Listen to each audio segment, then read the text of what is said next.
Di tim yang paling susah itu nyatuin semua di tengah perubahan yang nggak ada habisnya. Kami bukan lemah, kami cuma belum searah. Menang atau kalah itu biasa, tapi ingat satu hal, kita itu keluarga. Waktunya konsisten saling percaya. Sejak kapan Navari jadi CEO? Hah? Lalu diam, Ming. Mending lihat ini. Yang ini murahnya beneran. Bantu kita naik level barengan.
Judgment!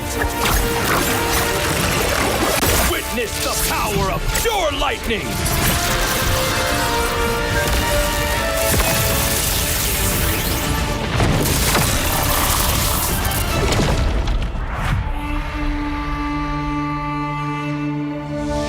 All that lies below is under my vigil!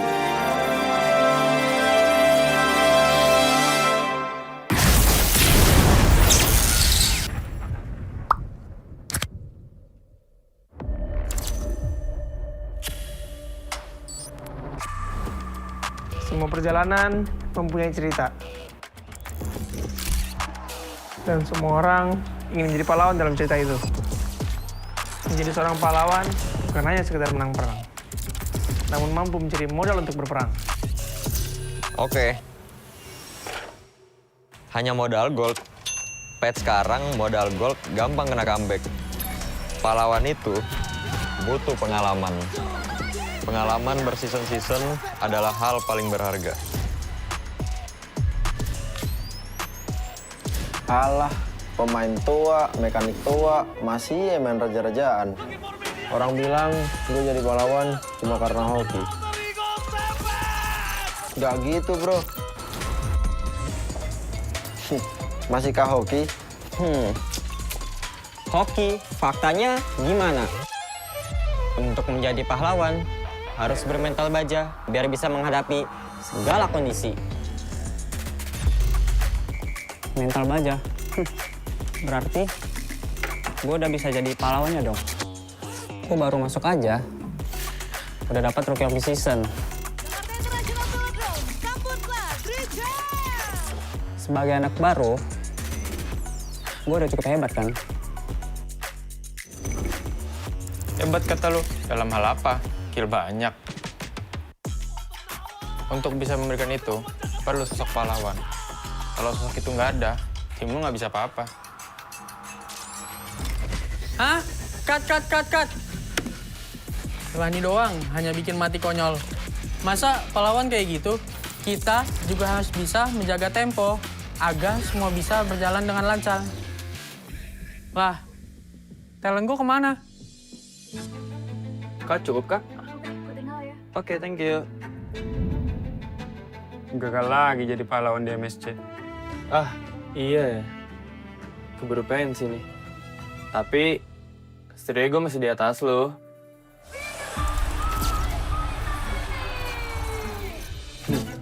Oke doang lo itu mah. Season ini nggak akan semudah itu. Yuk, mulai syuting. Nih, baca dulu. Loh, kok lo jadi Estrada, Man? Magang, Mor. Wih, serius kita bakal main di sini? Yes, approve. Kalau emang di sini, akan lebih pantas buat ngebuktiin siapa pahlawannya.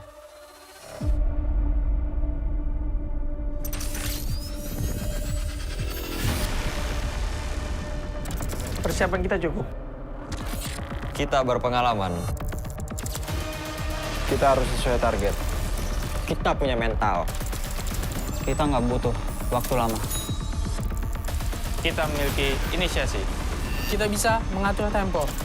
Kita punya banyak cara. Kita yang ngatur permainannya. Mari kita lihat Siapa yang pantas.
We own this, cultured by Todak.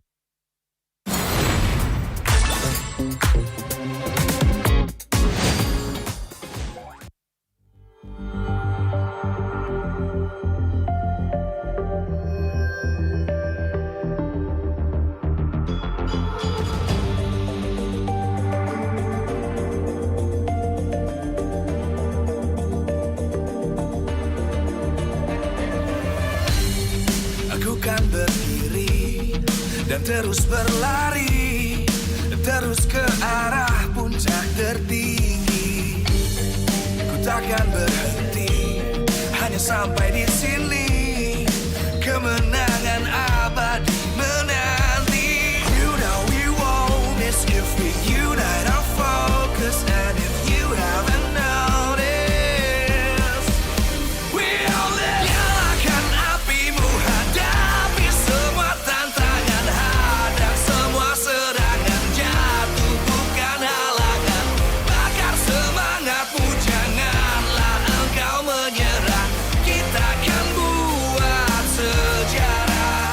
We all this, we won't miss.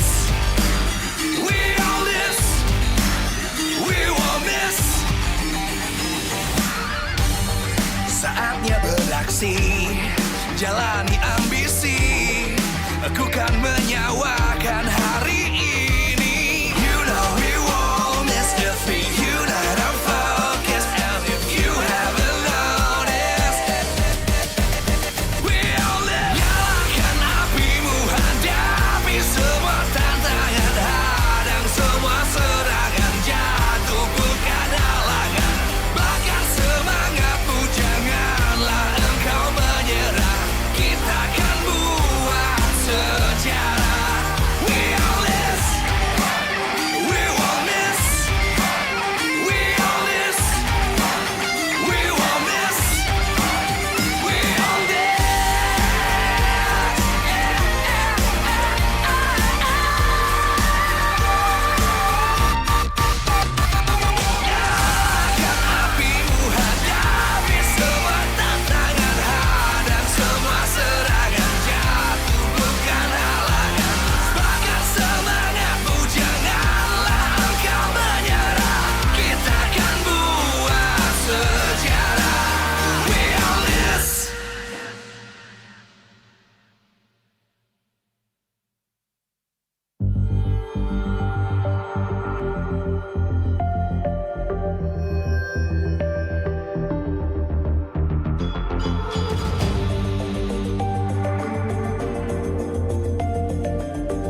dan terus berlari, terus ke arah puncak tertinggi.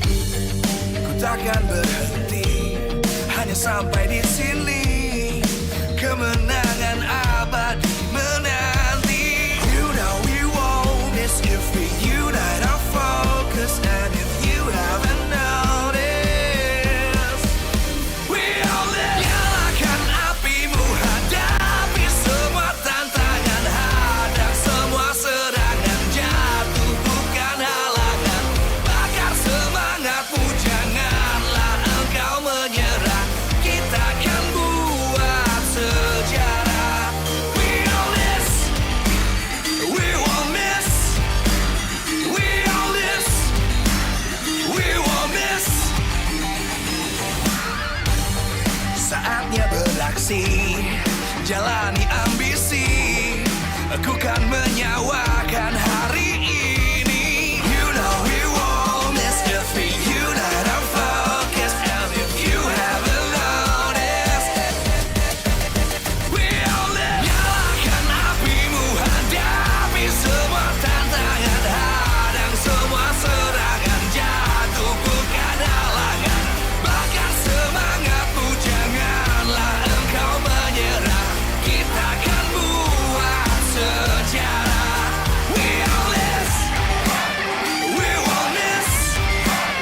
We all this, we won't miss. We all this.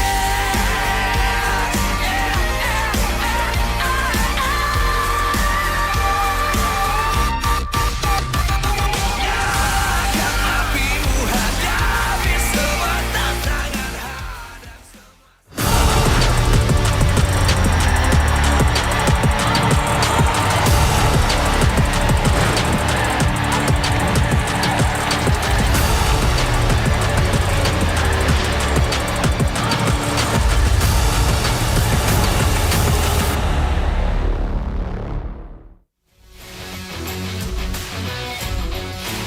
Live from MPL Arena, Jakarta.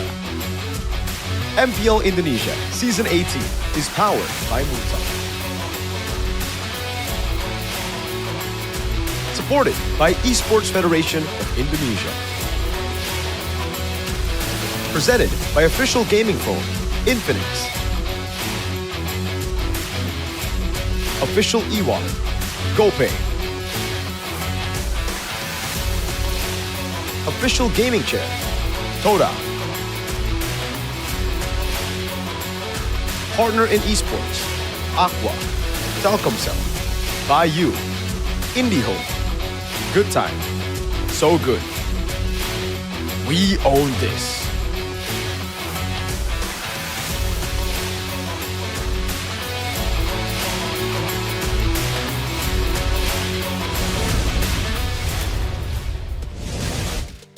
Gambarkan Dewa United di musim ini. Tapi ini baru minggu kedua sih sebenarnya. Namun kalau kita melihat di season lalu, Dewa ini menjadi kuda hitam.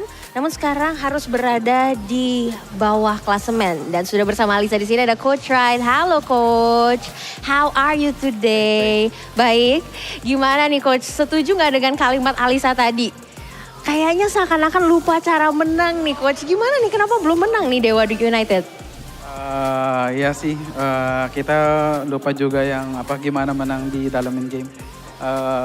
Ya susah, tapi semoga bisa bisa comeback minggu ini. Semoga bisa comeback minggu ini ya. Kalau melihat dari season lalu dari #3, hari ini #9, Coach Wright agak sedikit deg-degan atau karena ini masih week kedua masih santai aja nih Coach? Iya, masih santai, masih percaya yang di proses gitu. Trust the process.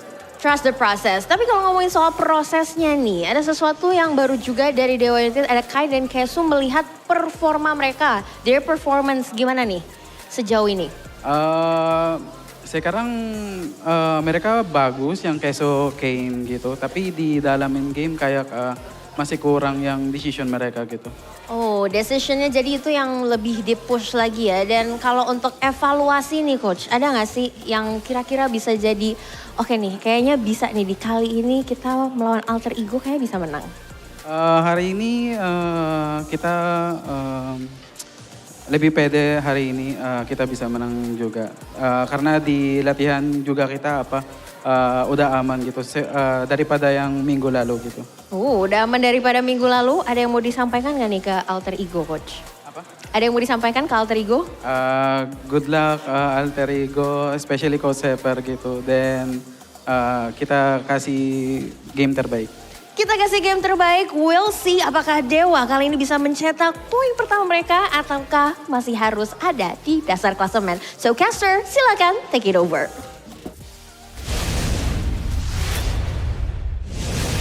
Welcome to MPL ID Season 18, Week 2, Day 3. Time is flying fast and we are on the closing edge of Week 2 while we welcome Week 3 next week. But today, we will focus on 3 matches as usual. It is me, Realize, alongside Mirko and Chefin. How are you guys feeling? Coming into today, we do have a set of banger matches, but we'll start with Alter Ego against Dewa. Yeah, hey. I'm excited for these matches, right? Because obviously, I think the last 2 days have kind of shown us that everything is still up in the air. We don't know who's number 1. We don't know, well, we do know who's number 1. Hey. We don't know who's number 2 all the way. We also know who's number 9. Unfortunately, we don't know who's number 2 to 8. There you go. Yep. What about you, Chefin? It seems like Geek Fam is not able to find their winning ways. Number 9 is Dewa United, bro. Yeah, exactly. Did you think I was gonna say someone else? Well, we'll check it. We'll check it in the standings. Is Dewa number 9 or is Geek Fam number 9? Yeah. It's Dewa. Did you think I was saying? Did you think I was leaning to Geek for number 9? Sure, buddy. No, dude, like legit, Dewa as well against Alter Ego. I think this is one of the. I want to say this, but I'm afraid to. One of the predictable games. Alter Ego off of a win yesterday as well for our Indonesian national team, coming in with morale. Dewa have looked incredibly shaky. Yeah, we do have our own qualms with Dewa, but what do you think, Chefin, about the standing currently? Well, it is to a certain extent expected. Probably except now V and also Team Liquid topping the chart, and that is also a big thing as well. I didn't expect that Team Liquid ID will be able to keep the momentum ever since last season because, you know, the roster is still, I'm sorry to say this, a bit you know, not really anything much that changed, and if there is anything that's changing, it's, you know, at the start of the season, it feels like it's for the worst, but Kevin so far has been pretty good, especially as a rookie, but his schedule though. Well, today's schedule, Dewa against Alter Ego is our first match of today. Onyx against Bigatron by Vitality. Hey, will we see that revenge that they've been seeking?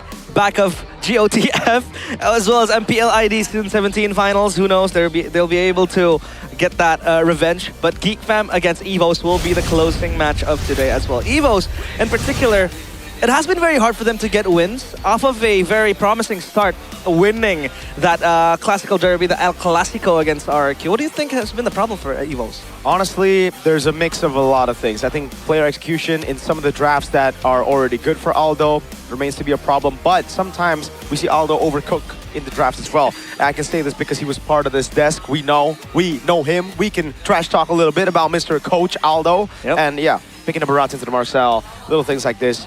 Just puts your team at a disadvantage all the way from the start. Yeah, about audience topic voting by Infinix GT50 Pro. What does Dewa need to do to win against Alter Ego? A, play more structured. B, win the early game. Or C, maximize Kin's potential. I want to say B is quite hard to do because Alter Ego is a team that thrives behind that early game. But Chevin, what do you think is going to be the perfect answer for this? For me, it's definitely not C because Kin's potential, especially this meta, is really not that high. Why is it not C? Unless, you know, unless they want to still go for those Arla, those Apulap with the one that's playmaking hero for Kin that can maximize team's potential, also carry the game at the same time. But unfortunately, that's not really the way to go here currently in the patch. But number A seems pretty good to go. Play a bit more structured. Structured does not mean, you know, you always get the objectives on all of that. You can play structured and also early game as well. You can play with a good tempo, but still structured. Dewa United has been that way for the longest time, at least last season in the first phase, but they lost the plot. I thought Dewa was going to be one of the teams that will thrive in this meta because of how, you know, how there is a plethora of heroes that can be played. The variety is always there. But we do see Kane, one of the players that's struggling currently with Dewa United. And Itoshi Kestu as well. For Itoshi, I would like to say that this guy has been doing quite well when he gets his hands on the Cho, when he gets his hands on the roams that is really comfortable for him. But what do you think seems to be the problem, Mirko, for Dewa right now, especially for Kane and maybe for Itoshi Kesu? Okay, I know a lot of people are already kind of throwing shade to Kesu, saying, you know, this guy's the problem. He's 0-3 right now. When Mueza was still the roamer for Dewa, they did well in the start of the season. I disagree with everything. I think Kesu is a better player than Mueza. That's crazy to say, but I'm going to stick to it, bro. I've said this all the way from 2 seasons ago when he made his debut together with Spencer, if you remember. And Dewa were able to do really well towards the end of the season. Unfortunately, didn't keep Spencer nor Kesu in the lineup all the way to the next. But still, for me, he's a great roamer. It's just, I think, more of a Kane problem. Sorry, Mr. Kane. Hey, I'm a fan of you, man. But fortunately, on the Assassins, it's very hard to rate him too highly, man. I rated him super highly. I actually picked him over Dolin for last season's meta. But this season, it doesn't look too good for him. It looks like he's struggling with a lot of the meta Assassins. I really thought he would do very good. But currently, here's a big test for Dewa United. The guy in your screen, maybe. This guy has been delivering, to be honest. You know, we have seen him back when he was only a rookie, and we rated him highly back then. And he seems to do very well. He seems to be consistent. And even with the shift in the meta down bottom, you know, we do have the Brodies finally picking up some game time, the Melissa as well. He's doing very well. Yeah, especially earning some respect from the gold standard itself. The god of the gold lane. Yesterday, we asked Kelra about the matchup in the gold lane. Who is one of the hardest lane that he has to match up against in this MPL ID League? First of all, obviously, it's got to be Eman. We all know that. But who is the second, though? I think he took a bit of time to actually think about it. He said that it's maybe, surprisingly, is the one that he is worried about. Yeah. Let's try to articulate Dewa's playstyle, right? The reason why I told you that, you know, Dewa, I thought they were going to thrive in this meta because of how many heroes that is available to just be played and become viable, especially the Rafaela mid. For Octa, he likes to, you know, play these funky heroes. But the fact that we have to mostly play assassins in that jungle becomes a weak point. It's so to say for Kane, because he's kind of like thrives with the tank jungle, so to speak. What do you think, Mirko? Yeah, I think that's exactly the problem right now. They haven't been able to really utilize those assassins in the jungle too well. Even when they get their hands on a Hirata, it's not an auto win like you'd expect for a lot of these teams. And again, I also feel like the lack of composure is a problem for Dewa United. A lot of times they would win in the early game, but they don't know how to capitalize on those leads to really take it all the way to get a win. Like, for example, against Bigatron here, a massive win at the start of the game, but Bigatron were able to utilize the sustain their composition, and I think just utilize their individual mechanics to outplay Dewa United constantly.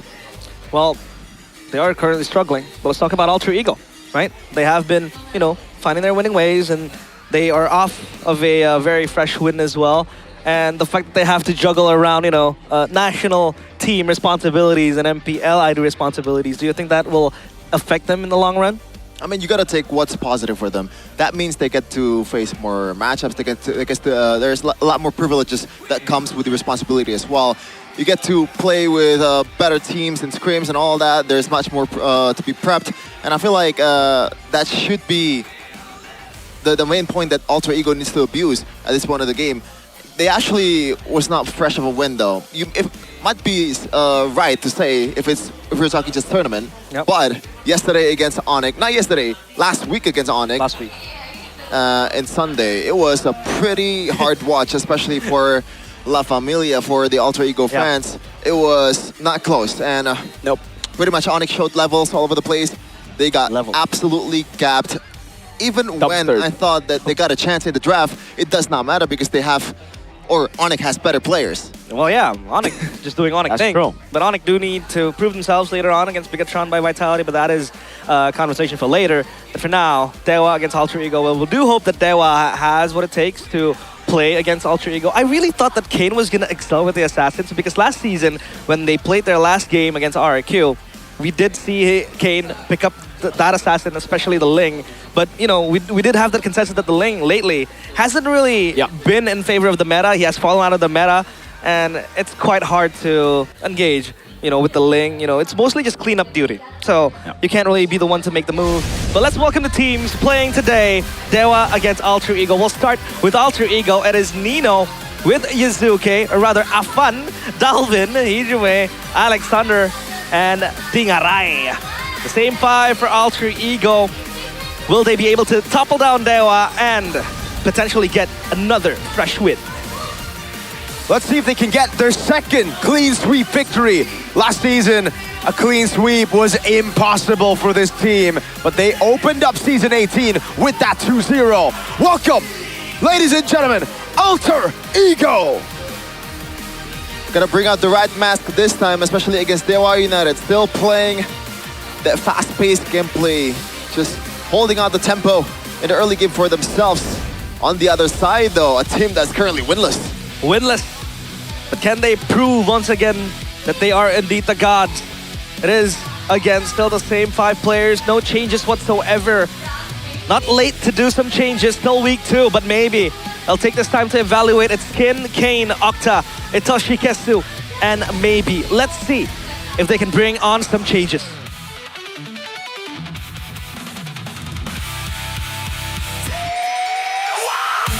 They don't just want to win today, they need a win today to stay away from 9th place.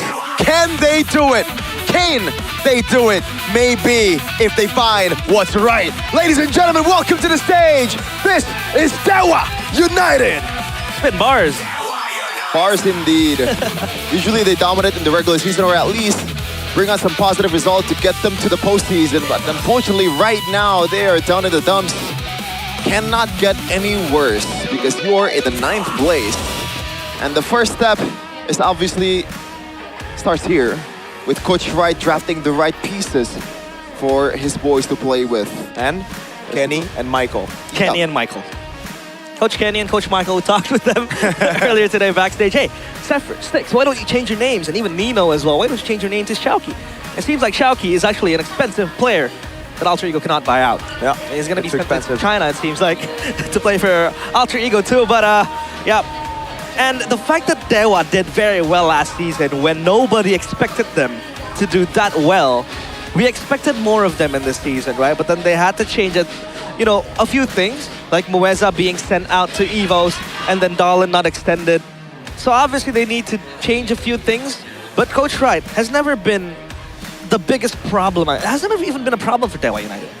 Yeah, I feel like for this season, the main problem is, unfortunately, for me, it's not even from Dewa United itself, it's the meta. Yeah. Usually it's Kin that's carrying the game, the star power is there, the Phobius was meta, the Arlet was meta in Season 17, and they were able to somehow hold it out in the regular season to get themselves a position in the playoffs in Velodrome. But we got the audience topic voting result here. Feels like number A is gonna be the one that's winning, 38%.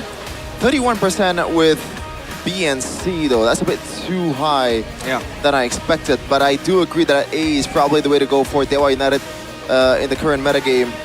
Has to be a bit more precise in the way they play, because that was the identity that they bring onto the table last season. Just get the objectives, play textbook, you know? How would you want to maximize Kin's potential, right? When the meta clearly needs you to enable your team. It isn't really the main carry, but now keys to victory for Dewa.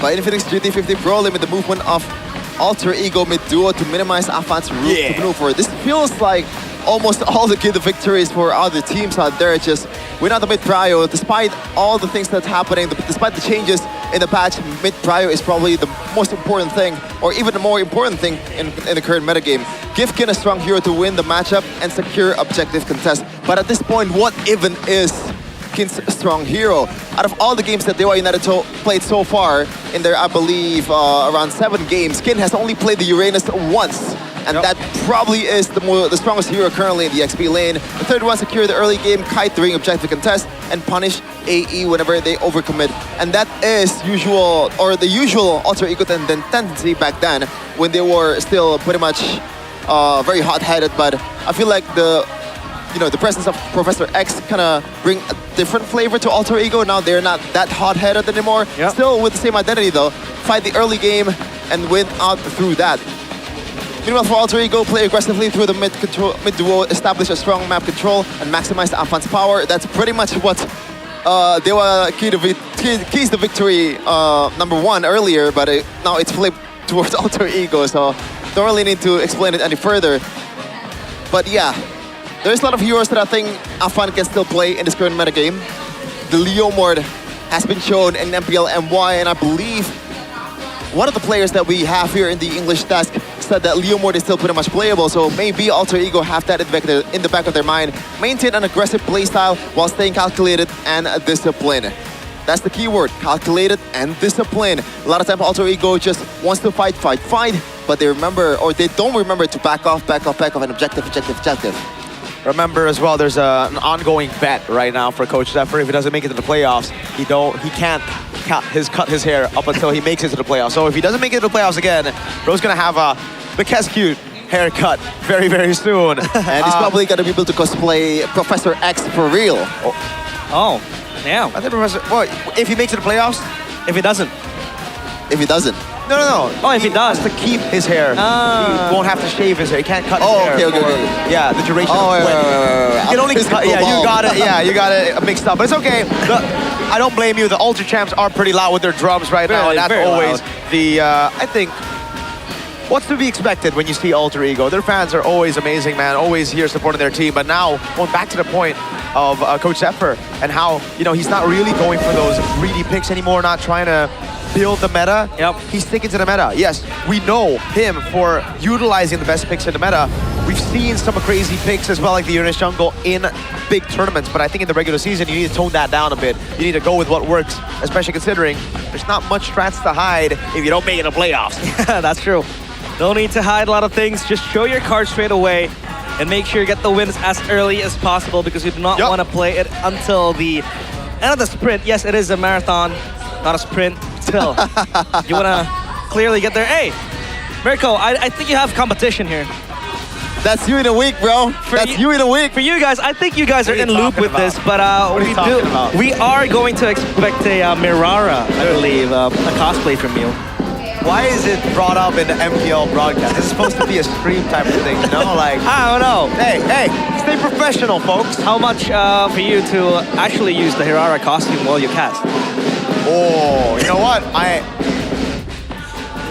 can be bought. So we can talk about the details, Moonton. we might talk about it soon, but yeah. We did see that the Broken Walls will be the map to be played.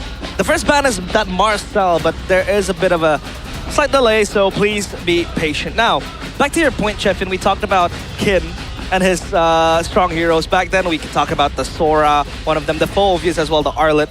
But lately, it has, fallen out of favor.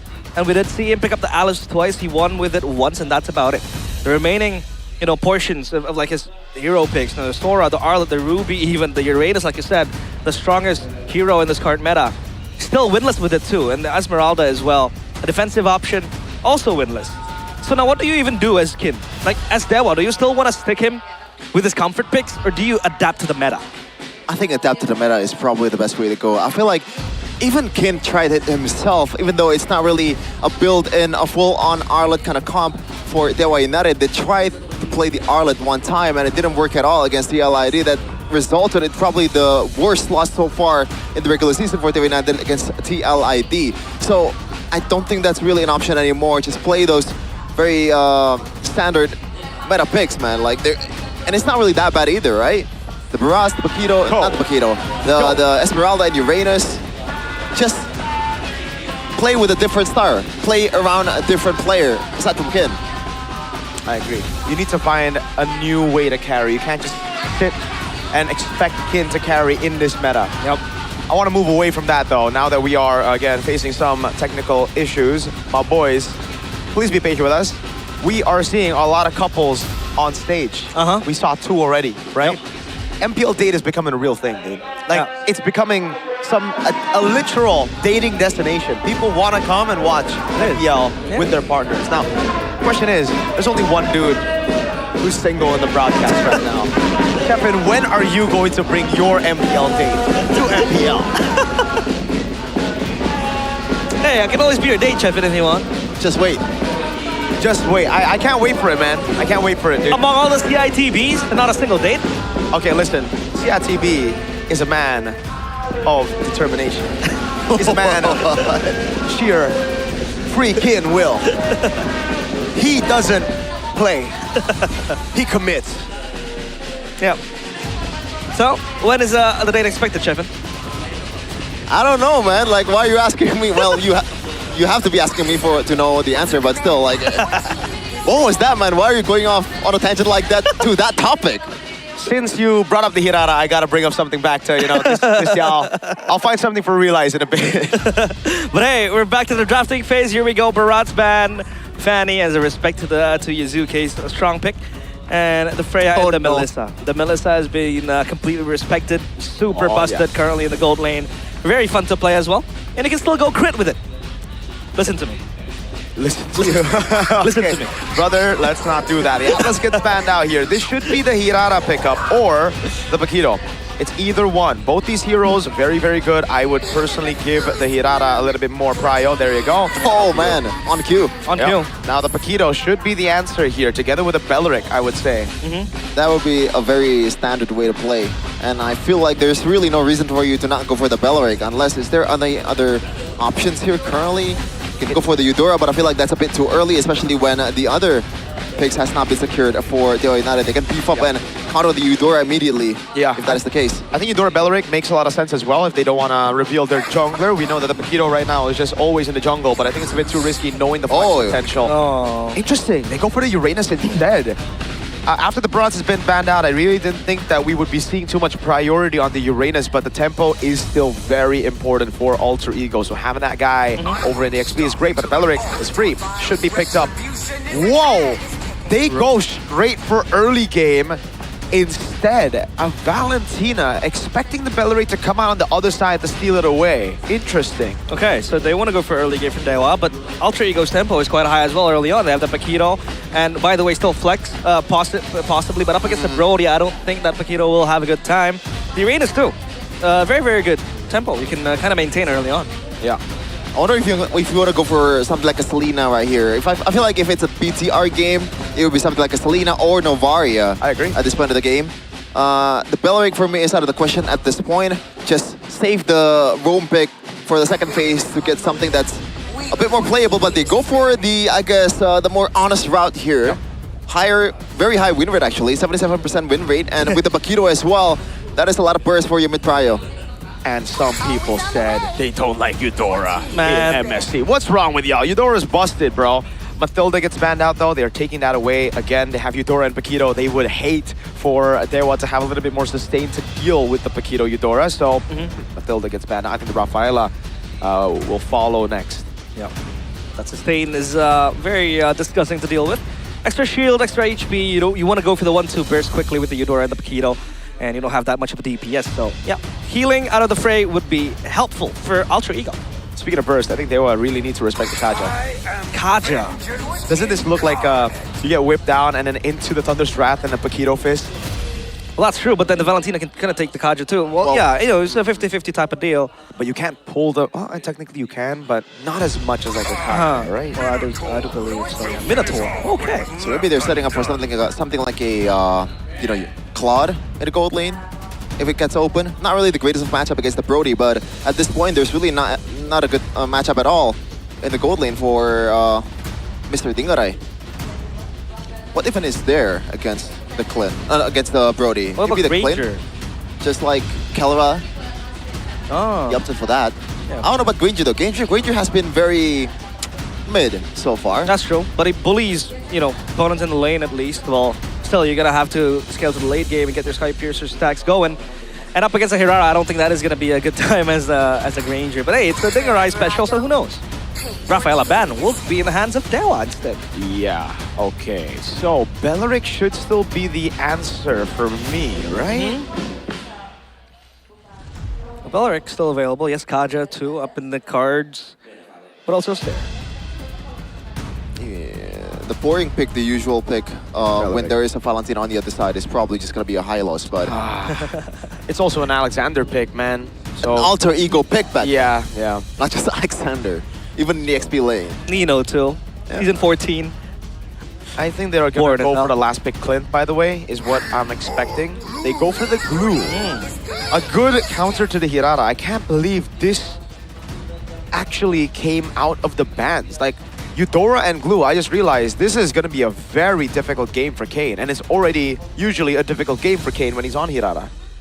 Uh-huh. And it's even worse for the frontliners of Dewa United as well, you know. One of the problems that Eudora has in the early game is the lack of damage towards the frontliners, but with the Glue as well, that has a pretty crazy early game damage for a roamer especially. Should be able to supply a lot more damage. It looks like Kaja will be taken by Dewa United instead. With Lunox. Kaja Lunox. Lunox. So I don't think you want to go Clint now after seeing this, but maybe you do. Who knows, right? Because again, you can actually still dodge away from the Kaja. I think, again, for going up against the Kaja, the Flicker is the only spell you can really use. The Purify doesn't get you out of there. Technically, even the Flicker doesn't get you out of there, but if you can predict the Divine Judgment, then you can Flicker out of the way before that. So big decision now. Do you go for a winning lane against the Brody?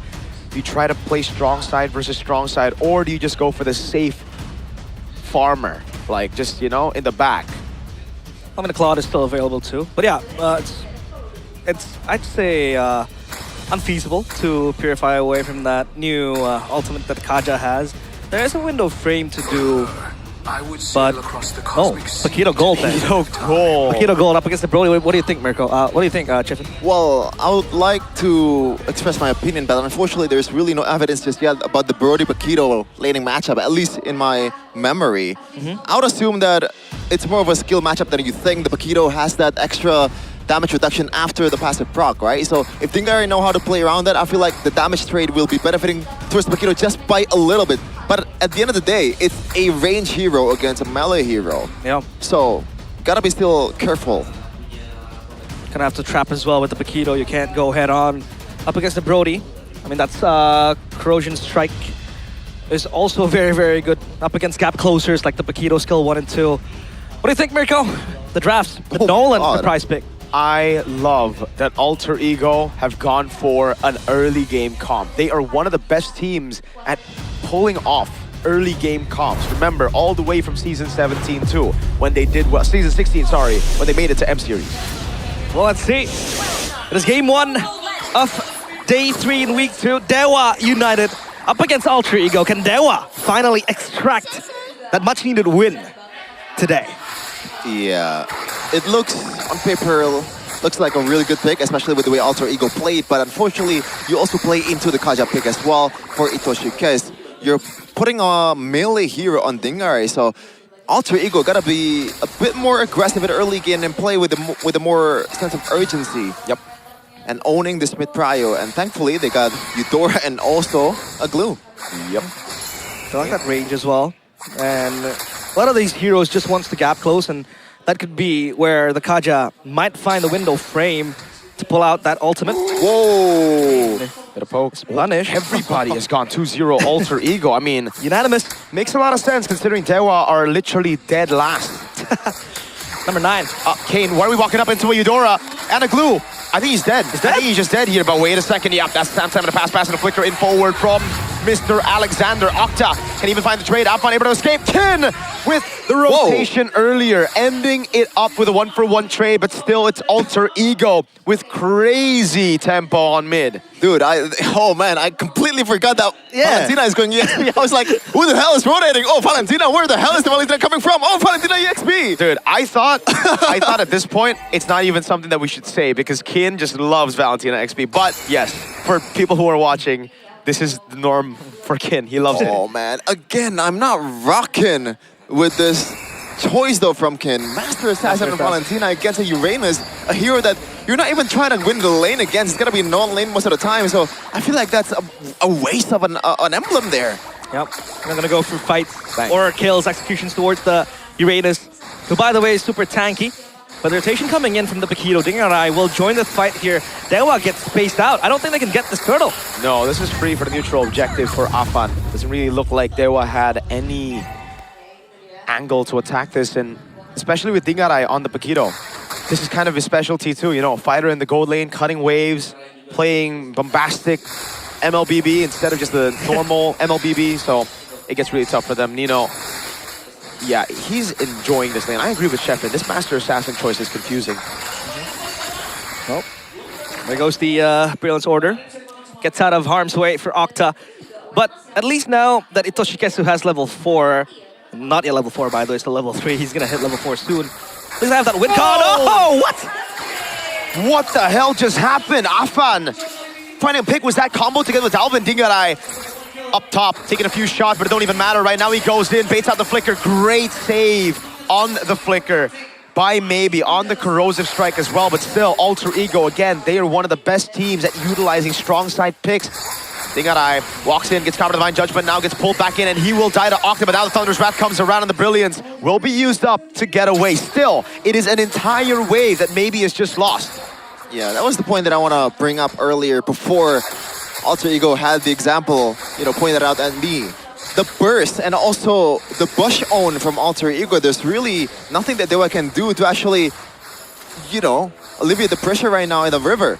Alter Ego with his Eudora and also the glue has to be owning Dewa United's jungle at this point of the game. It is so easy to be aggressive for Alter Ego. Meanwhile, Dewa United has to play it very defensively. Oh, dude, play safe gold lane. Why are you 0-1 is what people in the chat would probably say.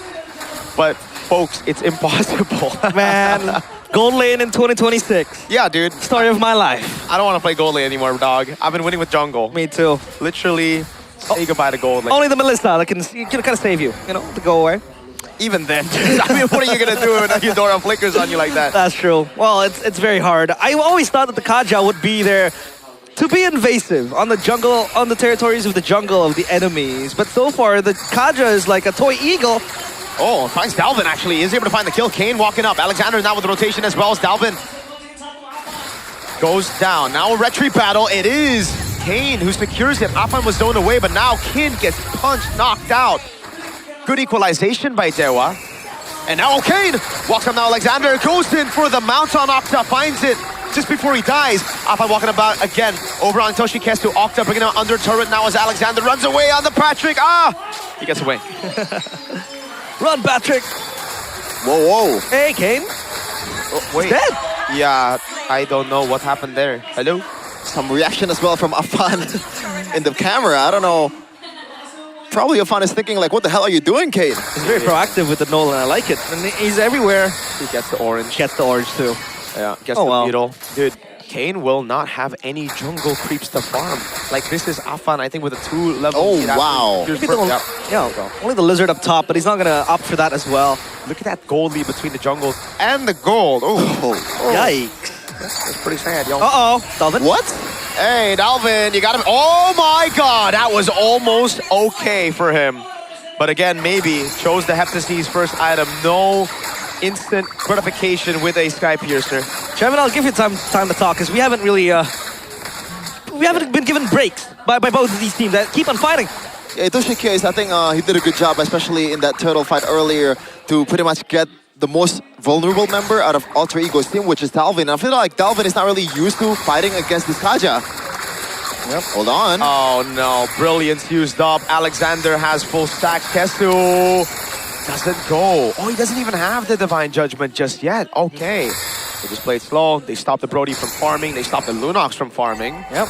Okay, so now we do know that this Brilliance will be a very good way to kind of dodge away from the glue, especially when the stacks is building up. You can run away, but do you want to use it on the glue?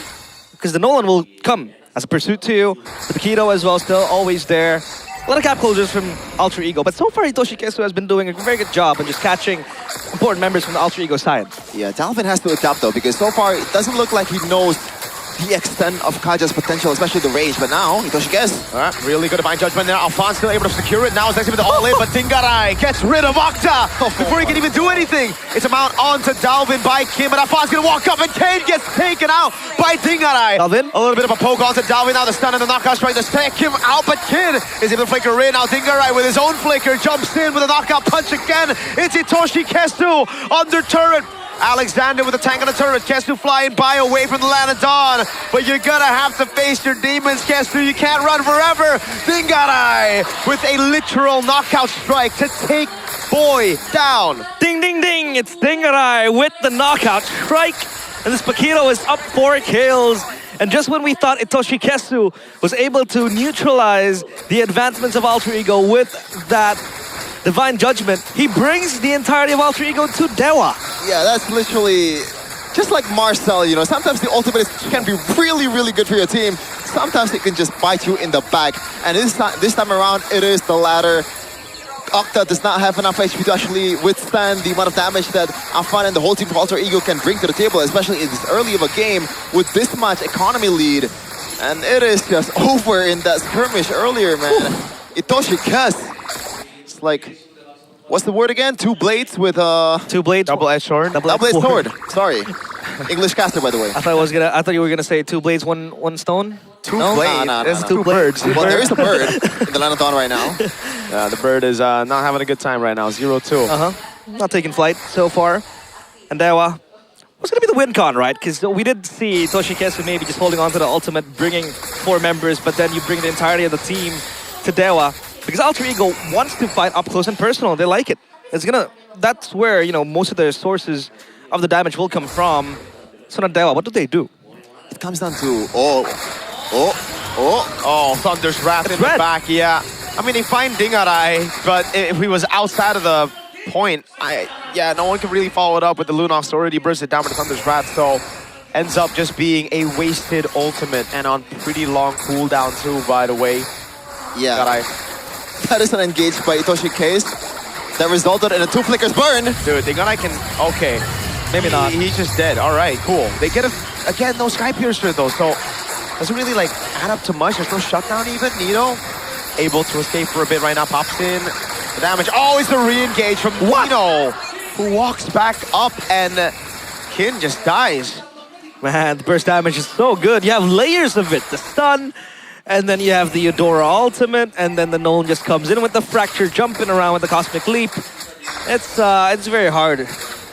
Yeah, it is very hard, especially against Nino though. Like, Octa tried, and at this point, the Lunox that is supposed to be the problem solver for this Uranus is just doing nothing at this point. Nino's currently on a Radiant Armor as well, so that's less damage for Octa to work with. And he is on a Vengeance. I like this push so much because he is... Oh, Alexander goes in for the mount down. It's all in. Tingara in the backhand! Completely wiped out. God! Kid goes next as well. There is nothing they can do. It feels like there's no counterplay. They land their skills, but Patrick mounts you. Now it's Nino who walks up with the vengeance. Oh, Dingarai! With a double on the flank, and now Salvin with the stun.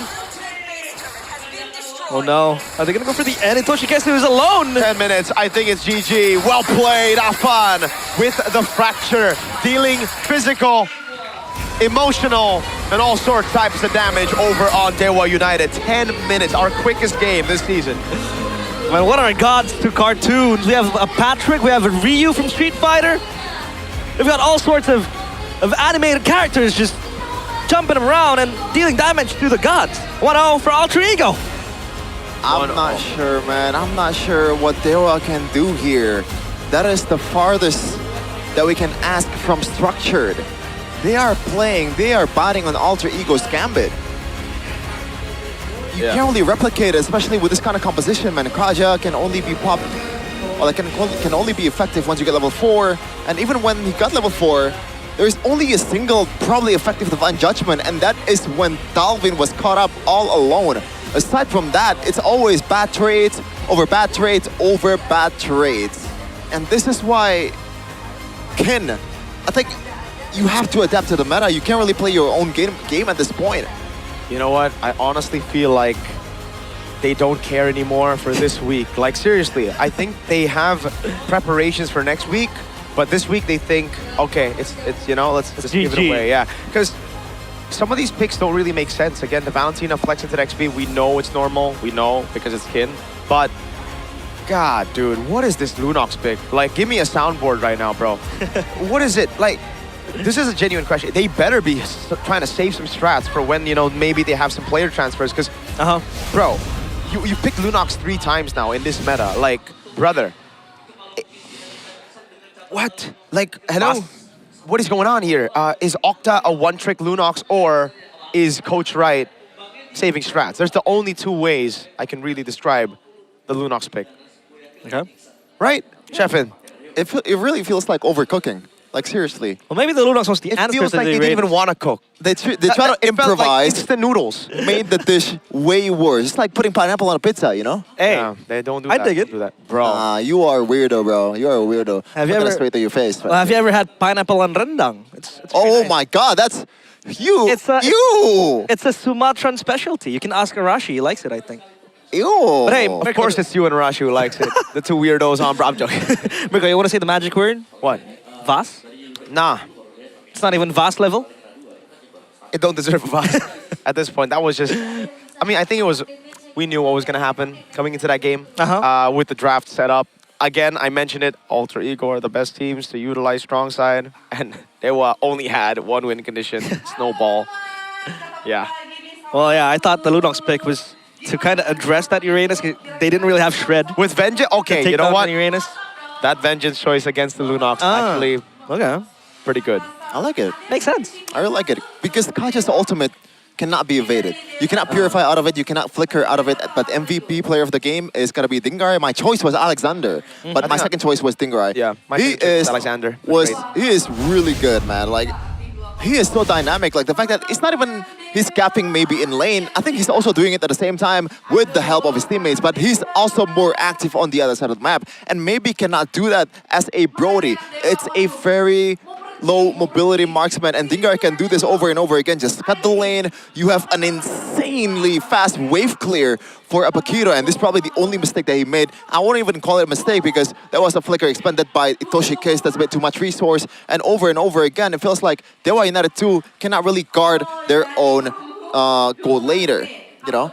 Yeah. Especially after how obvious Alter Ego wants to play it in this kind of scenario with this composition. You have to be able to use your early game, and one thing you can do is to abuse the fact that the gold laner is really, really vulnerable, especially after the gold shield is gone. Even through the gold shield, even through the gold shield, they have enough tankiness, they have enough damage that goddamn Eudora and also a Paquito gunning it down at you. Brody does not like that. Yep. Well, that's never been in doubt for Dingarai to pick up the fighter gold laners because he was the one who popularized the Freya. To a certain extent, he played the Ruby as well. And now with the Paquito, not even different. But hey, you want to talk about that, Chefin? Yeah, that's the whole team getting brought to the Lunox, man. Exactly. Getting brought to the Lunox. Lunox team came there to feast, you know? Well, yeah. Not to get feasted. Well, I mean, we thought that the Divine Judgment was going to be the savior for Dewa, but no. They don't really have the combo to do it. It's not your classic Kaja Lunox combo back in the days, right? Now it's it's AoE, and the Lunox is kind of like a single target with the with the skill too. So you can only pick your poison, and it turns out that Alter Ego were together. Like I said, they have good gap closers, and they want to be up close and personal, and that just made things worse for Dewa. With the Paquito, with the Nolan, I mean, Dolphin can play from far back, but again, a lot of questions. Like I said, and like Mirko said as well, to this draft from Dewa. I feel like Gacha at this point is a very, after the revamp, it has better ceiling. But the floor gets lower as well because now you can actually mess up the engage and also makes things worse for your team. I mean, look at this. They brought Alexander to the fray. You can't really burst them, and you also give Alexander a room for him to mount a single member of Dewa United, and he did that.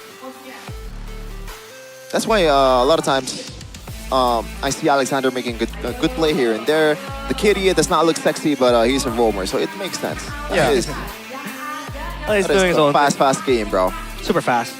We might have like a, 2-hour break after this. 2-hour break? Okay, it depends on how quick we get through game 2. If it's anything like game number 1, yes, I agree. I think Sheffin will get a lot of MLBB games. You know what? I might be able to hit Immortal today if it's another 10-minute, 40-second game.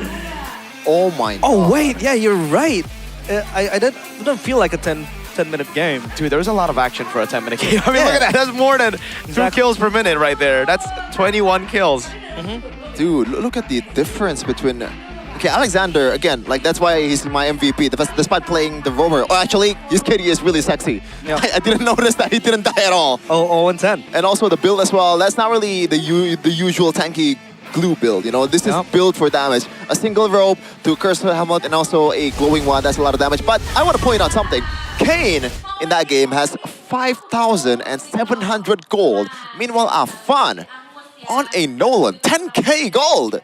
How is that possible? And to be honest, I'm sorry, Kane, but that was probably one of the most underwhelming Hirata game that I've ever seen. There was really no... Just say it, bro. You don't need When to I be say- underwhelming. Say it's the worst.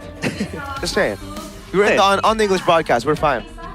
From Mirko's word, I'm just taking Mirko's word. That was the worst Hirata game so far we have in MPL. I agree. When I see Hirata on other players out there, it's usually, oh, iframes, oh, dodge this skill, dodge that skill. But there was nothing like that in that game. I gotta pull it back a bit, right? You're using my words, but I didn't say that. First, I want to say it was already a tough Hirata game because Kane isn't the best Hirata. We know that. But that's why I was so confused because the glue was left open after Eudora was already picked up. Eudora glue on Hirata, bro, that feels like fan fiction right there. Like, you don't see that in the Land of Dawn. Like, you don't see Hirata go up against glue and Eudora. If you go Hirata glue Eudora, basically you're saying, here's our Hirata on a silver platter. Everybody else will try to use that as space, you know? The Hirata is literally just bait, utility. At that point, I wouldn't be surprised if he actually went for War Axe, Brute Force, Queen's Wings. Seriously, it's just that difficult to go against a single target skill, stun, and the glue on Hirata. It's over. Trust. For game 1. Well, so among all the Hiratas you have seen so far in MPL ID season 18, was that the worst? Probably. What about yesterday, Demon Kite? Demon Kite was not bad, honestly, with the Hirata. Okay. Oh, wait, what are you reacting to? There's a call. There's a call. Oh, a call for you, right? No. It's a call for you. To bring on your MPL date? MPL date, Sheffield! You're the color caster in more ways than one. Oh, wow. It's all colors in your heart. But hey, Alyssa, MPL date, is it? Hello? The Sheffield? Alyssa. Kita punya sesuatu yang spesial. Hari-hari ini super fans kita tidak hanya datang dari Jabodetabek saja, tapi ada yang dari Sabang alias dari Aceh nih katanya dengar-dengar. Jadi langsung aja, halo Kak. Boleh berdiri nggak sih temenin Alisa? Kita kenalan dulu ya. Kalau nyapa pakai bahasa Aceh tuh gimana? Puhaba. Puhaba. Kakak dengan kakak siapa nih? Saya dengan Arma Hedi beserta istri. Mbak Hedi dan juga Aisyah. Kak Hedi dan juga Kak Aisyah. Kesini untuk mendukung siapa nih? Mendukung Alter Ego. Oh, Alter Champ sejati ya, luar biasa nih. Tapi denger-denger kalian ini katanya baru saja melangsungkan pernikahan, apakah betul? Ya betul, baru 2 minggu. Oh, baru 2 minggu, selamat. MPL kita ucapin dulu ya selamat buat Kak Aisyah dan juga Kak Hedi. Memilih MPL sebagai tempat berbulan madu nih? Ya betul. Kenapa tuh? Kenapa begitu? Gimana?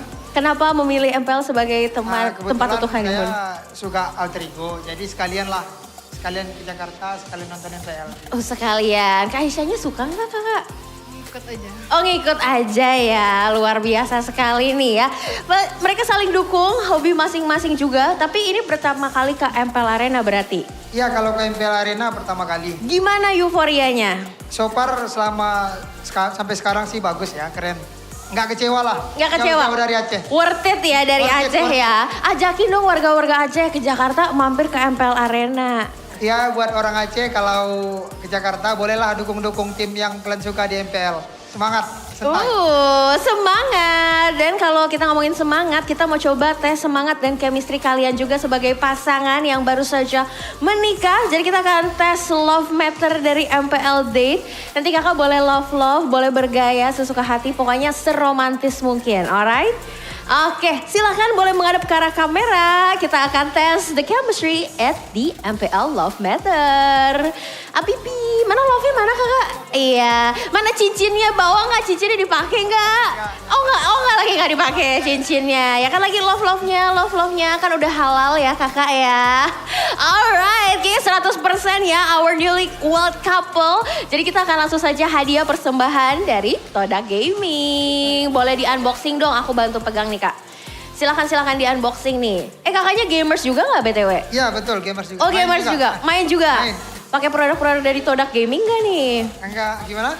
Nggak pakai produk-produk dari Todak Gaming belum ya? Belum. Kita kasih nih, boleh dong dikasih lihat dapat apa tuh? Dapat kaos ya sepertinya ya. Gemas banget. Kasih lihat dong. We own this. ada yang mau kamu sampaikan gak sih buat alter ego hari ini? Silahkan banget. Tetap semangat dan harus menang lah, harus juara MPL. Kan belum pernah juara, harus juara lah. Terusus buat Nino ya, semangat Nino. Jauh-jauh dari Aceh loh Nino untuk dukung kalian semua ya alter ego. Kemudian semoga menang nanti di LA. Juara, amin. Amin, amin, amin. Terima kasih banyak ya sekali lagi Kak Asya dan Kak Hedi. Dan itulah tadi keseruan kita dengan superfans kita yang jauh-jauh datang dari Aceh. Yang lain aku tunggu ya kehadirannya di MPL Arena. So, caster, kembalikan ke kalian. Bye-bye.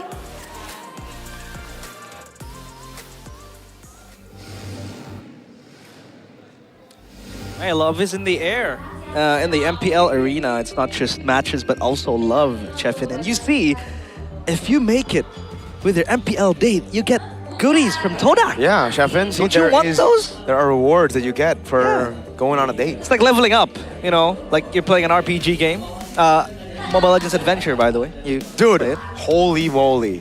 I'm sorry, weird segue. Have you seen the ads for MLA? Yeah, I have seen. Oh my god, they are. Marketing team is doing something very good. Yeah, Safir, you gotta look it up. Look it up. Yeah. They literally went ham with the marketing of MLA. Yeah. But also, like, have you seen the character designs in that? Yeah.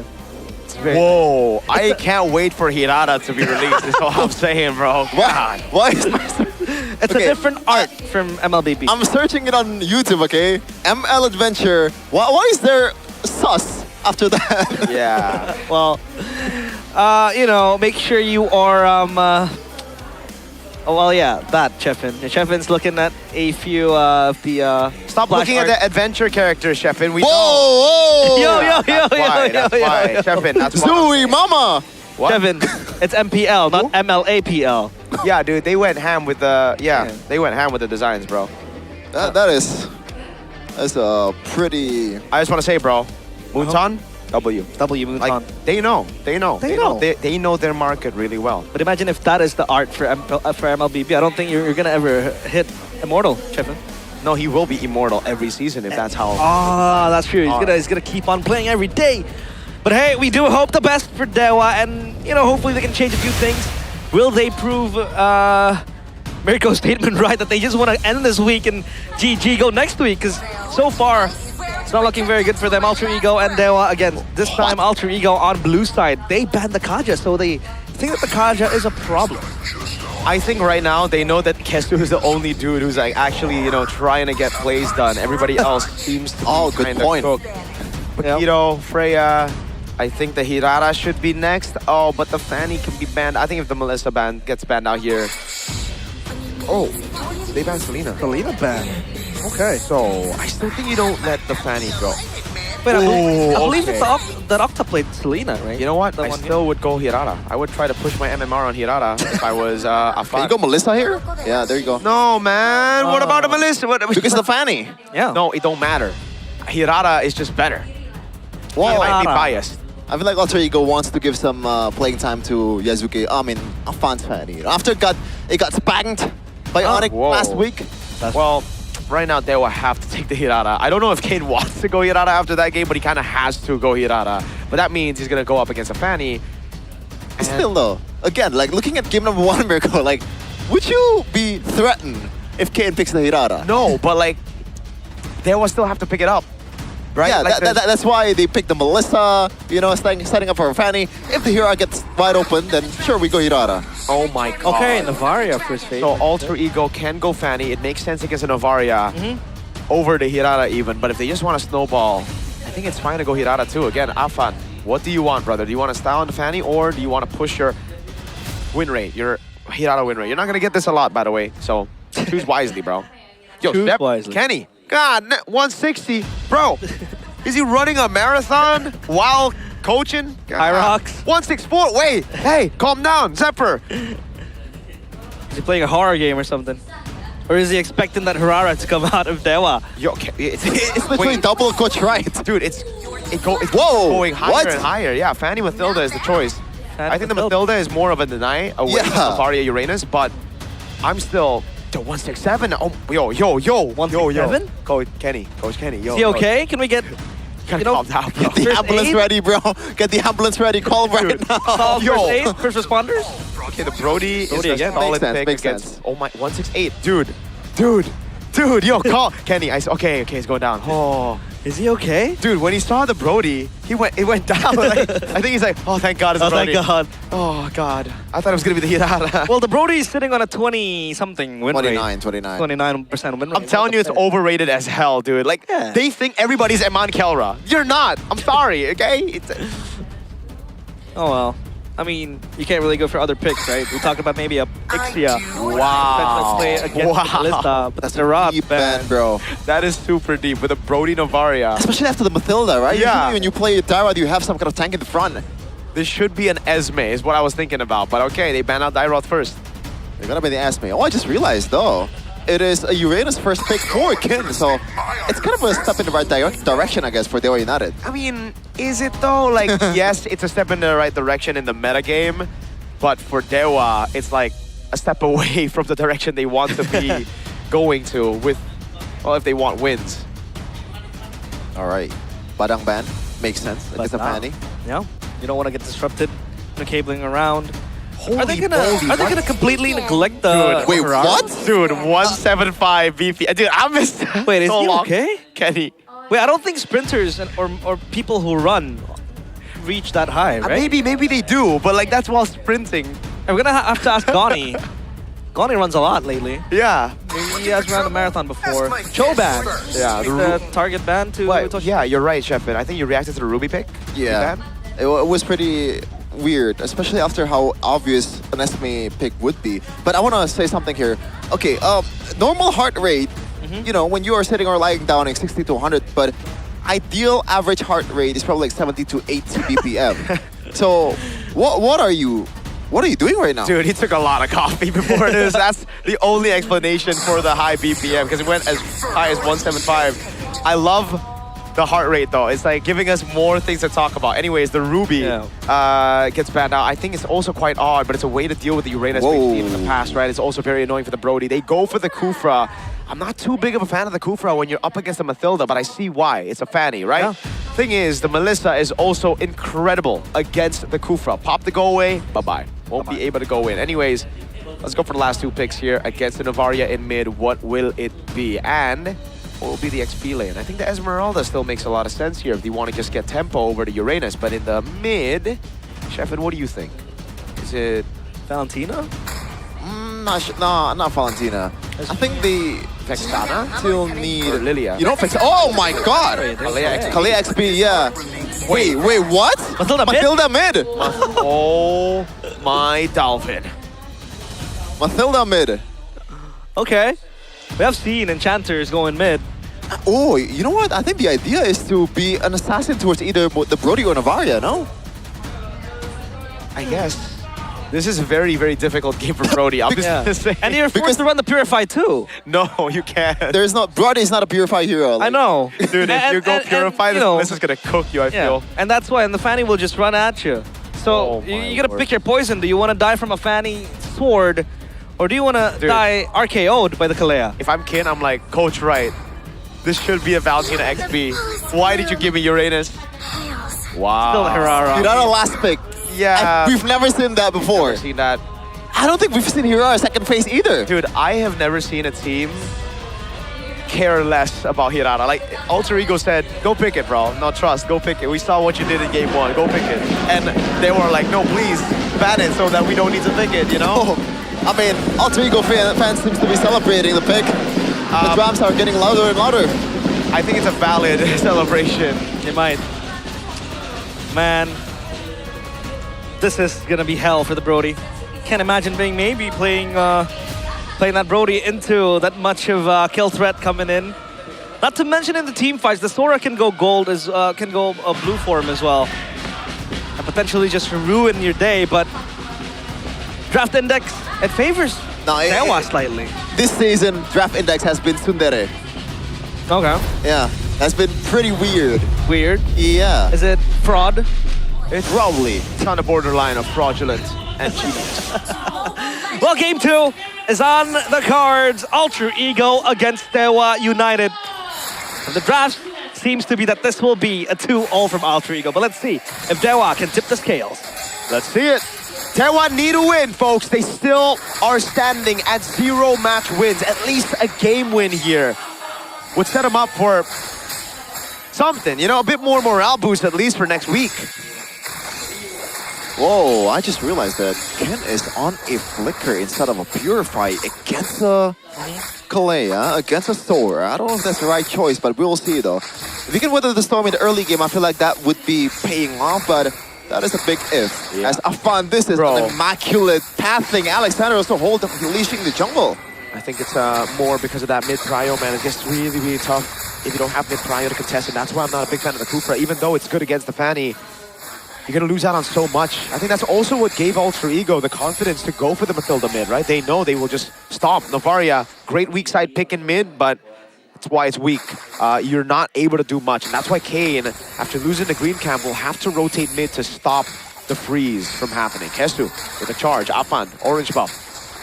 Nino walking up on Kane now. He's going to jump over on Kestu. Bouncing ball, don't even matter. Kane level 4, but oh my god, Afan! Finally gets taken out by Kin on the Uranus after that crazy burst up top. At least we do see maybe win out. Oh, that's a beautiful Star Shatter there to stop Afan advancing even further. So that might be a positive point for Dewa United. All right, looks like Keller was right. Hold on a second. Flicker burn. That's a win in the end for Alter Ego. Yeah. But the buff is about to come up for Afan, so I don't think he's going to contest this. He's going to prioritize his buff over everything else. Oh, good catch by Kestu. They're trying. Circling Ego and they jump in forward. Kane able to find the retribution, but Nino goes into the air. Now flickers forward on Kin. And it will be a kill, traded back for the neutral. Objective Nino! With a jump on Itoshi, Kestu Dalvin will be able... Oh, actually, we'll just get slain in the back. Kane was the one who found a great flank, waited in the bush. Alexander now backing up. They couldn't get the kill on Kestu, but now the purple buff is in the hands of Afan. They know there's no flicker on the Brody, but it will just be green caps taken away. Afan had to go for the purple buff. Dog. And henceforth, he wasn't able to take that fight. But emblems by Bayou, Chefin, anything in particular, maybe? Well, Master Assassin for the Uranus as well, again. Yeah, again, I don't see the idea. We might have to get Ken. If he wins a match, you know, I swear to God, I will ask Ken why the Master Assassin. And the Brody going, pull yourself together. The slam. Good tsunami slam to cancel out the Tyrant's Rage. Now Itoshi Kestu pops in a bouncing ball, but again, it's Alexander with a killing spree on the Kalea. Kane in the mid lane, Nino trying to wait for a moment to jump in. But he'll just play it safe. Hey, now Kane walks up. Good Star Shatter. Unfortunately, no damage. Afan has purple, but Kane should be able to escape with the help of Kin. There you go. He also steals a green camp down below. Yeah, unfortunately, there's really no energy from Afan to work with to kill Kane there. But so far, they're actually doing pretty well, especially economically. Even though in the team fights, it feels like almost always it's Alter Ego win over and over again. But in terms of objective, though, Dewa United has been pretty good. Yeah, again, back to the point, at least the PYT for the Brody, so you can get your spells up and running again. But that's how fragile you are, right? How fragile you can be with the Brody when you're faced up against so many kill threats. And so far, the Brody is doing pretty well against the Melissa in the lane, so maybe might just be the beacon of hope for Dewa. So far, though, Yazuke, or rather Afan, excuse me, hasn't really shown the dominance like we expected with him, with the Fanny. But so far, Dewa is able to stem the bleeding quite well. Yeah, especially for Maybe here. Actually leading in the XP by a lot against Dingarai. It makes you think, you know, makes you believe what Kelrai said about Maybe's laning. He's dominating so far against the Melissa. Now, second objective, Itoshi Kes. Yep, able to walk up now. Tsunami Slam again, dude! Well played by Alexander! Afan now looking for a kill on Kane. He gets away with that skill 1, but again, dude, Alexander has found a counter instantly to the Kufra. He just spams his ult, so even if you charge a Tyrant's Revenge, you get picked up instantly. Alexander, man, beautiful play. Again, just alleviating Dewa's team fight, and now they want to go for the clear, but Dingarai feasting on the plates before it expires. He has completed his Corrosion Sight, and he's going to go for the Trinity as soon as possible. Genuinely so cool, that interaction. Yeah, I thought everyone already knew the interaction. I feel like Keyboy done that quite a lot. Maybe not, not this exact interaction, but I know that Tyrant's Revenge can actually be cancelled by an Edith dash. So it should be possible too, especially with Kalea's point-click stun and lockdown. Yeah. Hold on, Alexander might be a flicker there. Yup, a jump, Octa. Oh, now you really wish you brought Purify instead. Didn't even bother to flicker. Oh, Kin with the walk up now. Alexander healing. Oh, he gets shut down at the end of the day. Dingarai now with a bit of poke onto Dewa. Itoshi Kesu finally finding the pick. And Kin, even on a Uranus, is still the main carry. He walks up now on Afan. Kesu, thrown away by the muddles. This purple buff is a big objective. Nino with the shifting skies now, bringing the buff over to Alter Ego side again as Itoshi Kesu charges up the Tyrant's Revenge. But in the end, it's still going to be Afan to secure his own purple buff. Yeah, Dewa are on the offense now. They're looking to make plays happen, and so far it has happened. Kin 3-1 with the Uranus, and even Itoshi Kesu just looking for plays and picks here and there. So far doing well for Dewa. Yeah, I think Dewa United has figured out how the right procedure to make this Kufra work. That is, where Alexander is not there, you have to set it up. But unfortunately, Alexander will always be there most of the time, so maybe, just maybe, you just gotta wait for a punish towards him first over anything else. So Itoshi Kesu can actually set up quite well. Looks like Afanata is gonna be going for a Kevin route. Whoa. But no. They go in onto Kesu. I'm not too sure about that. The flicker gets burnt out now. Nino trying to force the issue, but Dewa secure the neutral objective for free, and there's nothing traded back except for that flicker. Well, they were trying to go for the for Itoshi Kesu straight away to just clear out the first front line and possibly contest a possible re-engage after that objective from Dewa. But so far, Alter Ego not yet getting the picks. Kane, iframes, good one. Yeah, one saw that. Dude, I thought Afan was going to stay in the bottom lane earlier, but at the end of the day, the turret falls down immediately. So, there's not much conversion. Even if you stay, it's just a wave down below to be secured. And the turret shield before level 8 is still there as well. Kin just taking out the damage. It's all fine. Dingarai so far has not found, or like has not been online yet. 1v1, almost a Soko Lil up top. Wow, AK, red tree. Yo, Kin actually doing pretty well this game. Slowly but surely, just climbing his way back up. Essentially, that was a Hirara last pick. We haven't really even seen an MPL ID, or even so far in every tournament we've seen. So it's pretty weird to see how Kane last picked it, but so far it's doing pretty well. Malefic Roar completed, Malefic Gun completed too. For maybe he's gonna have extra range and possibly join a team fight now because he has that tad bit of safety. Yeah, the thing though, this is not really a Hirara comp that is set up for the jungle. Alexander getting spotted up, the whole team getting spotted out. Yeah, Astro Echo is so good to deal with this Alexander. This time, no Tsunami's time, he's gonna take it.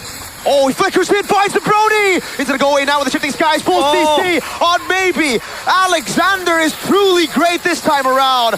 What a play, what a bait, and the whole team capitalizes on it. Now it's Apan against Kin. Oh, even a flicker from Kin. A Star Shatter that doesn't land. The Melissa down below. Dingarai together with Dalvin. Now the guiding wind to bring him into Lord. Man. Well played. Alexander the Great indeed.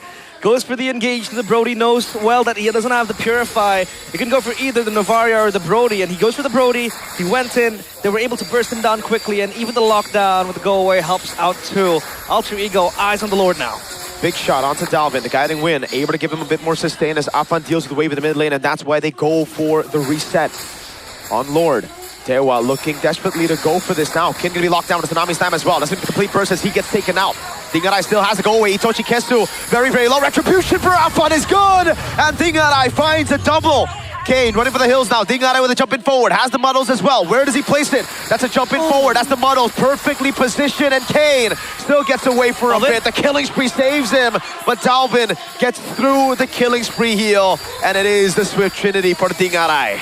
What a sequence from Alter Ego. I don't know what's more impressive for Alexander. The fact that maybe it was just pure reaction, pure instinct to go for the Brody flicker, or was he calculating that whole skirmish? Either way, it's impressive nonetheless. But that Lord fight as well, man. I thought Alter Ego will lose that out because of the fact that Dewa United was able to deal that poke from Octa. That was a really good snipe from Octa to get all the Alter Ego's HP member super low before the Lord fight. But that is the price that you pay as Kin. When you're on a flicker, you're gonna get targeted. Because the Varya is still doing God's work, but there isn't really that cleanup crew you're looking for to follow up from the Star Shatters available. from the Navaria, from Octa. A lot of combos set up as well. Might look for an engager, but Alter Ego playing it safe. Torn apart memory will just tickle away Alter Ego's HP. It's the healing from the Mathilda that makes it difficult even after landing those Star Shadows on Alter Ego. Mathilda healing and the shield as well. Super sufficient. Nino. Shifty Skies, bouncing ball. Toshikesu walks away with the bouncing ball, but that's a baster in the far lane. In the bottom lane, whoa. Bit of a 1v1 there from the Assassins. And the Hirara still kind of stings. But this is where Octa is the most impressive or the most useful though. Either you are caging the opponent in their base or you're caging your own base and trying to clear the lane. Multiple times Navi was able to win the game through this way, but unfortunately there is no Moskov here. It's a Brody. Yes, Brody deals a lot of damage in this at this point, but it's not really what Brody is normally used for. The wave clear is also pretty alright for Marksman, as we're gonna take a look at the item build right here. Just gold lead all over the board. Even Alexander 2K on a Kalea. Yeah. Damn. Goes for the fleeting time too. You have easier cycles with the ultimate. As Afan hits level 15, so this Fanny is uncontrollable. Still level 13 for Kane. They're gonna wait for the next timer, which will be the Lord. For Dewa, well, the high ground defense isn't really the best, I agree. The Brody wave clear, not the best. The Navaria, to a certain extent, can kind of help that. The Star Shatter trail in the back. But at least you have that Astral Echo to kind of spot out traps set out and laid by Alter Ego. So let's see if they're able to defend this Lord. It's still going to be the second Lord, so it's still defendable, not evolved just yet. Is maybe going for a Hask Claws right now? Yeah, this is a new build. Like it. Yeah, it looks like it, but in this kind of losing position, I feel like you want to go for a full-on glass cannon build for Brody to maximize the ceiling. But we'll see though. It's part of the crit build with the Berserker's Fury Lasso. I guess. It's still alright, and I guess he needs to sustain. But yeah, I agree with you. It's just, well, I mean, it's just tough, dude. I don't know, when you're 0-2 and your whole team's dying like this, I don't think there's any correct build. There you go. Not in a good position. Hask Claws build by Maybe, and Kin too, despite having a decent game in terms of KDA, he actually dealt the most damage at some point for Dewa United, which is really, really surprising. But this is not where Uranus is the most useful. No, losing place Uranus is probably the worst place a Uranus can be in. When you're turtling down in your inhibitors, and all you function as is as a sandbag, and you don't have a Purify. Tsunami Slam, oh! That's a jump from Mitoshi Kesu as well, but now it's gonna be Nino with the Shifting Skies, forcing the Flicker out from Maybe. Now it's that's gonna be Alpha walking in the back line with the cables. Dingarai picks up the kill. He goes Mega on Itoshi Kesu. The shot lands, but it's only onto Alexander Dingarai. Oh, melting everybody, pops the go away, throws Kane back. That's a 2-0 win for Alter Ego. Clean, precise, and clinical. For Alter Ego, it's a clean sweep. At the back of a humiliating loss against Onyx, they find their momentum once more. For Dewa, it's reset after reset after reset. Winless in 2 weeks. Week 3 will be the deciding time for Dewa United. Woof. That is a tough watch if you're a fan of Dewa United, but if you're an Alter Ego fan, then celebrate, man. But not too hard, because this is, at this point, it's very clear that Dewa United might be the worst team of the season, at least in this first 2 weeks. That was terrible. Really, really bad. Unlucky. GG, well played to Alter Ego, a 2-0 win. Their second one of the season after, again, not getting a single 2-0 win the entire season previously. Man, so tough. For Alter Ego, it's just beautiful the way they played this game. Alexander, though, what a player, man. Locking in on the right targets. And the curveball as well at the end, you know, with the Mathilda mid, and then we saw the Kalea extra Sora as well. Dewa super behind. I don't know, man. They need to do changes. They need to make some changes later on, maybe in week 3. Don't really know what's gonna happen, but hopefully they pick up that win, that much needed win that they really, really need. But so far it's looking very good for Alter Ego. It's looking very clean for them.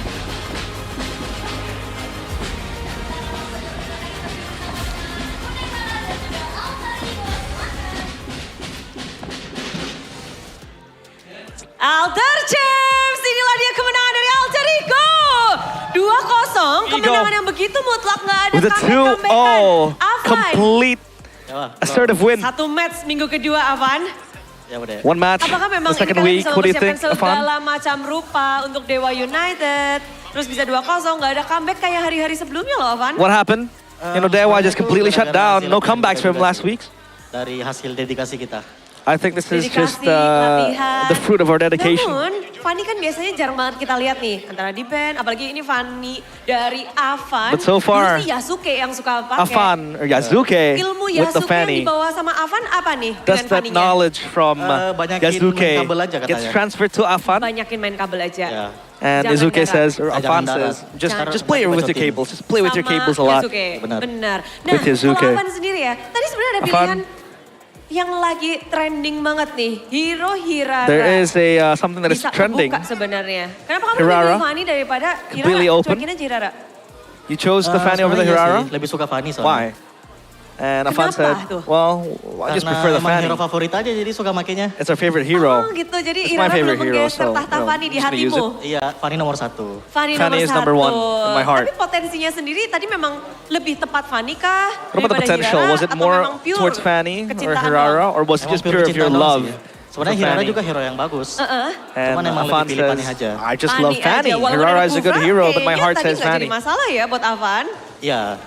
Sebenarnya main Fanny nggak ada for counter Afan? sih sebenarnya. Yang counter tuh diri sendiri. Wih. Well, playing Fanny, the counter is By non-existent. Avan It's only yourself. 2026. Fanny You tuh as gak the ada counter. counternya.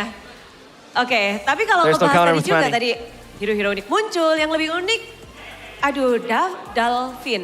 Well, Dalvin. Dalvin, Yeah, but much more unique Matilda, pickup. biasanya kan jadi roam. Ini With the kamu Matilda. pakai, Matilda is a kamu bawa ke roamer. mid lane. Why'd you bring it to the mid lane? Apa alasannya kamu ke-pick What was Matilda the di reason? mid lane hari ini? Jujur itu disuruh Nino juga sih, Budi. Well, Nino told me. Katanya Matilda aja udah midnya. biar Nino ada told me hero to bring the lain. Matilda to Jadi the kita mid lane. ikut aja. So, I'm just Nggak gonna follow rebutan, nggak apa, Nino. tapi emang Ya pure disuruh Nino, Bude. Nino told Karena me. kita kan kalau nggak nurut, ya gimana gitu, Bude. Well, I mean, if I don't follow his itu hanya di balik layar, orders, yang then tahu I'm ya just Nino gonna get gimana scolded. kalau di balik layar. So I'm just Mumpung gonna nggak ada follow orangnya, Nino and what he tahu says. aja nggak sih? Whatever he says. Apa? Kegalakan Nino, kesadisan Nino, bodoh. Well, Baik Nino sih ya, is Bude. very strict, right? Udah gitu, Yeah. apa ya, jiwa kapten banget lah. Apa-apa kita ngikutin dia gitu. His leadership skills, his leadership soul is very scary. Jangan dibilangin, Bude. Oh iya jangan, enggak. Tapi Nino keren banget Don't sih tell ya. him, Bude. Keren, ya. Tadi 2 Don't game spoil it to tadi, him. mumpung gak ada Nino. Tadi Nino ngapain aja di 2 There's game? no Nino Nggak tahu ngapain currently. dia, Bude. What was he doing? Tapi jago lah. 2 matches. Yang penting I don't jago. know. I don't know what he was doing. Matilda mid lane, ini memang cuma kamu yang bisa atau gimana Matilda sih? mid lane, Nggak tahu sih, are Bude, you the only one who can play the Whatsapp-nya Matilda juga mid lagi lane? nyoba-nyoba sih, Bude. Karena masih weak mungkin ya. I think Mungkin dia maybe. pengen coba kita But latihan. so far it's gitu ya, because diterapin Matilda is yet to be picked that often. Ini berarti So we need dari more hero reps udah kalian with the pakai Matilda mid. sebelumnya terus kalian pakai sekarang. Udah dipakai sih, cuman jarang. Well, did Cuma you guys use the jarang. Matilda mid? Dan it I think it has been works. used before, but recently it was picked up. 2-0. Gimana bukan Hijume. Dalvin, Not Ijume, 2-0. Dalvin. Alhamdulillah sih, cuman udah... How do you feel, sih, Bude. Dalvin? Minggu ini 2-0. bakal 2-0. Karena bisa? dari kerja keras kita. Well, I think it was expected to 2-0 Kita kerja because we kerasnya worked hard. Gak bakal ngianatin hasil lah di minggu ini gitu. Hard work does not betray. Menang, sempat kalah dan sekarang ngedapetin Results. kemenangan lagi. Naik turun naik. Tapi lawanmu di minggu kedua tuh Dewa United loh Dalvin. Well, Dewa United, Dalvin. Gimana ngeliat mereka sekarang kondisinya? What do you think about Lawanmu them? ini belum bisa ngedapetin kemenangan juga nih. Lagi berjuang juga. They're still trying to pick up a win too. Hilangnya sosok Mueza kali, Bude ya, berpengaruh I think the banget. reason why Dewa is struggling currently is because Mueza. Karena yang kita is lihat no kan longer in the Mueza team. juga lagi perform banget kan. Because Mueza is currently Oke, performing jadi memang dinamika very well. player baru. Nggak kayak tim Alter Ego ya, walaupun berganti pemain di ngarai. Unlike Ultra Ego, Dengarai. Iya, kalian berganti pemain tapi udah kompak banget ya. You guys change your players, quote dari sebelum unquote, ngetim pun udah but your chemistry is still there. bareng-bareng terus. Jadi Because we have pas always masuk been tim together, Bude. langsung kompak. Langsung So, kompak. Dan kekompakan kalian we hari are ini very nih. very much Sekompak on the apa sih same page. kalian untuk melawan Dewa United? What's your preparation against Dewa United? 80% kayaknya kompak banget. 80%. Iya. Kekompakannya And itu how apa yang strong kalian and fokuskan how nih? Untuk united you melawan are Dewa United. against Dewa United, and Dengarai says ngebunuh Kesu, Bude. 80%. Fokus ke Kesu? Malah Kesunya? And Dengarai says Kenapa the only Kesu thing itu? we're doing is just Ngeselin focusing aja on Bude Toshi Kesu. mukanya dia. It's Shikesu is very Nanti di very belakang annoying. His face. Iya, nanti di belakang cubit-cubitan. Later on in the backstage, you guys are gonna kita pinch ngeliat game each other satu. together. Pakito. Oh, Paquito. Gimana Pakito? Tadi disuruh coach Seki, Game one. coach Jim lah. Main yang pukul-pukul katanya. Oh. Lalu aku With diikutin sama Bang Kenny. They've been going to gym. Gimana They've been gymming tadi together, dengan so pukul-pukul? they've been hitting each other. Cukup seru sih Bude. The body and it's been very fun. Cuma gamenya terlalu cepat. I mean the game was fun, but it was too quick. Dan game kedua kamu dikasih marksman lagi. Gak kepengen Well, in game 2 you were given the marksman. Di ban Bude. Why? Yang Because lain the gitu? fighter was banned. Well, the other picks? Masih belum. I don't think there are any other picks. Apa namanya? Belum pas waktunya. Belum pas. It's not. Wow, it's just kalian not mempersiapkan hero unik lagi the right nih. moment. Ada. I'd say. Ada. And we still have a Ada. unique Kita hero tungguin in our dari pockets. Dingarai tapi Alexander. Oh, iya. Alexander. R-nya Iya, Bude. R-nya baru 1 ya. Alexander. Menang lawan Dewa United hari ini. Up against minggu Dewa yang United kedua. today. Kalian bekerja ekstra apa sih? How Tadi tuh hard pada were you kasih working tahu in today's tidak match? mengkhianati hasil, kerja keras, udah pada Well, ngespil. Sekarang hard kamu work nih doesn't tugas betray the gue. results. Sekarang mungkin nggak ada kali ya. Soalnya kemarin kita justru habis berantem Bude. I don't think there is any. We Tapi kan namanya ngetim kan kayak orang pacaran We kan. recently fought. Kadang ada momen sweetnya kayak It's one sekarang. another. It's like a relationship, you know, being in a team. Berantem, gara-gara But sometimes there are kalah sweet terakhir moments, itu. sometimes there are bitter moments, and we fought Jume yesterday. marah-marah mulu Bude. Because Hijume yesterday udah nggak ada Dalvin or padahal ya? Hijume got angry. Tapi jati dirinya At masih us. ada sih Oh. dikit tapi ya. Ada. But hey, at least Dalvin marah-marah. it still shows that he is Kenapa? still there. Apakah karena kalian kurang kompak atau apa? Is it because the lack of Dan chemistry? mengompakkan alter ego. Seperti apa itu What about the perjalanan chemistry in alter mengompakkan ego? kembali? How did you re-chemistry? Ngapain? How did you rebuild that chemistry Ngobrol, again? Bang. Deep talk Bude. Well, what we did was Tengah just malam you know sambil talk ngopi together, gitu. deep Iya, talk jam 12 lah. in the middle of the night, Wow. 12 in the Hasil dari morning. deep talk kalian apa? What's the Ini result of hasilnya that deep sekarang, talk? Menang 2-0. Benar. Well, it's a win, 2-2 today. Wow, jadi banyak-banyak deep talk aja jawaban dari So a alter lot of ego. deep talk. Bisa dibilang sih begitu ya. Harus ada berantemnya. Well, I Oke, mean, yeah, itu dari that's how we internal put it. kalian. Berarti ada How we berantem, fought. ada baikan. Namun, So we lawan fought. Dewa United, tadi kita ngeliat di game 1 And mereka we aja mended pakai hero our relationship. combo-combo. Kalian kayak bisa menjawab segala macam yang Dewa keluarkan. Well, the combos. Mungkin Being dari shown. diri kita sendiri ya. Kita nggak mikirin musuhnya bisa ngapain sih. Kita lebih We don't mikir really kitanya tuh think bisa about ngapain. what the opponent Bisa ngapain? Tadi bisa can ngapain do Dewa against kamu, us. Alex? We just Bisa think about what we menang. can do Bener. against the Bener. opponents. Ini kemenangan kalian And what did yang you do? pertama dan terakhir Alexander di already minggu yang said, kedua. well, we could win. Karena Iya, cuma satu we match. did win. Benar. Cuma sekali match. We can Ada win. yang mau kamu sampaikan gak sih untuk kemenangan ini? Untuk yang tadi nonton-nonton juga, yang lagi Anything you wanna restream. say, Ada restream to the people pencinta alter watching? ego banget loh. Siapa tuh? Yang People in the dikuncir itu. MPL Arena Oh iya, and dia fans berat kayaknya Bude. Iya. Buat Alter Champs, buat Alter Champs. yang restream juga, makasih udah. To the kita ones for terus streaming as walaupun well. Minggu kemarin kita kalah. Thank you so much for watching. Last week we masih tetap lost, banyak yang dukung. but Makasih. still there are a lot of Terima people kasih supporting us. So dan thank you very much for sticking by our rasanya side. kali ini Alter Champ bisa happy-happy karena But ini hey, Alter adalah Champs kemenangan 2-0 dari Celebrating the Alter win Ego. today, a 2-0 from Alter Ego.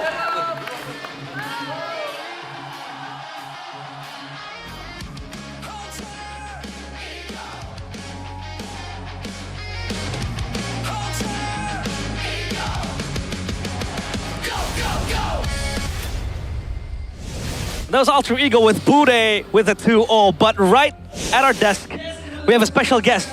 So are you Nino or are you Shocky? I Nino. Nino. Nino. You guys have any questions for our XP man right here, Nino? Well, I want to start with the choice of emblem. Let's get technical here for Kin. The Master Assassin in the EXP lane as a Uranus, as a Valentina utility, by the way. So, what's that all about? What was your thought on that emblem choice? Jadi, pertanyaannya adalah... Translator, let's go. Deg-degan tadi ya, deg-degan, serius agak deg-degan. Jujur agak deg-degan. Deg-degan di sini dibanding main MPL. Lebih deg-degan sini? Iya. Okay. So, Kin, Master Assassin ya kayak gitu lah pokoknya. So Nino's basically said that he is much more nervous here compared to being up on stage. Yeah. But yeah, Jevin. Oke, pertanyaannya tadi adalah Kin pakai Master Assassin di Uranus sama di Valentina utility. Menurut lu itu gimana? Ada plus minusnya atau apakah itu playstyle-nya sendiri atau gimana? Menurut aku plusnya karena Kin emang jago banget di laning, jadi dia memaksimalkan itu biar orang yang di laning tuh sedikit ya under lah di bawah dia lah. Okay. You want to translate that? transfer. I thought it's your job, but yeah. Apparently, Ken used that Master Assassin because Yeah, one of his very main strength is his laning. So he wants to use that to the maximum potential and put some pressure on the opposing laners. Very cool. I got a question for you, Nino. This time I won't translate, all right? So you got to lock in. I'm joking. In today's meta, we heard from Zephyr as well. It's really, really good for Alter Ego, right? But I want to go back to that loss against Onyx. What happened against Onyx? Jadi, ngerti nggak? What happened? I don't know. I don't know. We don't know. Jadi, kenapa gitu Iya, kan? kenapa?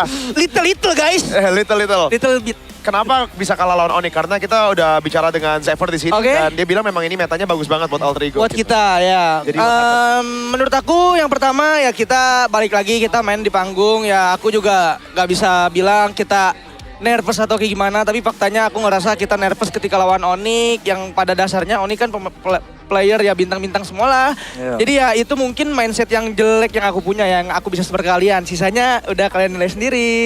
There you go. So according to Nino, that loss against Onyx was more of a mental thing where, again, yeah, they don't really want to use nervousness as an excuse, but it's the reality right now that maybe they were still nervous in that first match against Onyx. So there you have it. For everything else, it's up to you guys to decide. But now, Nino, we can talk about the player of the match here, Dingarai. Obviously, Arfi or Dingarai has shown, that he still has the potential. We talked about him being mostly the Granger, the Obsidian merchant, but he is very apt as well with the fighters. What do you think about him in the current meta? Jadi kan sebenarnya Dingarai ini, you want to answer? No. Translate please. Translate please. Okay. So Dingarai ini kayak dulu selalu dibilang kayak dia tuh Granger merchant, dia cuma bisa main Obsidian, hero-hero yang Skypiercer. Tapi dia fighter bahkan tanpa Freya masih jago. Jadi menurut Bang Nino, di meta ini tuh Dingarai itu kayak gimana sih? Jujur ngelihat Arfi tuh dulu pertama kali aku nyetujuin Arfi ya. Maksudnya tuh kita kan trial dan lain-lain, kita pembahasan Goten siapapun. Ngelihat Arfi itu sebenarnya hero-nya sama kayak waktu aku di God Lane. Jadi aku ngelihat kayak hero pool dia sebenarnya banyak. Ada beberapa hero yang belum keluar juga sama dia. Jadi kalau bisa dibilang bisa Granger doang kayaknya enggak. Hero pool dia paling banyak. Gitu. Di MPL? Menurut aku di MPL iya, soalnya latihannya tuh bener-bener explore banyak banget. So, can I guess the hero? Boleh nebak hero-nya yang belum keluar di Gold Lane? Boleh, tebak. Khalid, Argus? Ada di dua itu. I think it's going to be the Argus. But Nino essentially says that, Dingarai is a player that can play a lot of heroes and he's one of the best, I think, as well in MPL ID in terms of hero pool. And it resembles what Nino used to play back when he was playing the gold lane. And there are still two more heroes, or rather, heroes, that is yet to be shown. And one of them is either the Khalid or the Argus. Yeah, I don't think it's going to be brought out, but yeah. I'll follow it up with this performance. I think you did an amazing job. A 2-0 clean victory, 10 minutes in game number 1, and another dominant game in game number 2. What caused this dominance this time around against Dewa United? Why was it so quick? Gimana kalian bisa dominasi di permainan yang sekarang? Karena mainnya lebih berani aja sih. Sebelumnya kayak ada yang ketahan gitu. Okay. He said that basically it felt like they were still being held back a bit in their previous matches, and this time they were really able to play freely. What did you do to enable that? What did you do to play freely this time around and not be held back? Apa yang lu lakukan untuk benar-benar bisa lepas di match ini? Yakinin satu sama lain, karena bentuk ngeyakinin satu sama lain menurut aku itu segi percaya sama temen gitu loh. Maksudnya kayak percaya diri sendiri menurut aku bagus, tapi harus percaya temen juga. So they basically made sure to everybody to trust in each other so that they can play freely and they keep motivating each other. Alter Ego is a team built behind that family El Familia mindset. El Familia. El Familia. Do you have any other questions, Chef, you want to ask? I want to go back to the draft. It's probably the only time so far in MPL Indonesia where a team really does not care about the other team picking Hirara. And this might be the first time ever that we see Hirara as the last pick. Jadi, gue mau tanya, ini pertama kalinya mungkin ya di MPL Indonesia season 18. Sebuah tim itu nggak peduli sama sekali sama tim musuh pick Hirara dan bahkan ini pick Hirara di last pick. Alasannya kenapa? What's the reason? Alasannya karena kita siap melawan Hirara dan siap pakai Hirara. Very, very PR trained answer. PR trained answer. You want to translate that? Jadi alasannya adalah, what was the answer again? No, you want to translate in English, brother. Yeah. Oh, okay. What was the answer again? The answer is they're ready to beat or play the Hirara. Okay. There you go. There you go. Well, yeah. So far, Alter Ego looking very well. But what do you think about the upcoming matches? Is Alter Ego going to be able to retain this form, especially when you are going to face bigger opponents. Jadi gimana ke depannya minggu depan mungkin apakah Alter Ego bakal mempertahankan performa yang sama atau mungkin masih ada level yang lebih tinggi lagi yang bisa di-achieve apalagi ngelawan tim-tim yang mungkin lebih besar gitu, lebih gede. Yang pasti aku gak sabar buat lawan Albert karena kita sekamar. Okay. So Albert is also a part of the national team, and Nino can't wait to face Albert because they are roommates, and they were roommates. They were roommates. Oh, they know their strategies. But hey, Last question. Yes. Okay. Prediksi next match, Veteronic. Aduh. Ayo. Veteronic skor sama MVP siapa? Skor udah pasti 2-1. Oke. Itu skor 2-1 yang menang. This is hard. Maybe BTR. My God! Nice, my goat. Nice. Oh, come on! MVP Moreno. Oh! There you go. He says Pikachu's gonna win 2-1. Moreno's gonna be the MVP. Ball knowledge. Good choice. He knows ball. Ball knowledge. But hey, so Nino predicted that it's gonna be a 2-1 for Bigatron with the MVP being Moreno. But why Moreno? Kenapa Moreno? Gak tahu, dia lagi jago banget. Jago banget ya? Sumpah dia lagi jago banget, asli. Apakah ini performa terbaik Moreno setelah lama dia berkarir di MPL ID? Yes, of course. Of course. Hey, exactly Nino, man. Nino said that Moreno is in his prime and was possibly so far of Moreno playing at MPL ID, this has been his prime, the best he has been. But we do have here. Yep. GoPay, bagi-bagi 10k diamonds. So GoPay is sharing for you 10k diamonds, on 10 diamonds for only 1 rupiah. You can scan the QR code for the 100 fastest people watching currently. Mau scan nggak? Buat dapat nggak? Nggak bawa HP. Oh iya, belakangnya. No, I don't think he can scan. He's got his own diamonds, no? Okay, That's a lot of diamonds. You know what? Since we still have Nino here, since we have to hold him here forever until the end of the day, end of the show, Nino, lu jadi English caster aja sekarang ya. Oke. Tadi udah bisa of course kan. Iya. Apa? Lu bisa. Iya betul. Oke. Coba lu closing, bisa nggak? In English. Hello guys, thank you for watching Alter Ego. But I win. Yay! Also, what do you want to say to the Alter Champs? Alter Champ. In English. Aku gak bisa. But hey, thank you so much, Nino, for being with us. Congrats for the win. Thank you. What a performance. But yeah, well, we are still gonna hold him here because we're still waiting for the interview over at ID Desk to be over. Who do they have so, It's you know, tougher. if you're mad, if you're angry right now that you're forced to stay here for a long time, blame Zephyr. He's talking too much in the Indodesk. Yeah. Okay? Ini semua salah Zephyr. Zephyrnya yang ngomong banyak nih di Indodesk, makanya kita Kita bisa. ikut Indodesk soalnya. Oh iya. Makanya ini kita belum bisa nih, tapi apa ya? Nanti lu marah-marahin Kenny. Ya aman, ntar kan kemarin dimarah-marahin mulu kan. Nah, Ntar aku yang marahin. nah. Hey, but thank you, Nino. We'll see you on the BTR versus Onyx match in MPL ID Season 18.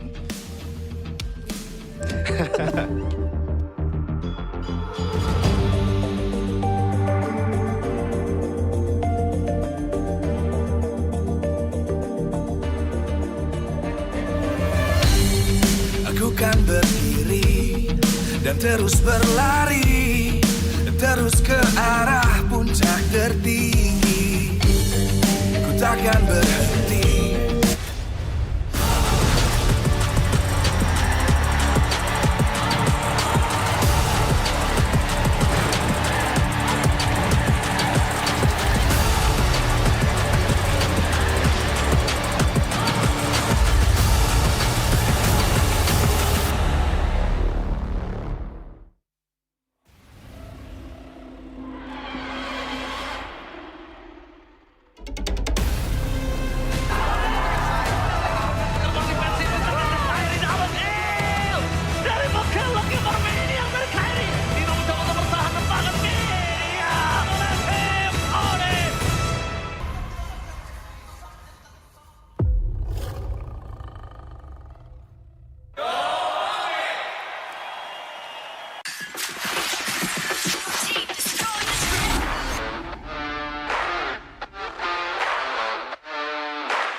cultured by Todak.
Di tim yang paling susah itu nyatuin semua di tengah perubahan yang nggak ada habisnya. Kami bukan lemah, kami cuma belum searah. Menang atau kalah itu biasa, tapi ingat satu hal, kita itu keluarga. Waktunya konsisten saling percaya. Sejak kapan Navari jadi CEO? Hah? Lalu diam, Ming. Mending lihat ini. Yang ini murahnya beneran. Bantu kita naik level barengan.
Divine judgment!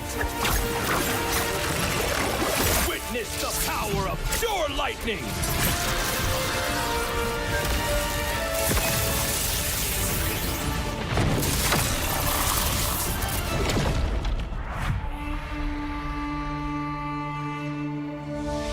All that lies below is under my vigil.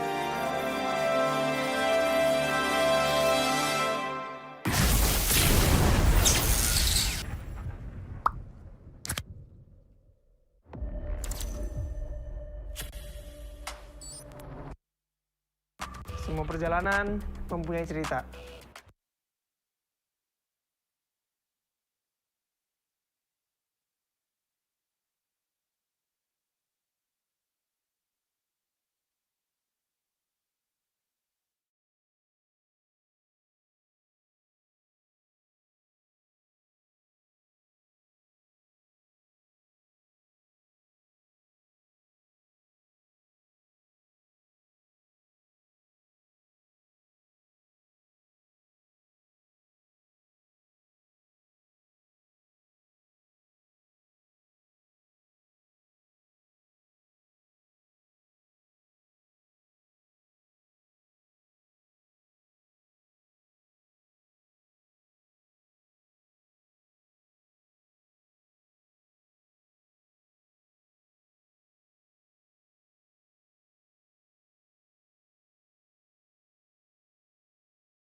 berdiri dan terus berlari, terus ke arah puncak tertinggi.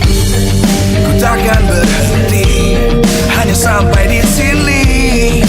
Kemenangan abadi menanti. You know we won't miss if we unite our focus. And if you haven't noticed, we'll nyalakan apimu, hadapi semua tantangan, hadang semua serangan, jatuh bukan halangan. Bakar semangatmu, janganlah engkau menyerah. Kita akan buat sejarah. We all this, we won't miss. We all this, we won't miss. Saatnya beraksi, jalani ambisi. Aku kan menyawakan hari ini. You know we won't miss if we unite our focus. And if you haven't noticed, we'll nyalakan apimu, hadapi semua tantangan, hadang semua serangan, jatuh bukan halangan. Bakar semangatmu, janganlah engkau menyerah. Kita akan buat sejarah. We all this, we won't miss. We all this, we won't miss. We all this.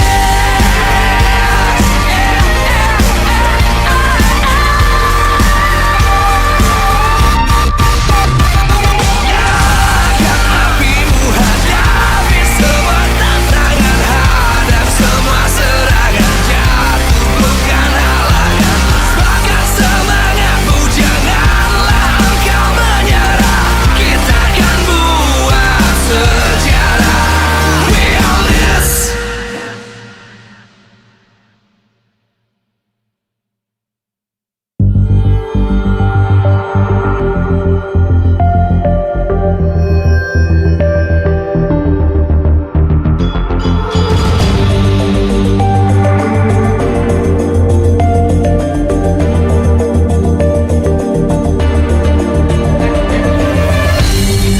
Aku kan berdiri dan terus berlari, terus ke arah puncak tertinggi.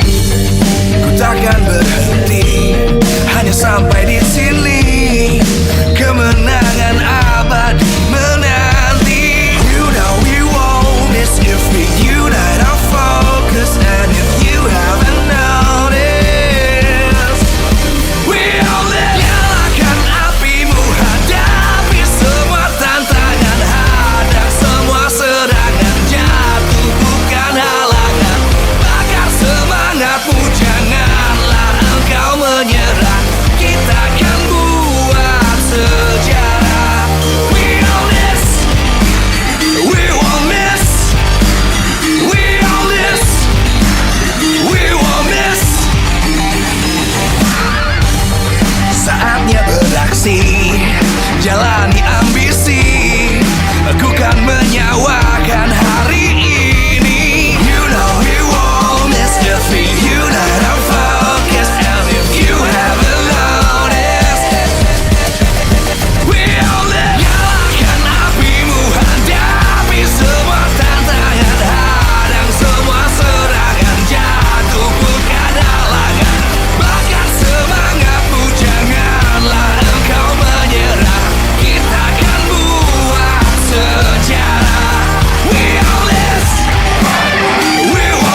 terus berlari, terus ke arah puncak tertinggi.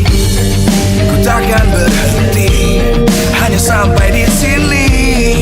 Kemenangan abadi menanti. You know we won't miss if we unite our focus. And if you haven't noticed, we'll nyalakan apimu, hadapi semua tantangan, hadang semua serangan, jatuh bukan halangan, bakar semangatmu, janganlah engkau menyerah, kita akan buat sejarah. We all this, we won't miss, we all this, we won't miss. Saatnya beraksi, jalani ambisi, aku kan menyawakan hari ini. You know we won't miss if we unite our focus. And if you haven't noticed, we'll nyalakan apimu, hadapi semua tantangan, hadang semua serangan, jatuh bukan halangan, bakar semangatmu, janganlah engkau menyerah, kita akan buat sejarah. We all this, we won't miss, we all this, we won't miss, we all this.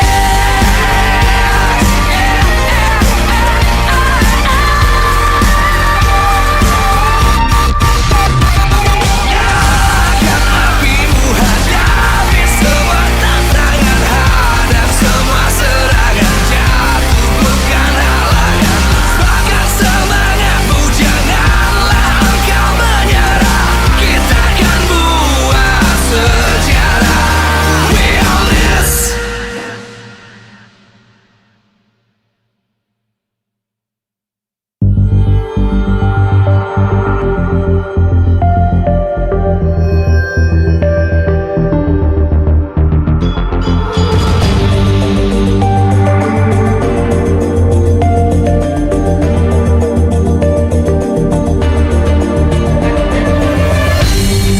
Aku kan berdiri dan terus berlari, terus ke arah puncak tertinggi. Ku takkan berhenti, hanya sampai di sini. Kemenangan abadi menanti. You know we won't miss if we unite our focus. And if you haven't noticed, we'll nyalakan apimu, hadapi semua tantangan, hadang semua serangan, jatuh bukan halangan, bakar semangatmu, janganlah engkau menyerah, kita akan buat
dan terus berlari, terus ke arah puncak tertinggi. Ku takkan berhenti, hanya sampai di sini. Kemenangan abadi menanti. You know we won't miss if we unite our focus. And if you haven't noticed, we'll nyalakan apimu, hadapi semua tantangan, hadang semua serangan, jatuh bukan halangan, bakar semangatmu, janganlah engkau menyerah, kita akan buat sejarah. We all this, we won't miss, we all this, we won't miss. Saatnya beraksi, jalani ambisi, aku kan menyawakan hari ini. You know we won't miss if we unite our focus. And if you haven't noticed, we'll nyalakan apimu, hadapi semua tantangan, hadang semua serangan, jatuh bukan halangan, bakar semangatmu, janganlah engkau menyerah, kita akan buat sejarah. We all this, we won't miss, we all this, we won't miss, we all this.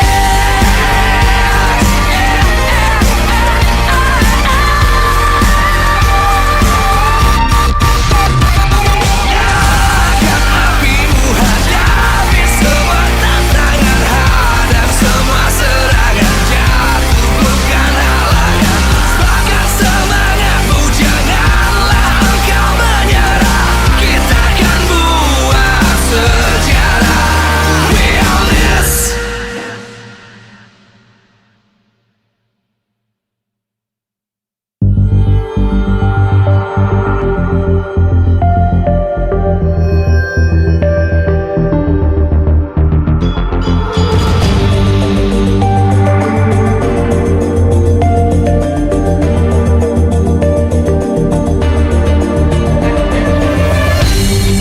Aku kan berdiri dan terus berlari, terus ke arah puncak tertinggi. Ku takkan berhenti, hanya sampai di sini.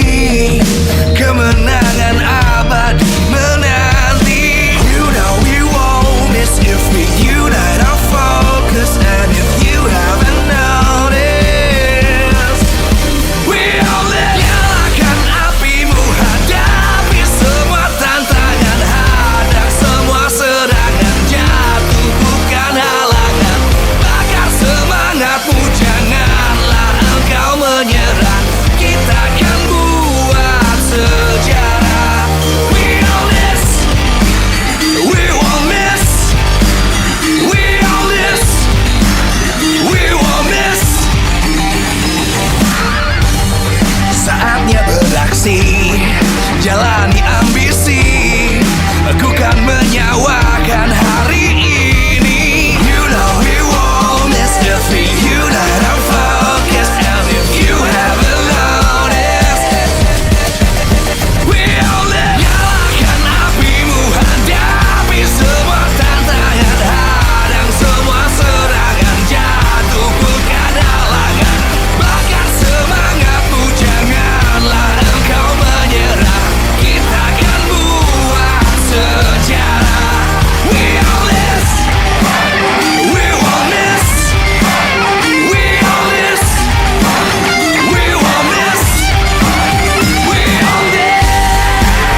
dan terus berlari, terus ke arah puncak tertinggi. Ku takkan berhenti, hanya sampai di sini. Kemenangan abadi menanti. You know we won't miss if we unite our focus. And if you haven't noticed, we'll nyalakan apimu, hadapi semua tantangan, hadang semua serangan, jatuh bukan halangan. Bakar semangatmu, janganlah engkau menyerah. Kita akan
kan berdiri dan terus berlari, terus ke arah puncak tertinggi.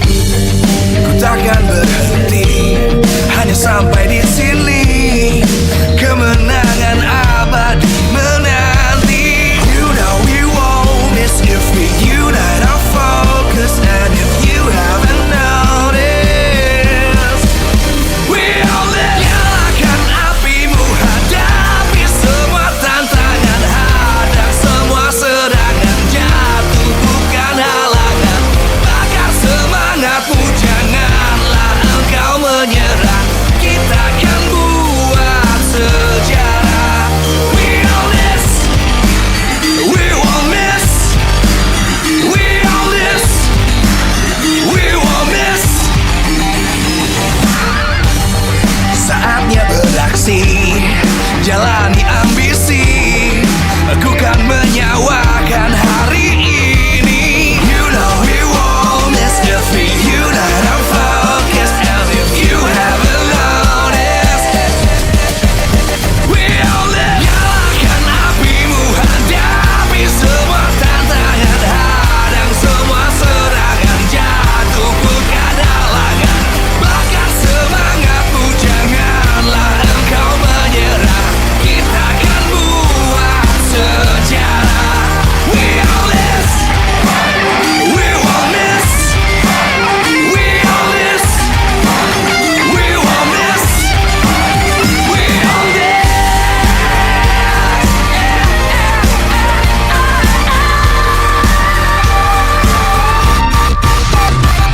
Nyalakan apimu, hadapi semua tantangan, hadang semua serangan, jatuh bukan halangan.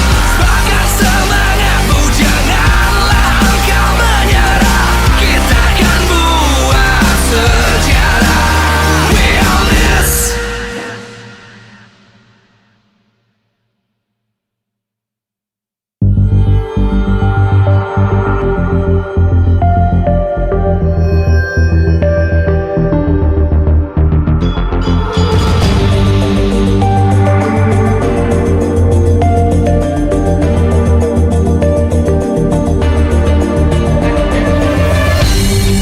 Aku kan berdiri dan terus berlari, terus ke arah puncak tertinggi. Ku takkan berhenti, hanya sampai di sini. Kemenangan abadi menanti. You know we won't miss if we unite our focus. And if you haven't noticed, we'll nyalakan apimu, hadapi semua tantangan, hadang semua serangan, jatuh bukan halangan. Bakar semangatmu, janganlah engkau menyerah. Kita akan buat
terus berlari, terus ke arah puncak tertinggi. Ku takkan berhenti, hanya sampai di sini. Kemenangan abadi menanti. You know we won't miss if we unite our focus. And if you haven't noticed, we all live. Nyalakan apimu, hadapi semua tantangan, hadang semua serangan, jatuh bukan halangan. Bakar semangatmu, janganlah engkau menyerah. Kita akan buat sejarah. We all this, we won't miss. We all this, we won't miss. Saatnya beraksi, jalani ambisi. Aku kan menyawakan hari ini. You know we won't miss if we unite our focus. And if you haven't noticed, we all live. Nyalakan apimu, hadapi semua tantangan, hadang semua serangan, jatuh bukan halangan. Bakar semangatmu, janganlah engkau menyerah. Kita akan buat sejarah. We all this, we won't miss. We all this, we won't miss. We all this.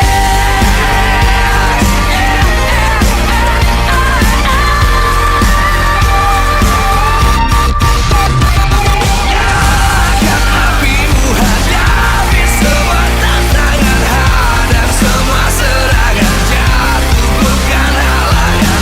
Bakar semangatmu, janganlah engkau menyerah. Kita akan buat sejarah. We all this.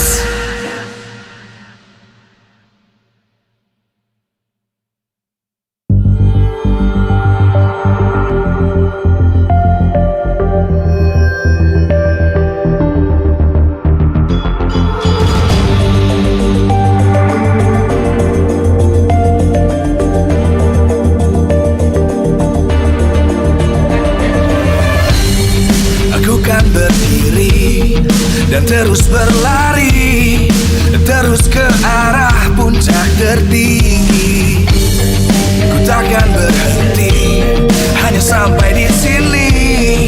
Kemenangan abadi menanti. You know we won't miss if we unite our focus. And if you haven't noticed, we all live. Nyalakan apimu, hadapi semua tantangan, hadang semua serangan, jatuh bukan halangan.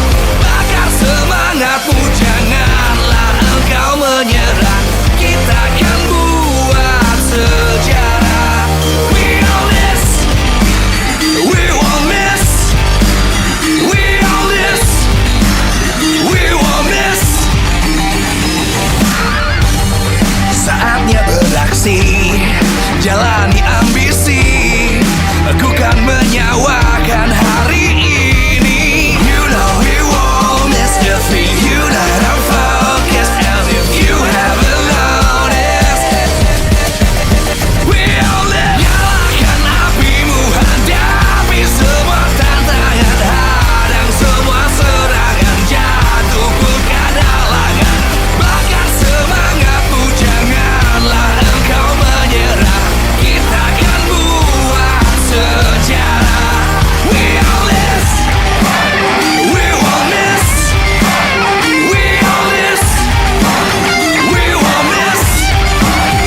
terus berlari, terus ke arah puncak tertinggi.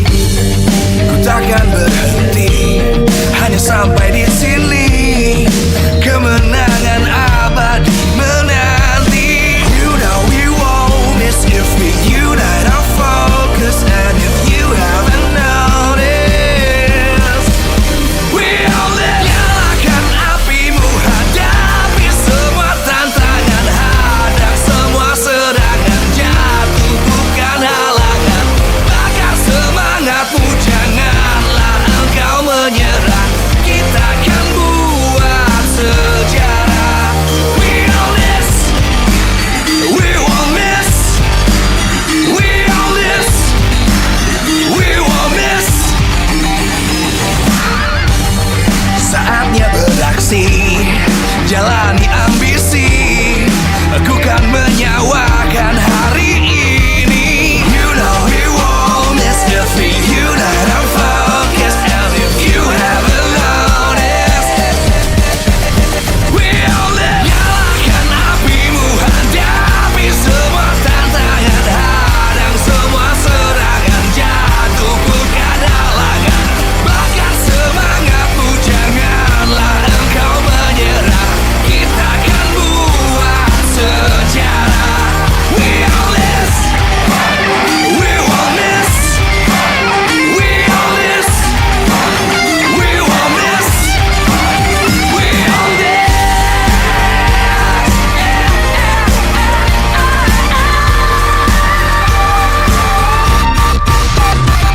Nyalakan apimu, hadapi semua tantangan, hadang semua serangan, jatuh bukan halangan.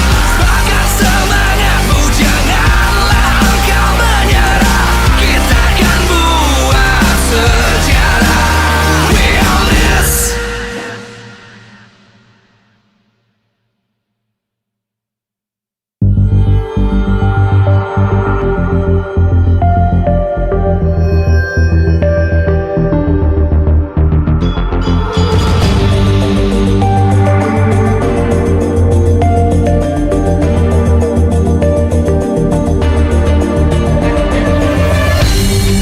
Aku kan berdiri dan terus berlari, terus ke arah puncak tertinggi. Ku takkan berhenti, hanya sampai di sini.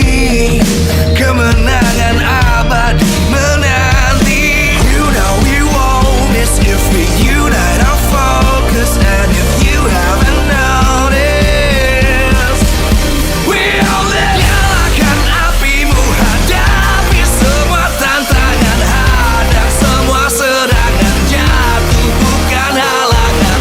Bakar semangatmu, janganlah engkau menyerah. Kita akan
sampai di sini, kemenangan abadi menanti. You know we won't miss if we unite our focus. And if you haven't noticed, we all live. Nyalakan apimu, hadapi semua tantangan, hadang semua serangan, jatuh bukan halangan.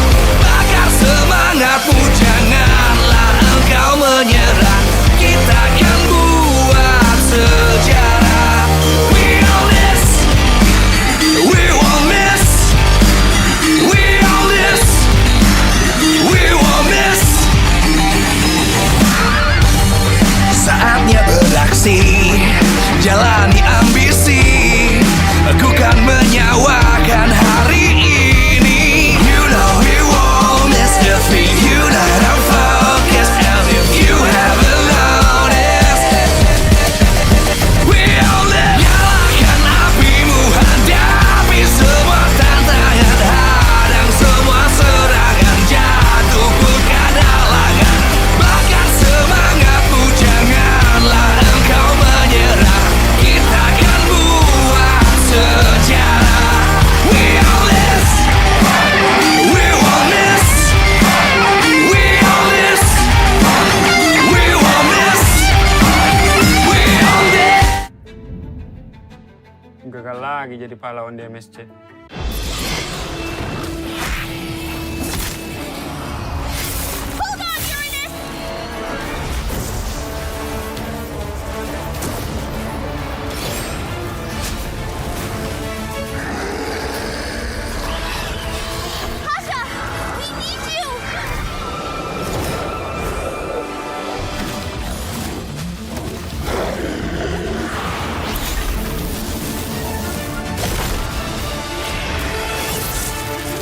Divine judgment!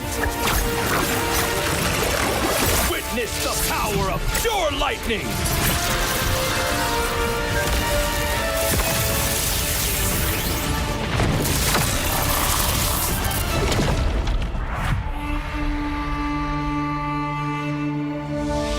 All that lies below is under my vigil.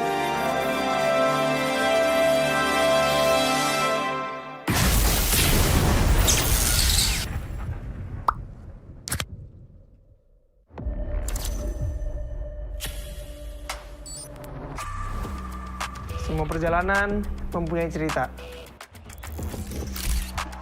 Dan semua orang ingin menjadi pahlawan dalam cerita itu. Menjadi seorang pahlawan bukan hanya sekedar menang perang, namun mampu mencari modal untuk berperang. Oke. Hanya modal gold. Patch sekarang modal gold gampang kena comeback. Pahlawan itu butuh pengalaman. Pengalaman berseason-season adalah hal paling berharga.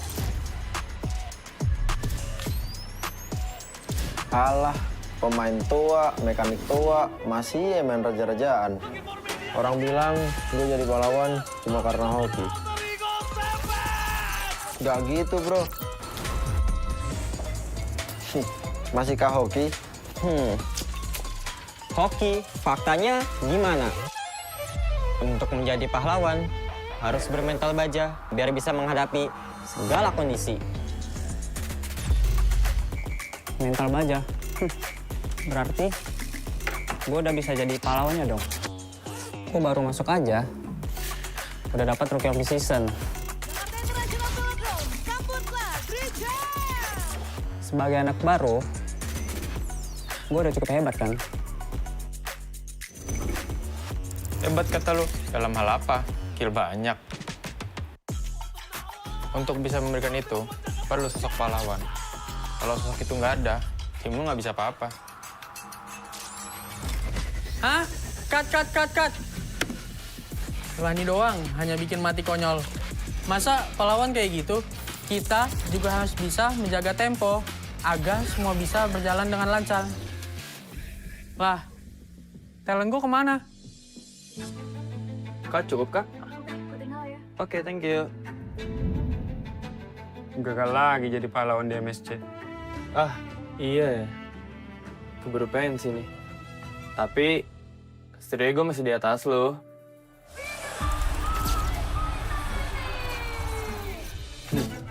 Itu doang lo itu mah. Season ini nggak akan semudah itu. Yuk, mulai syuting. Mi, baca dulu. Loh, kok lu jadi extra ada, Man? Magang, Mor. Wih, serius kita bakal main di sini? Yes, approve. Kalau emang di sini akan lebih pantas buat ngebuktiin siapa pahlawannya.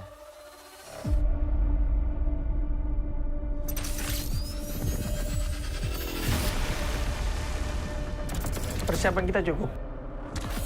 Kita berpengalaman. Kita harus sesuai target.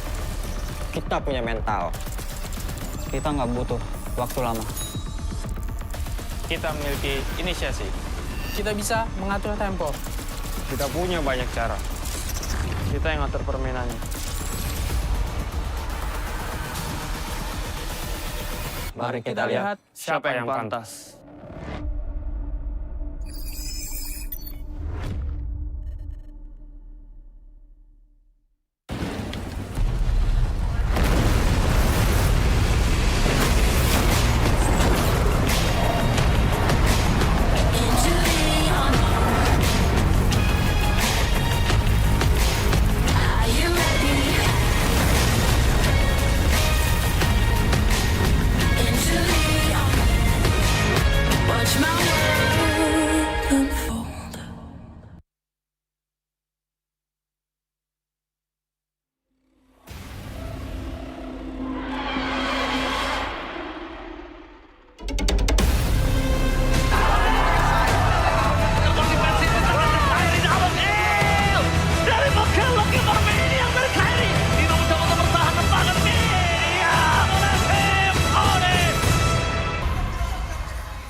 This, cultured by Todak.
Di tim yang paling susah itu nyatuin semua di tengah perubahan yang nggak ada habisnya. Kami bukan lemah, kami cuma belum searah. Menang atau kalah itu biasa, tapi ingat satu hal, kita itu keluarga. Waktunya konsisten saling percaya. Sejak kapan Navari jadi CEO? Hah?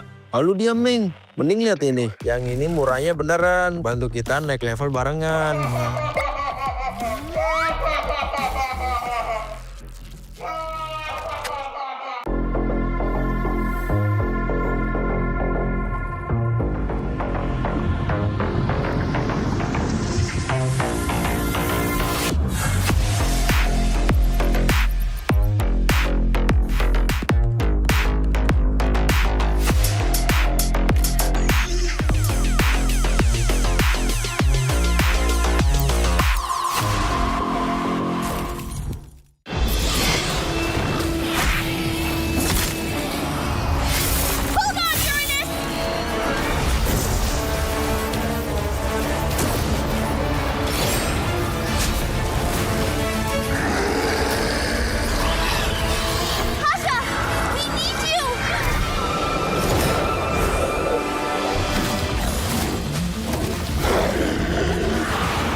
punishment! Witness the power of pure lightning!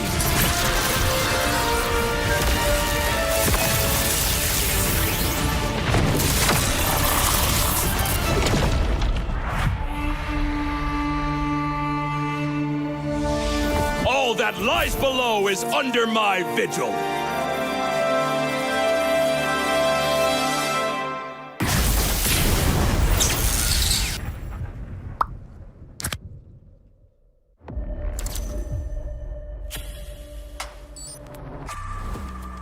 Semua perjalanan mempunyai cerita. Dan semua orang ingin menjadi pahlawan dalam cerita itu. Menjadi seorang pahlawan bukan hanya sekedar menang perang, namun mampu mencari modal untuk berperang. Oke. Hanya modal gold. Patch sekarang modal gold gampang kena comeback. Pahlawan itu butuh pengalaman. Pengalaman berseason-season adalah hal paling berharga. Alah, pemain tua, mekanik tua, masih main raja-rajaan. Orang bilang gue jadi pahlawan cuma karena hoki. Gak gitu, bro. Masihkah hoki? Hoki, faktanya gimana? Untuk menjadi pahlawan, harus bermental baja biar bisa menghadapi segala kondisi. Mental baja? Berarti gue udah bisa jadi pahlawannya dong. Gue baru masuk aja, udah dapat Rookie of the Season. Sebagai anak baru, gue udah cukup hebat kan?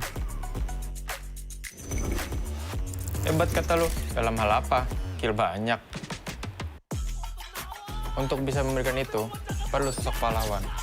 Kalau sosok itu nggak ada, tim lu nggak bisa apa-apa. Hah? Cut! Lani doang, hanya bikin mati konyol. Masa pahlawan kayak gitu?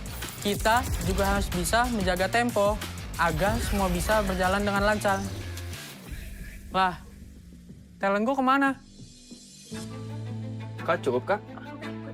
Oke, thank you. Gagal lagi jadi pahlawan di MSC. Ah, iya ya. Keburu pensi nih. Tapi, setidaknya gue masih di atas lo.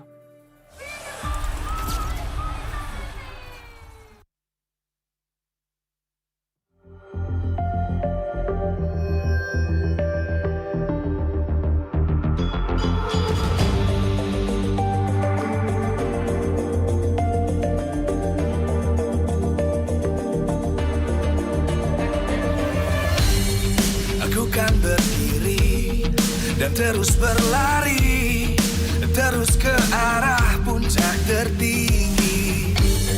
Ku takkan berhenti, hanya sampai di sini.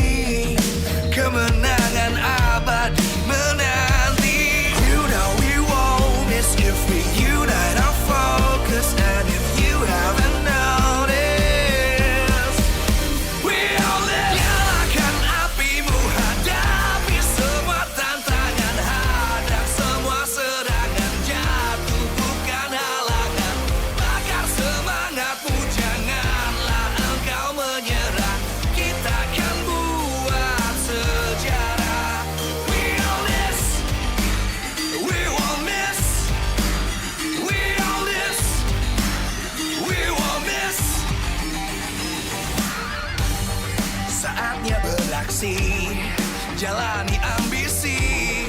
Aku kan menyawakan hari ini. You know we won't miss if we unite our focus. And if you haven't noticed, we all live. Nyalakan apimu, hadapi semua tantangan, hadang semua serangan, jatuh bukan halangan. Bakar semangatmu, janganlah engkau menyerah. Kita akan buat sejarah.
kan berdiri dan terus berlari, terus ke arah puncak tertinggi. Ku takkan berhenti, hanya sampai di sini. Kemenangan abadi menanti. You know we won't miss if we unite our focus. And if you haven't noticed, we only nyalakan apimu, hadapi semua tantangan, hadang semua serangan, jatuh bukan halangan, bakar semangatmu, janganlah engkau menyerah, kita akan buat sejarah. We own this, we won't miss, we own this, we won't miss. Saatnya beraksi, jalani ambisi, aku kan menyawakan hari ini. You know we won't miss if we unite our focus. And if you haven't noticed, we only nyalakan apimu, hadapi semua tantangan, hadang semua serangan, jatuh bukan halangan, bakar semangatmu, janganlah engkau menyerah, kita akan buat sejarah. We own this, we won't miss, we own this, we won't miss, we own this.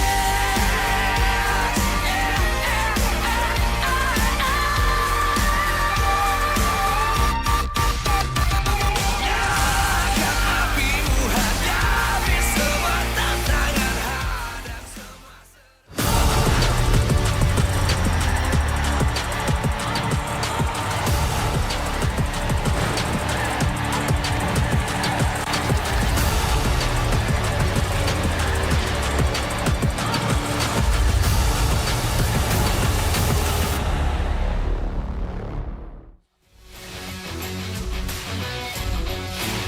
Live from MPL Arena, Jakarta. MPL Indonesia Season 18 is powered by Mutal. Supported by Esports Federation of Indonesia. Presented by official gaming phone, Infinix. Official e-wallet, GoPay. Official gaming chair, Toda. Partner in esports, Aqua, Telkomsel, Bayou, IndyHome. Good time, so good. We own this.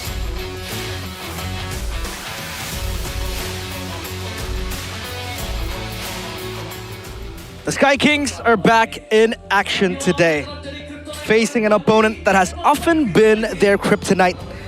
In their recent meetings, Bigatron have proven to be Onyx's biggest roadblock, a team that ended their winning streak, stopped their dominance, and even delivered a painful defeat in the MPL ID Season 17 Grand Finals.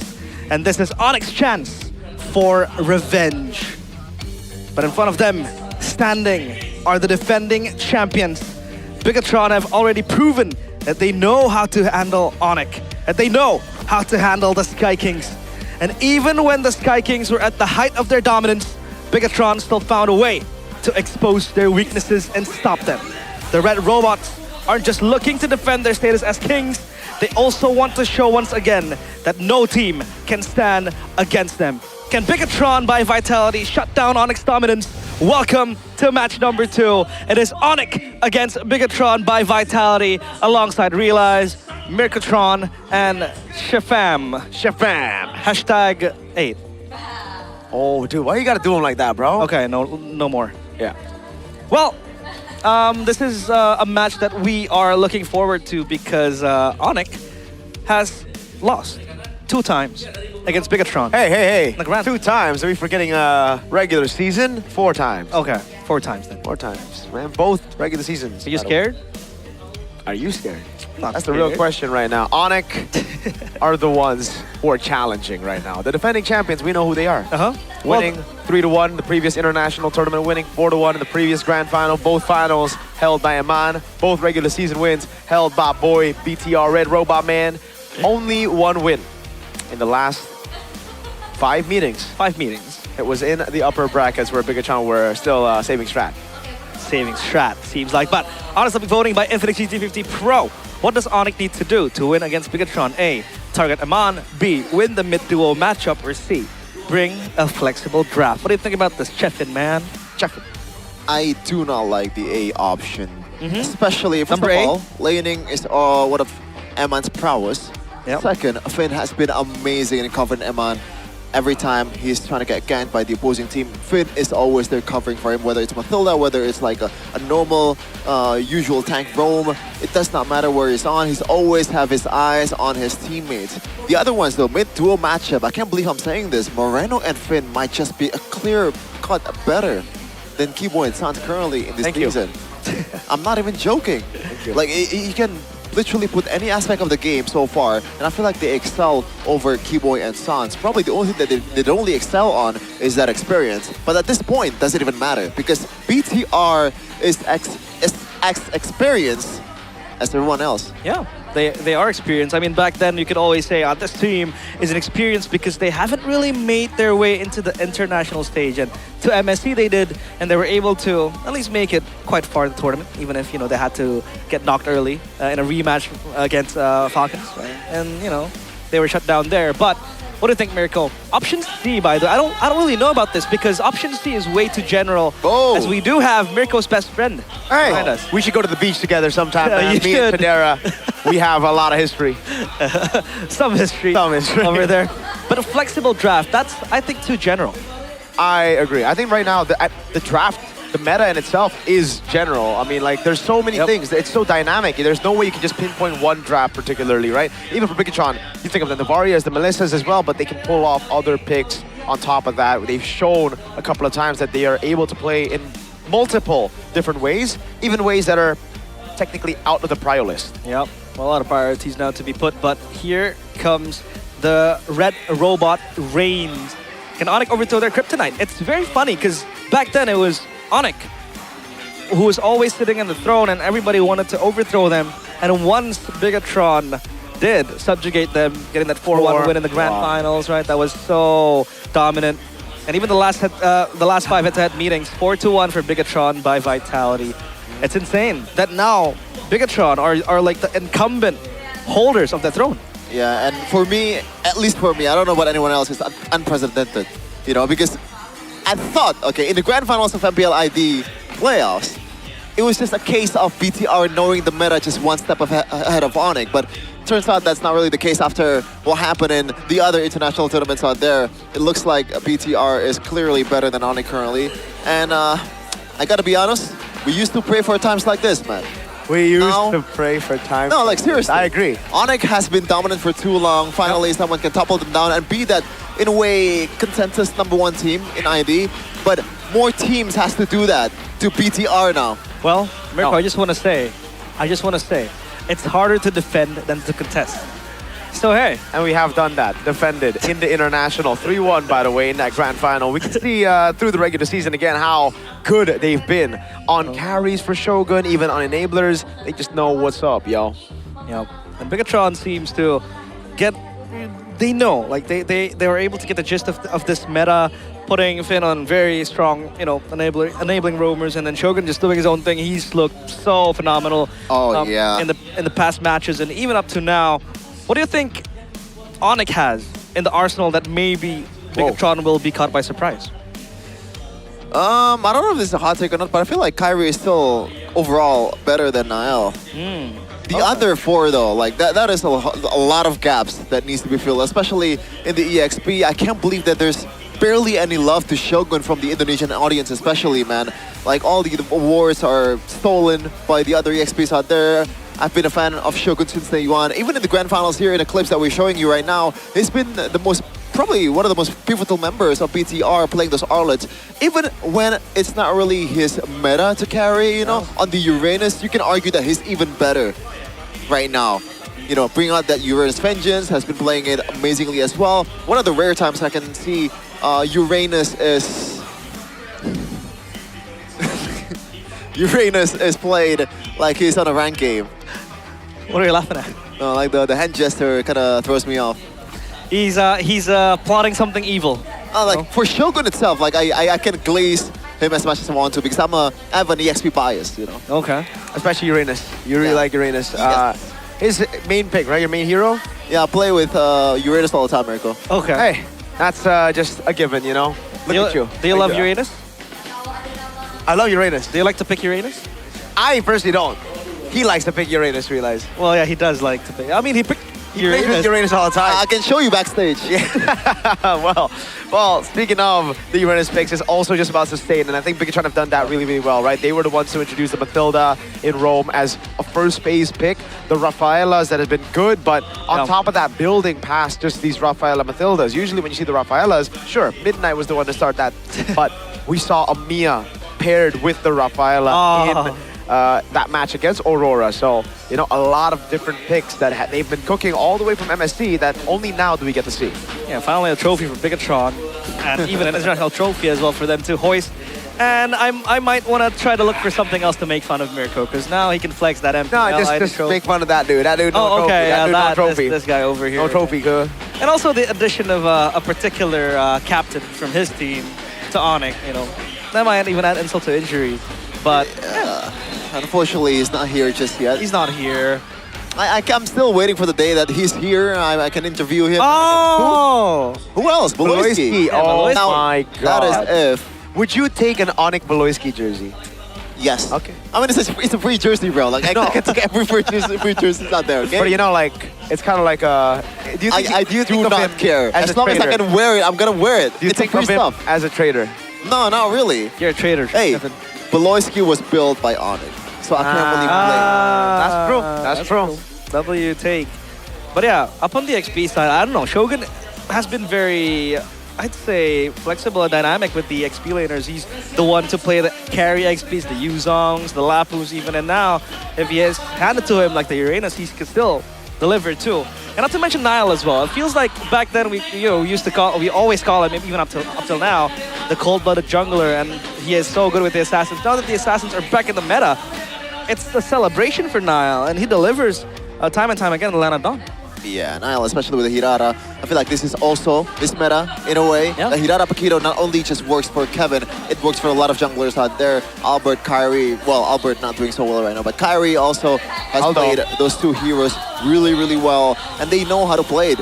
Not like the previous games earlier where Hirara was not prioed. But now I think the Hirara Paquito should be prioed by both teams, just like an usual MPL ID game. It might even be banned out in the first phase, both Paquito and the Hirara. We've seen that for a lot of them. I mean, Onyx yesterday against RRQ, banned it out, picked up the Harley, had to go for different picks, so maybe that's the way to go right now. Maybe Onyx needs to take Bigatron out of the meta picks.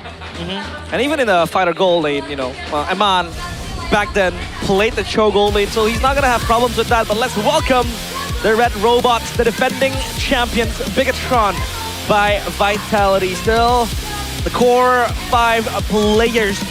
It is Shogun, Nile, Moreno, Finn, and Eman. Will they once again prove that they are indeed the kryptonite of the Sky Kings? Let's find out as they walk up on stage. Ladies and gentlemen, the defending MPL Indonesia champions, the Red Robots, Bigatron by Vitality. In their best possible form. Win streaks after win streaks has been secured, especially against the Yellow Porcupines 4 times in a row. They've defeated their arch enemy in a series. Trying to break their limit and take down that kryptonite. It feels like they have failed time and time again. 4-1 in the head-to-head record, while Onyx are on the receiving end of that beating from Bigatron. Lutpi, Kyrie, Sans, Keyboy, and Kelra. Have they finally found out the solution on how to topple down the incumbent kings right now?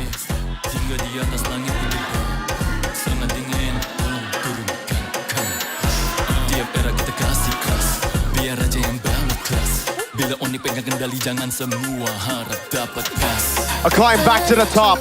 A climb back to reclaim what was once theirs for the longest time. Can they reclaim their kingdom back in Indonesia? Welcome, the Sky Kings, Onyx! A whole lot of cheers when Kyrie comes up to the stage, as expected in MPL Arena. One thing for sure though, they are not lacking of star power. Sans, Keyboy, Kai, Kelran, Lukpi. These five will try to reclaim the throne that was theirs. They were accustomed to defending and not reclaiming. This time they have to do the opposite. They have to reclaim, but now it's K-Dot and Ruben Hood alongside CW. Well, Hair is in the back rooms right there, you know, plotting something evil to take down Onyx once more. But CW still without Baloyski up on stage. Do you think that, you know, creates a difference, Chevin? Well, always two heads is better than one. But does it make a huge difference? I don't think so. I think Baloyski's value, more than the analysis or in the drafting itself, is that mentality, is that, I guess, like preparation before the draft even begins. Just instilling how to actually play, especially in the late game, those calls, those creative maneuvers that he has every time he steps on the land of dawn should be instilled towards the Onyx boys. But audience topic voting by Infinix GT50 Pro, it looks like the answer that people goes for is that bring a flexible draft. And I don't think it's gonna be the main thing here, up here. But we can see that happening. I always love a very weird draft, but obviously these players, they're prioritizing the W over just style, I guess. Yep. Win the mid-duel matchup seems to be the second one, and I would agree with that. Tempo cannot be maintained, tempo cannot be ruled without your mid-duel actually dominating in the river as well. Bring a flexible draft being the most voted statement. I don't know, but it feels like it's, like I said, a bit of a generalization of what a flexible draft is, right? A lot of ways to make a draft flexible. Maybe if you want to talk about a flex picks, for example, always pick up the Petito first pick. But I don't know, Onyx really likes to do that. Meanwhile, you know, now in the current state of the jungle, obviously Kyrie against Nile, a rivalry that has since brewed ever since Bigatron by Vitality started beating Onyx in their own backyard, player head-to-head by Gope. 24 kills to 26 kills for both Kyrie and Nile. GPM, Kyrie still holds that in 845.42. Total Turtles, 11 for Kyrie, 6 for Nile. And total Lords, it's 8 for Nile and 6 for Kyrie. Well, Mirko, it feels like Kyrie and Nile has almost the same player profiles. What do you think Nile has that, you know, might be an edge for him up against Kyrie? I think he's just more of a risk taker, man. Kyrie, way more calculated as a player. He's a calculated stone cold killer. Nile relies a lot on his instincts. If he feels it's right, even when it isn't, even when they're behind 5,000 gold, he'll still make the call. He'll still make the play. I think that's been the main difference between these two players for the longest time, and that's why Onyx, when Nile even was in part of that lineup, still chose Kyrie over him. They choose controlled. This time, though, for Bigatron, they have the control on the other sides, right? Like Chef mentioned, the 4 dudes are the controlled. You have a chaotic jungler, fits in. Here's the victory, though, by Infinix GT50 Pro. Maximize Kyrie's versatility in hero pool in the jungle for more optimal game control. Now, I would disagree with this. How much depends on how much versatility you're talking here. I think versatility here just limits to maybe just the usual tempo jungler. Like, as far as you go, it's probably just going to be a Harley or a Leo mode. That's probably the limits of creativity they can bring to the table. Second one, though, maintain discipline, map control, and formation to force a PTR into Onyx teamfight setup. This is a very, I guess, like a fake way of putting it as well. You know, it's always very important to have those in your team. And when you have Keyboy and Sans that has a really good synergy built on years in the making, it should be good for Onyx, but against BTR it might be different. The third one, prepare teamfight improvisation to contain BTR's unpredictable war style. Now, I'm not questioning that Onyx has this down to the ground, especially with the addition of Baloyski. That should also add a lot more value to that power itself. Now, for BTR, win Nile Moreno's early game tempo to deny Kyrie stuns, river control, and turtle setups. And one hero that can actually bring this to the table, makes this even better for BTR, is that Selena. Moreno is known for probably the best Selena currently in the game, you know, in Indonesia. So maybe Onyx wants to deny through bans, or maybe pick it for themselves, because Sans Selena was actually pretty good when they were facing RRQ. Second one, maximize Iman's power scaling, while Finn Shogun play aggressively to disrupt Onyx formation. Welcome back. Oh, wow. Oh. Sorry for going on a tangent, but that is Robbie. Good to see you back, brother. Yeah. After that accident he had in solo. Hey. Well, yeah, welcome back. We're very really happy glad. to have him again. Oh, there's also another guy here behind you, realized. Hey! Mr. Fandy. We got the Bigatron boys here for this big match. But yeah, drafting phase. We will enter in a brief moment, because so far everything is heating up. And it seems like Bigatron are ready to take on the clouds. Up where the Sky Kings lie. It is the drafting phase by Infinite GT50 Pro. So quick 2 bans with the Navaria and the Atlas. Respect with the first phase Navaria that has lately risen in popularity.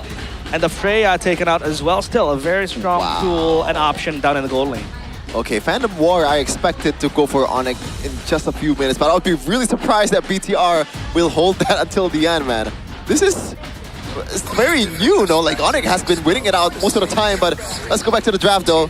Navaria, I think at this point, it's not just Moreno only. Most of the teams know by this time that this hero is almost unsolvable unless you have a Ling.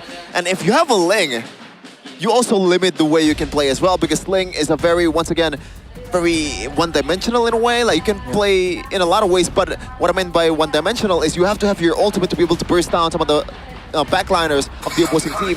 And when the enemy has Winter Crowns and all those item swaps, it becomes even harder. Oh, Paquito taken out as well. Like we said, it's either going to be the Paquito contest into the Hirara.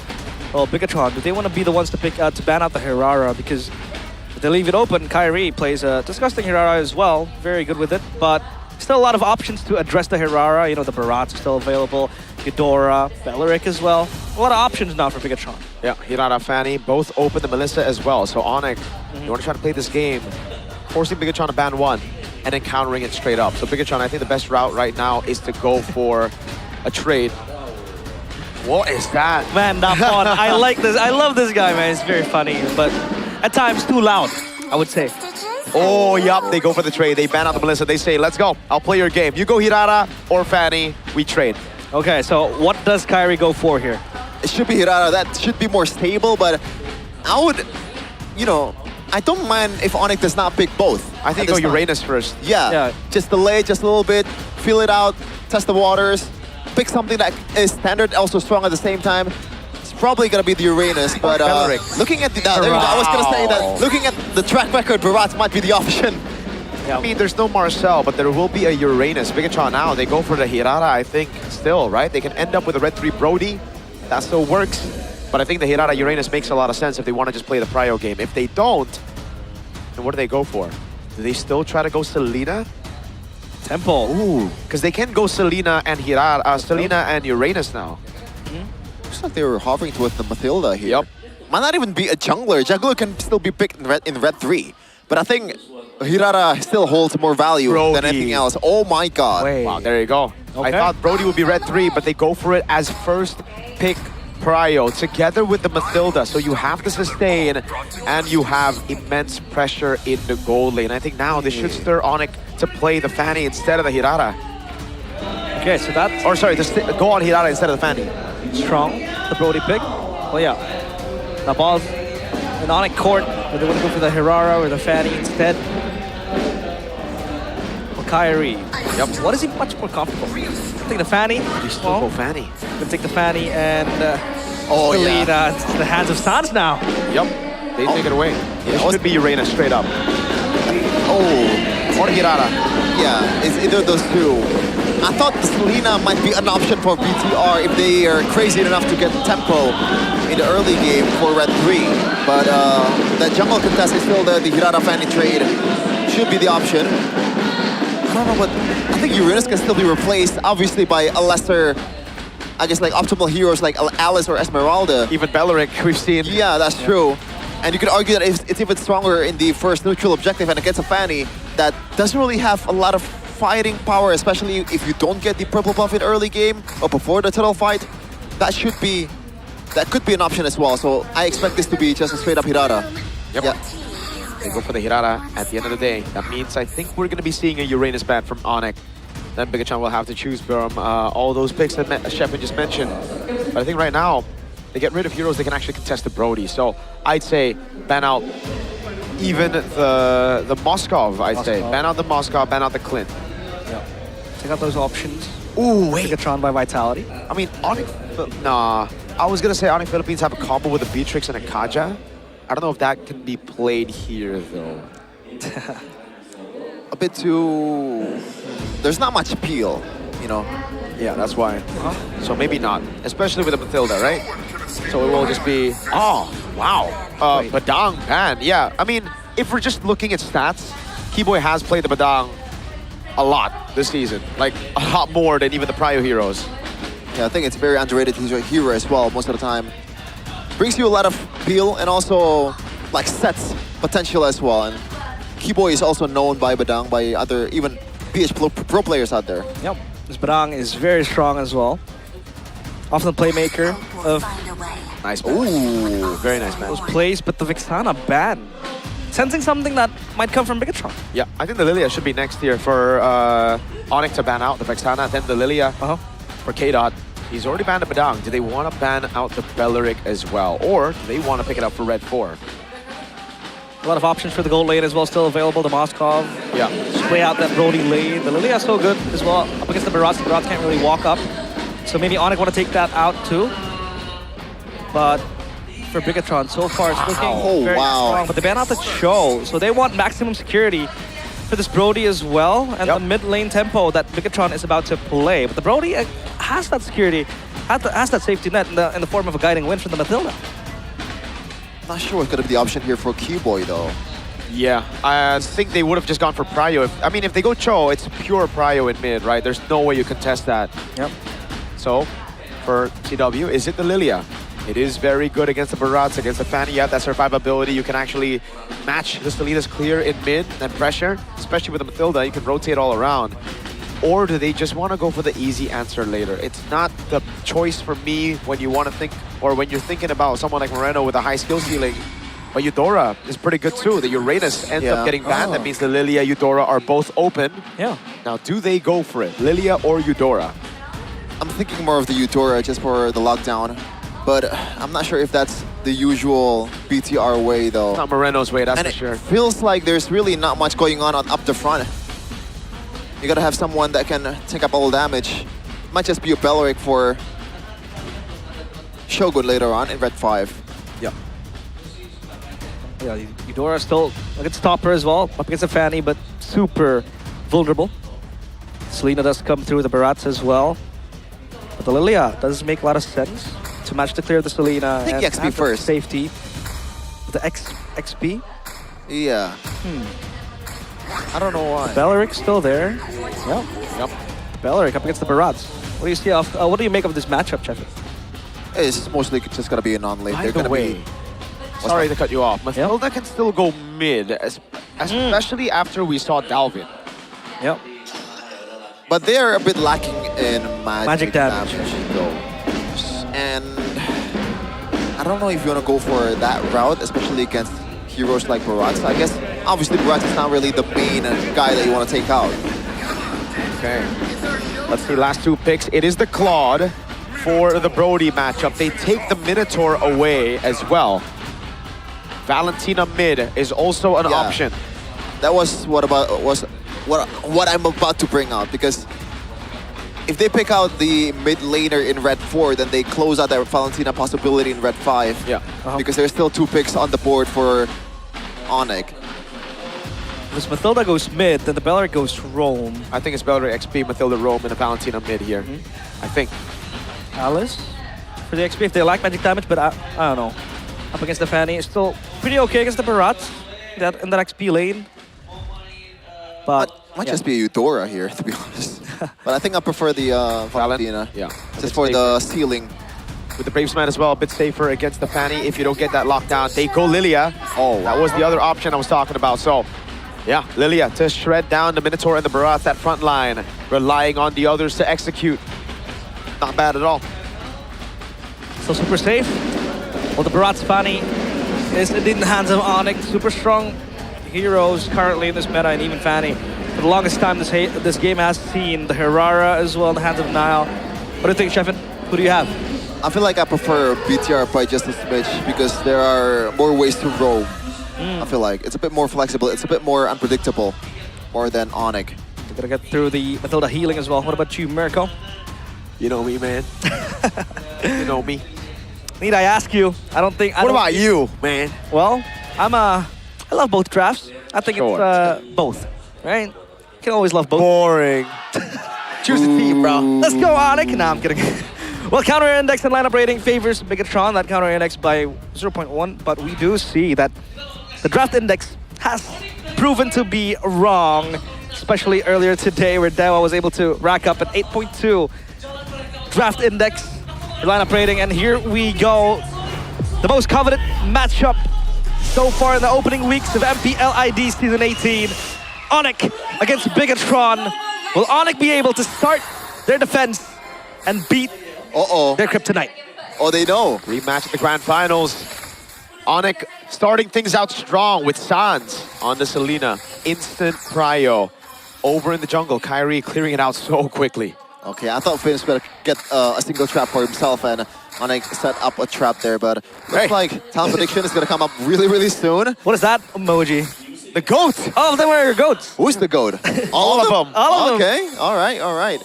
Now, I want to talk about the Fanny of Kyrie, though. I believe until the end of the season of Season 17, Kyrie's Fanny still stands at a 100% win rate. Oh. So that would be a streak breaker here for BTR if they actually manage to topple down the Sky King itself. You see the combo, by the way, of the Minotaur and the Selena together. You get the knock-up and you get the instant Abyssal Arrow landing, so the trades are just good. And Man up top, though, already showing why the Brody is such a menace in this meta. Kelra. Whoa, with a jump in forward. I don't know about this. Eman still has regen, right? He gets a stun as well, wins out the trade, and Eman very, very healthy. Yep. That lane matchup we have seen for the longest time has always been won by Eman, the laning king. Oy. As far as the gold lane goes, but Sans eats up a lot of magic damage there from the Lilia. Yep. Even Nile sent over. Remember, no purple buff for Kyrie in the upcoming neutral objective. He did blitz it earlier, so it is going to be coming up quick now, but Nile's going to walk up. Able to get the immobilization. Double time on Sans. It's a flicker out, but Nile secures the kill with the retribution. That's first blood to Bigatron. Oh man, that was potential of Hirara, ladies and gentlemen. Sans thought that he gets more than enough room to get away with this Selena, especially with an extra dash as well, but it does not matter. The chase is crazy. No retribution, no problem. Great Wrath of the Dryad zones them away, and Bigatron stay disciplined. They do not go for unnecessary brawls. Defensive Wrath of the Dryad from Shogun, but it seems like Bigatron have a lot of ways to stay healthy with the guiding wind. Oh, double taunt. Now that, immobilizing and untargetable. The retribution from Kai, but the circling eagle follows him through all the way, even through the cables. Shogun still able to survive. That's an arrow taken away by Moreno, and Shogun gets out to safety now as that's the black shoes. And Nile claims a double. Sans can only just watch as his friends die in front of him. Bigatron by Vitality again, showing why they are their kryptonite. Onyx lost in the first skirmishes. But memory might be popped. As Eman BMI's to safety. My oh my, 4-0 for Bigatron by Vitality, Chefin. Yeah, it's crazy because BTR, this might be the best start to a game in Season 18 overall. Arrow? In terms of economy, and look at how much game time has elapsed. Only 3 minutes, 2K. Onyx, they're trying to make up the loss in the turtle pit, knowing that Nile does not have the retribution with a retri steal towards the purple buff. But you gotta realize, Sans, as the Selena, if he does not land the arrow, there is literally zero use for the Selena, so it's not like the usual mid laner that you play with. There are a lot of ways to actually be safe from that arrow. Upon impact, you're always going to have that Matilda behind you to hitchhike and ride with the guiding wind. Look when Eagle catches Kyrie back in the previous fight. So Onyx now losing tempo, and Bigatron are the ones trying to invade this jungle because Kyrie's gonna need this purple buff. Nile has Sky Piercer available. Yeah, Missile Arrow, Shogun walking up as well. Ludpi, small Dino Man, trying to get the big guy stacks. The taunt, able to go in. Retribution, still good for Kai. Able to secure his purple buff. Now, both junglers, no Retribution. Dude, I love this game. I love this game. Look at the XP. Like, all the XPs are not even clearing their lane. It don't matter. It does not matter. They want tempo in the mid lane. They know that the jungle is the one they play for. That's the main character right there in the current meta. Unless you have a Brody, I guess, right? Because early on, you're also going to be playing with a Brody. That's why they're just going to trade this. Onyx sending 3 members over to neutral objective. The others go straight into the bottom lane. They know they don't have the early game to match this kind of tempo of Bigatron. So they just go for a trade. Yep, Kyrie's even counter-jungling, getting that lizard camp. Possibly farm up a bunch for himself. Dude, Eman got everything. Turret gold. Ludpi's gonna get dived under the turret here, it seems like. They go for the pick. Finn is still there with the guiding wind. Mr. Arrow's right there as well, but Eman should be able to find it now as he's gonna get clapped. Boom! A knock-up and the first kill on the board for Onyx. A little bit of a disrespectful move by Eman. Yeah. Good CC layering there. From the chomp into the arrow, and they're able to get him down, even if the Matilda guiding wind was there. So, but it still shows how safe Eman can always be. Kyrie gets this turret. That is an amazing, more than great punish from Kyrie. That is the most important turret, auto turret in the game. And that should give a lot more room to Sans and Keyboy to roam around the map, especially as a Selena. That's what you want in this mid game. Look at the lead, it's completely gone. They're invading. But because they revealed themselves in the mid lane, now it's going to be very tough. The purple buff taken by Nile. Even with an early retry, it is no problem.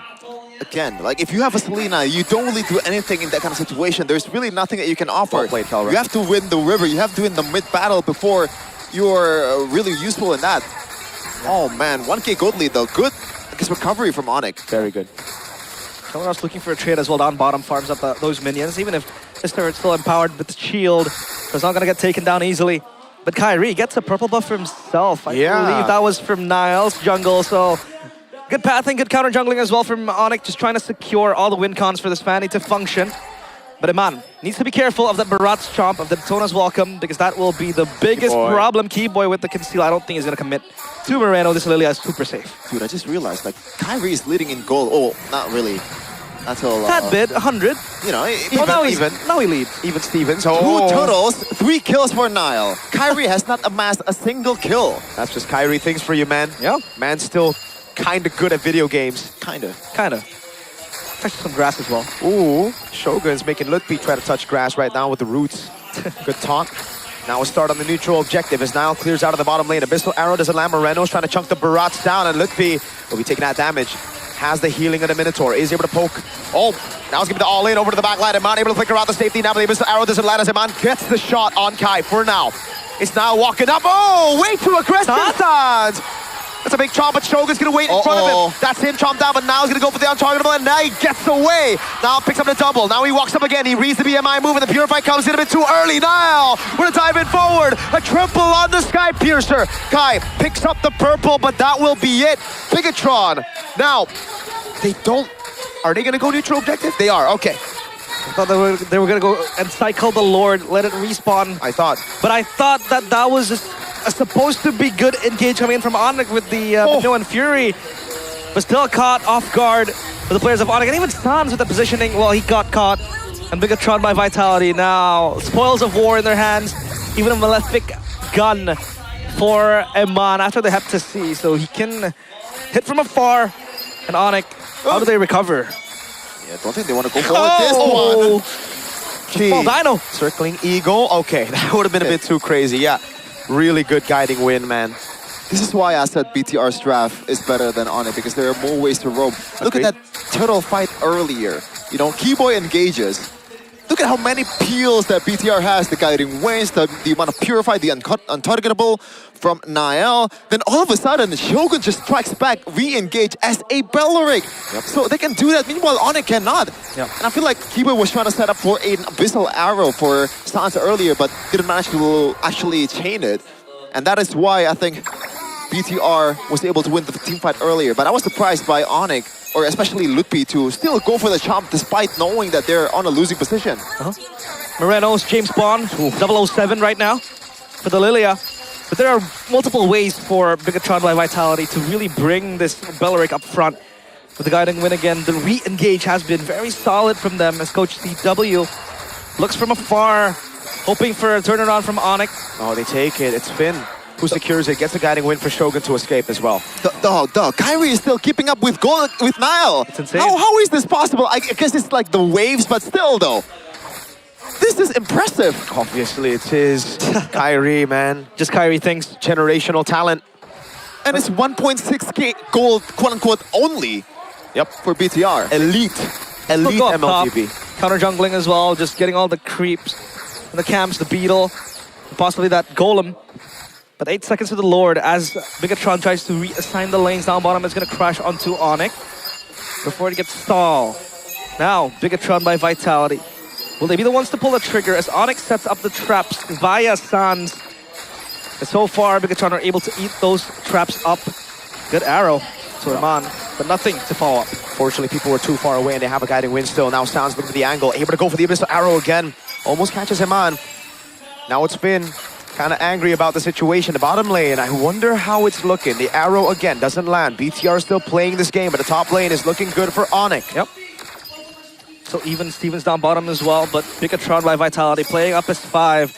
Kyrie's just gonna hide in the shadows and he knows he doesn't want to be the one to start the Lord. Good arrow to Iman. Very good arrow. Almost catches him out of the missiles. There in the mid lane, it's gonna be Kelra clearing it out. Holy Shield still ready. The tier 2 as well. Bigatron will try to go for the gamble instead of clearing out the mid lane. Now as Kyrie walks Shogun trying to bait out the Black Shogun! Rather than try it. Over on 2. Now it's giving the retreat over from Nile to secure it as Keyboy can't do anything. Torn apart memory.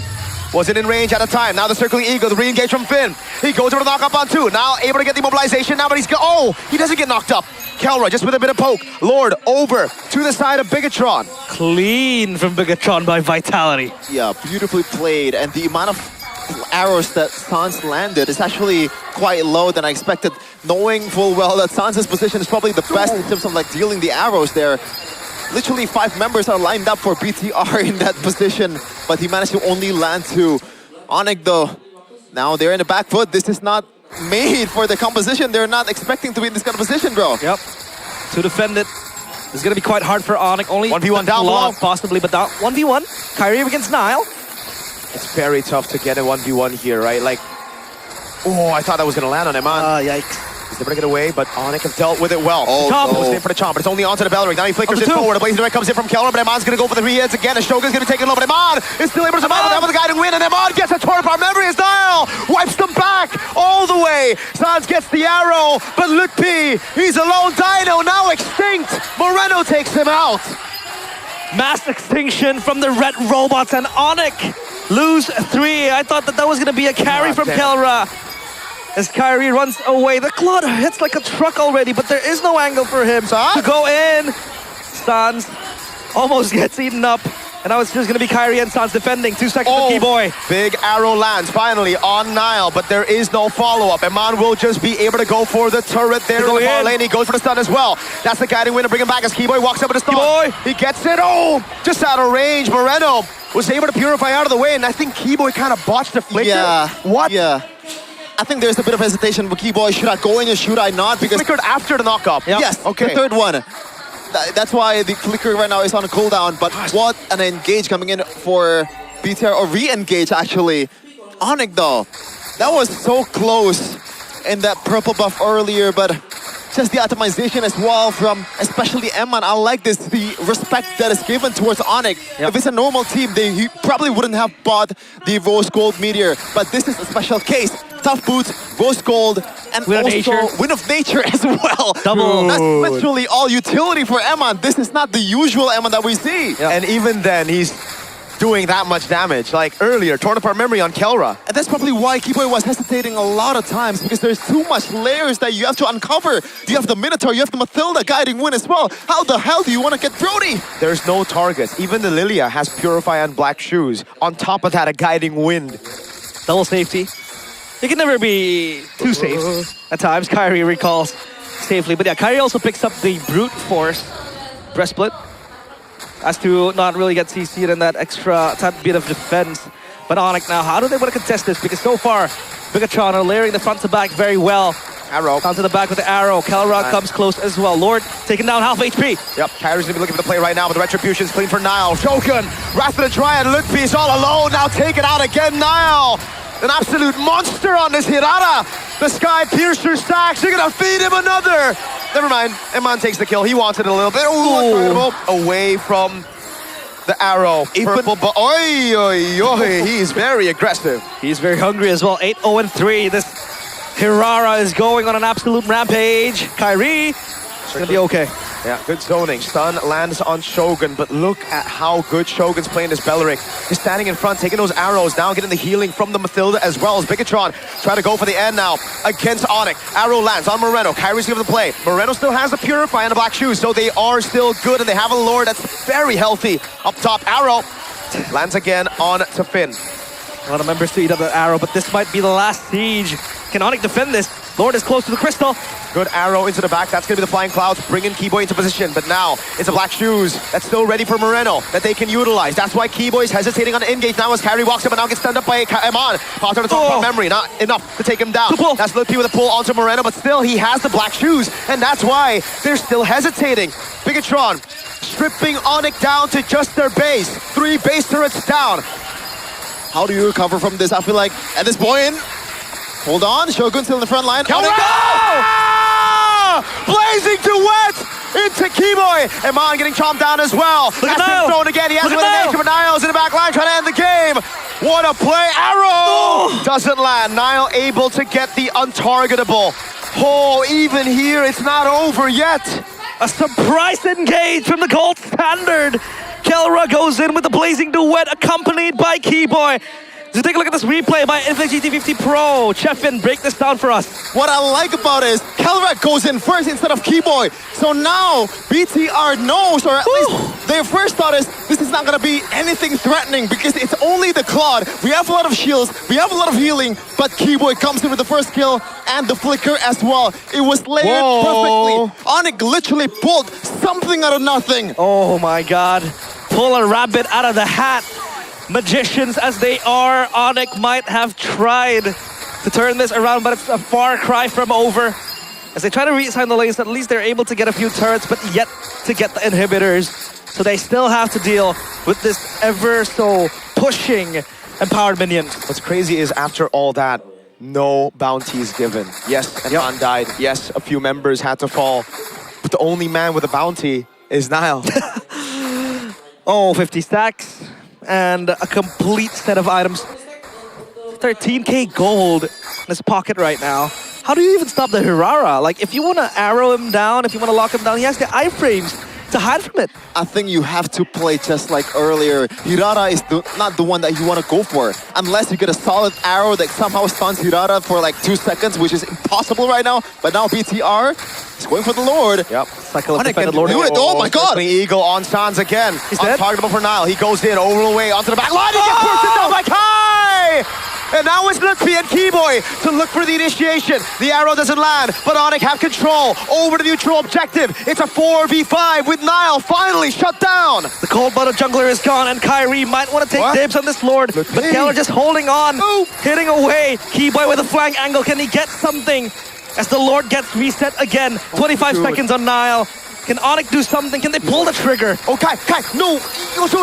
Keller walks up as well. That's going to be Keyboy walking up, and Eman is able to flick around and torn apart memory, takes him down. Eman still in the back line right now as Moreno walks up, and Eman still has a rose gold. Big chop over from Lutfi! A big play, but Immortality comes around now for Eman. The guiding win as well as he goes for the spooch. He gets the damage down as well. But now it's Moreno with the chase onto Kelra. They're trying to stop the recalls of the minions. Try to end the game. Kelra walking down past Immortality. That's another guiding win as now joins back into the fight. Keyboy chased down, has to flick around, and folks, we got a game in our hands. They defend the minions, but Bigatron are on the hunt. There you go. That's the Immortality. All that work just for a drop of blood for now. Niall wants more though. He goes untargetable. He goes for the dive. This is greedy, and Kelra punishes him. Moreno in the back. Kelra with the blazing duet. The arrow lands, but it's into a Purify. Finn with the photo gives Moreno enough sustain to survive. Holy cow, what a game! Jeez. And for a brief moment, we'll take a breather But man, non-stop action. And Onyx are now the ones in control of that gold lead, even if it's irrelevant in this stage of the game. This is where the risk-taking tendency of Nile is showing up. That was a bit unnecessary, especially with the fact that BTR, I feel like, outscaled Onyx just by a little bit, but now Onyx has the economy advantage. At this point, though, it almost does not matter. Look at the gold graph. It's an immediate swing for Onyx, 2K currently, but they don't have structure to work with. This is still a losing game for Onyx. Yep, I agree. There's so many structures that advantage stays still, even though the lead is completely gone back. Yeah, look, I mean, look at that. That gold graph. Unless a steal happens from Kyrie, which I think as of now looks unlikely. Ooh, Nile. So aggressive, looking for the picks. And so far this Claude, very online in the late game. This is where it thrives again. The arrow lands. Good way to zone out. Kyrie's working up top. Looking to open up the turret. But this Lord, they can dance to Kelra. Oof. That was very risky. Kyrie's up top. Oh my god. Kyrie wants to go for the end, I believe. The Abyssal Arrow lands again, but Shogun's able to tank it up. Now the chop. Oh, he lands it on Iman. Oh no! He throws it the wrong way. Iman's able to go for the nature. Now he kites back again. Oh, Iman! Surviving again, but it's on the all-in as Kyrie rejoins the skirmish. Nile finds a shutdown. Now Moreno with the chases. Nile walks up again. Able to find the Sky Piercer for Kelra. But the immortality, it don't matter. Nile gets a double. Lutfi gets taunted. The whole team corrals over as Kyrie tries to look for the angles to go in, but Nile gets a triple in the end. And now it's the KK, Kyrie Keyboy against 4 members of Bigatron. Is it over? Can they defend this? The minions are coming in. Kai with the cables again, able to defend for now, but a mini wave comes in around again. Oh my god! The Crystal! From BTR's Moreno, and they go straight for the base. It's a kill! It's another! It's Bigatron securing game 1. What a game! God damn, that was hot! Bigatron almost looked like they lost the lead that they have. Onyx once again showing their class on how they're supposed to hold a losing game. But Bigatron by Vitality were too far ahead. Game 1 secured in their hands. And that's how you play MLBB, folks. Oh, some of these matches go too quick. We see too many mistakes, but this was a good one. This was a good one. It's a treat for BTR fans for game number 1. Onyx fans obviously expected a comeback, but tonight out of it. But it don't matter. It is a treat, a feast for MLBB fans in the whole entire world. When there's 2 teams that knows how to play MLBB, we got an absolute freaking cinema. Man, it's insane. The back and forth sequence. That was hype. A few mistakes as well done that kind of adds the flavor to it. You can see Nile's killer instinct on what it means to just be trigger happy when the late game goes. But look at this flicker from Iman. He gets taken down, yes, but he bought a lot of time for Nile to come sweeping in, getting Kelra with the kill. Immortality, he did bot, but it's all over. And for a Fanny, man, there's so much you can do. Yes, you can go and cable in around, but the energy just runs low. And it can't clear the wave as effective as, say, a Lilia, or when a marksman stays there. But man, Bigatron by Vitality, what a game! What a game. Oh my god. Hey. Yes, sir! Yes, sir! Can we have another team that plays like this, bro? We do have one. We got Navirsanal, remember, with their defense. Oh my Well, Geek Fam defends bases pretty well. Why are you looking at me? I mean, I'm talking about the Natan defense, you know? Back when Chidera was still playing. Damn. No, that was Chidera, was it? Right? It was, season 13. Yeah. I'm not a Madrid fan, brother. I'm not bringing old UCLs. Man, come on. I'm just trying to say that Geek Fam used to have, you know, strong base defenses. Why are we talking about Geek Fam? There are bigger fishes to fry, Mr. Colorcaster. Hey, I'm a Geek Fam fan, okay? But I love good MLBB. Yeah, we all love a good MLBB. And Onyx also shown that they can defend their own base pretty well. Yeah. But they did not get a single inhibitor, did they? No, unfortunately not. Even up top, Kyrie was working on it, but he tried, yeah. Oh man, but that was a really good try though from Onyx. Yeah, before the Kelra and also Keyboy engage, I was gonna say that there is absolutely no way is Onyx winning this because they got outscaled. Yeah. You know? But somehow they pulled something out of nothing. That blazing duet, that was bold. That was just balls of steel that you could pull. Blazing duet first, stun next, and the stun lands onto 3 as well. So it really put them into like the same place, locking them together. But yeah, the MVP. Dude, even This then, guy. man, even then. Like, even in the team fight that happens in the river, I thought that Onyx was going to win that because they have a good sandwich. Kalwa was literally flanking, and also the Selena as well. But obviously, MVP player of the game is Nile. I voted for Shogun just because XP bias, and I also know that Nile will get it anyway. So my vote does not matter. Nile, the only thing that I didn't vote for Nile is the mistakes in the late game. That was a bit unnecessary. Don't think you can even say it's a mistake though, right? Yeah, like at that point. Everything that's going on. You have Mathilda as well, and he's a risk taker. And I think it's a worth risk to take. But, you know, the end result is what matters, unfortunately. Yep. And we're going to see here in the replays as well. Yep, there's a lot of moments here. Eman, a bit too disrespectful in the way he approached the early game there. But look at this. This is not really that bad either for Onyx. There's a clear plan. It's just things does not work out. And I feel like the draft composition is just better for BTR overall. Look at this. You have Bellaric. You have Moreno with the black shoes and also Purify as well. You have Mathilda, Guiding Wind, the healing, the photo as well, and also the favor. Like, there's a lot of things that can literally pull you out of the hell, like the pits of hell for BTR's member, especially Eman. So it does not matter how good Onyx and Gage are, or maybe it matters at the end of the game. At the end of the game, but for other teams out there, I don't think they could pull off an almost comeback here. So gotta give more props towards Onyx. But BTR though, all the way until the late game, they played a really clean game. Almost, I think I can't recall a good trade for Onyx, at least in the early game to mid game. Mostly because Nile is just snowballing the hell out of his Kai Piercer, and when you have a Hirata that is snowballing like this, it's really tough for you to actually win the game. It really is. Onyx did a lot of times, you know, you ask the question, realize, how do they approach this? I said, you have to ignore the Hirata. You know? You have to get Eman first, you have to get the other members first, but we're gonna see until the late game, like the final skirmish, on what's the problem is mostly. Here it is. This is the quote-unquote mistake coming from Nile. Sans was... You cannot even blame Sans for quote-unquote overextending because there is a Mathilda, there is a Hirata which has unlimited dash, you know, at the end. But somehow Keyboy was quick on the uptake, Kyrie as well. Beautiful cover. And this is, I believe, no, this is not the last skirmish, or is it? We'll see though. No, it is not. This is where the turnaround happened for Onyx. Just, again, everyone did their job properly. Even Keyboy just now was positioning here, knowing full well that Onyx gonna hold the position right over here. And Keyboy's, I guess, like, appearance was literally a surprise for BTR. Can't really do anything about that. And unfortunately, there's nothing to convert on for Onyx at the end of the day.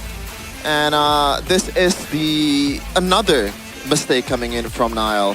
And that's why, like, I vote for Shogun, man. Oh, this is the final skirmish.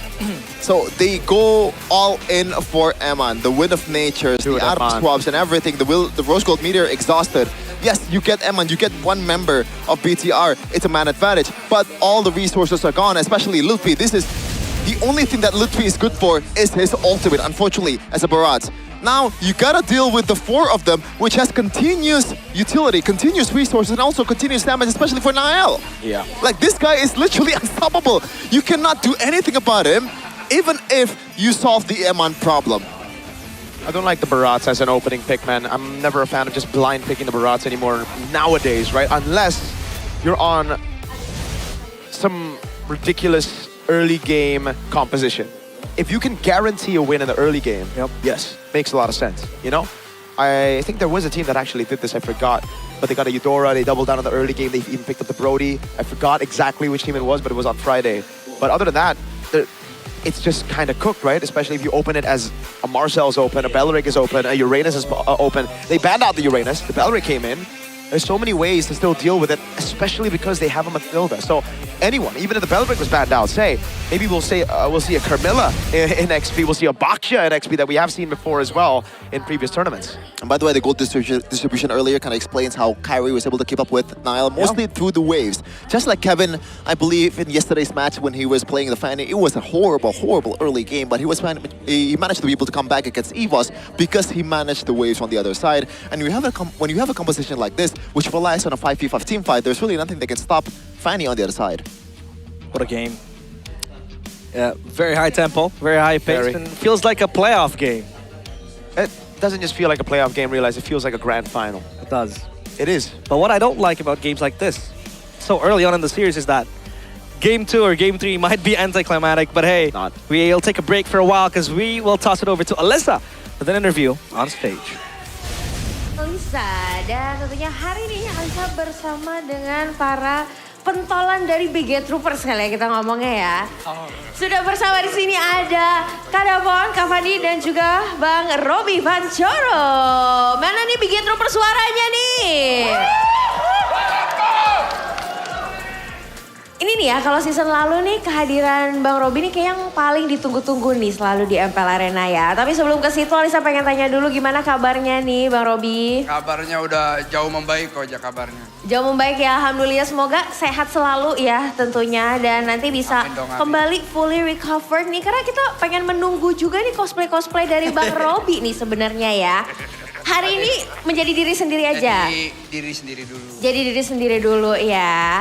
Ini kita masih ngomongin soal win rate Bang Robi yang bahkan sampai grand final dari season 17 kemarin itu tidak terpatahkan nih. Win rate-nya masih 100% nih. Ya belum terpatahkan. Belum terpatahkan. Jangan banget dulu. Jangan diinin ya. Kak Fandi gimana nih memang seberapa penting nih kehadiran Bang Robi sebagai jimatnya BTR? Itu sih ini ya, penting dulu jangan dikuda-kudain mas. itu penting karena kebuktikan masih 100%. Tapi di luar itu kayaknya tadi match terbaik di Indonesia deh, di MPL Indonesia kayaknya. Oh. Menurut saya. Menurut pendapat dan kepercayaan. Iya, jadi harusnya ada nama derbynya. Oh, yeah. Derby apa tuh? Derby Romero? Champion dong, kita kan juara dua-duanya. Derby champion. Boleh nanti kita catatkan lagi ya, karena ini masih ada satu slot derby lagi gitu ya. Emang iya? Iya, nanti boleh aku bilang. Oh boleh, Iya, terima kasih. Aku bilang Munton ya kalau gitu ya. Gimana nih? Ada Pon, menurut kamu gimana nih? Menurut saya Onyx kalahan kayak MU. Payah. Setiap nonton match ini kalah terus mereka, gimana sih? Berbenah apa sih? Sejago itu ya, bener Kak Dapon ya. Ini saya agak ngeri ya, soalnya ternyata pede banget ya kepada ketiga kepala jimat dari BTR ini ya. Tapi kenapa sih emang sepenting apa sih melawan Onyx di match kali ini nih? Dan kemenangan, kenapa harus Bigetron harus menang di match kali ini? Penting banget, pokoknya harus ngalahin Onyx pokoknya. Iya, jangan ini. Apa alasannya? Pokoknya harus kalahin. Ya karena sama-sama tim juara 2 season terakhir, jadi kita ngebuktiin yang terbaik dari yang terbaik. Oh, sama-sama juara, jadi ngebuktiin best of the best. Ada yang mau disampaikan? Ya karena kan tadi ini derby kan, derby sang juara di Mobile Legends Indonesia di MPL ini. Di MPL ini.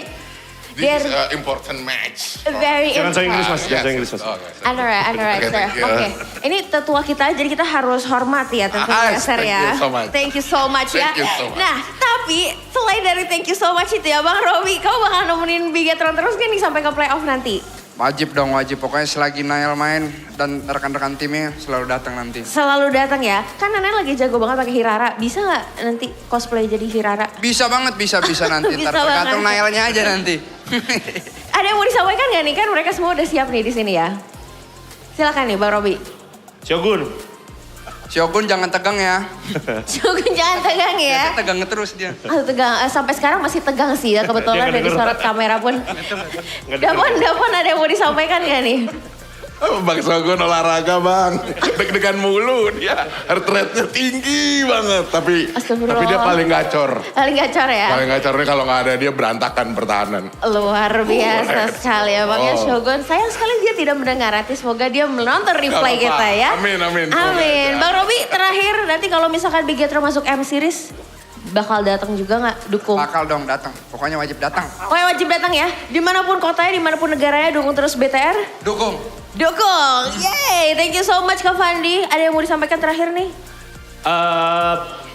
Juara lagi kali ya season ini. Oh, juara lagi kali ya season ini.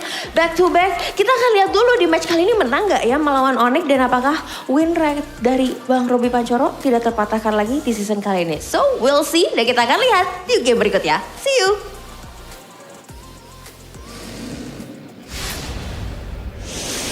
The three horsemen of the apocalypse. Bigatron side right now, Robbie Panchoro, Fandi, and my favorite of all them, Dapon. Do you know why there's only 3? Why? The 4th one is here.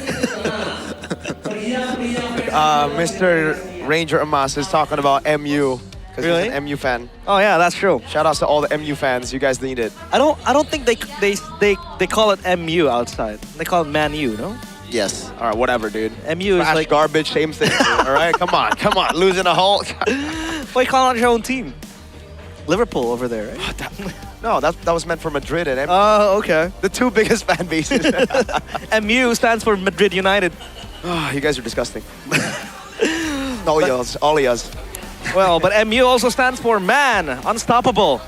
It's Bigatron by Vitality in game 1. Didn't you say you're gonna win today? Oh yeah. Realize. You know, usually we finish last. I mean, like as in finish properly last. We're gonna wait until the end of the season. Number 1 regular season and then losing in the grand finals. Like I agree. Like you. I won last. Oh no, you didn't even reach the grand finals when you finished first place in the playoffs. Because we don't need to. We need to chill, give other teams the chance like TL, Onyx, upper brackets. But no, you see what happened, Yeah. In both tournaments, international and domestic, Understandable, but hey, still have 2 more potential games. Now both of us have trophies in the Velodrome, but a team went 3rd place in the Velodrome 3 times. I know of that specific team. A team that also sent home my team in bundle. But at least for now, it's game 2, Expanding Rivers, Onyx against Bigatron by Vitality. Where will Onyx be? Will they reset again? Will they be on blue side again? Yes, they will. Paquito ban again. And Bigatron, they can still go for a ton of bans here. The Melissa still available. Navaria if they want to stop it. Freya, they will go for the same bans again. Onyx though, what will they take down from the list? Just want to tell you guys the only game that BTR dropped was against Geek Fam. That's true. Respect. I agree. Geek Fam are better. If Bigatron actually wins 2-0, then it's official that Onyx is worse than Geek Fam. Even though... Factually. I agree. Numbers-wise. De facto, on paper, statistics. But the thing is, especially with this matchup, I think these 2 don't care about what's written on paper, man. Yep. It's all Atlanta Dawn. That's what they care about. The Navaria ban again. If we are going to repeat the same thing that happened, they will ban out the Melissa here. And then they would let open again the Fanny or the Hirara. It's all about the same cycle again. Atlas, if you want to take out like the same thing, yep, they will ban the Melissa. So now what do Onyx ban out? What do they want to champion here in this first phase? I think not the Atlas. Dude, are they just going to go for the same exact bans? Maratza This is the same exact bans. Seems like it. The last time Niall was played by Onyx was that he was put in the XP lane playing the Badang, and it was also the same way. Banning and picking the same heroes all over again. Hirara? Oh no. No, not yet. I thought I heard Hirara's sound. Oh, you know. What does Zara say when she gets picked up? I forgot actually, but it sounds pretty hot. Wow. I don't know what she sounds like because I play on Japanese voice pack. So, Ooh, alright. I'm actually rocking with that. What was the ban earlier for Onyx? Earlier on for Onyx? Wait. Can't quite remember.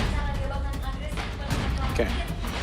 So this looks like maybe Onyx trying to go for Valen first pick into an Atlas, maybe? Whoa. Oh, I think it was Atlas on Onyx side. Are you sure that Atlas gonna be let go? Like, this is a hero that's been banned most of the time by literally any teams. I mean, you are on red side for Bigatron, right? So I think you can leave it open. You can take it for yourself as well. You put Onyx on the hot seat. Yeah. Because if Onyx go Valen first pick, I don't think they will not care too much, Right? See, they banned the Marcel. There you go. So Onyx, now I think it's more confusing for Onyx as to what they prioritize. I mean, they can wait.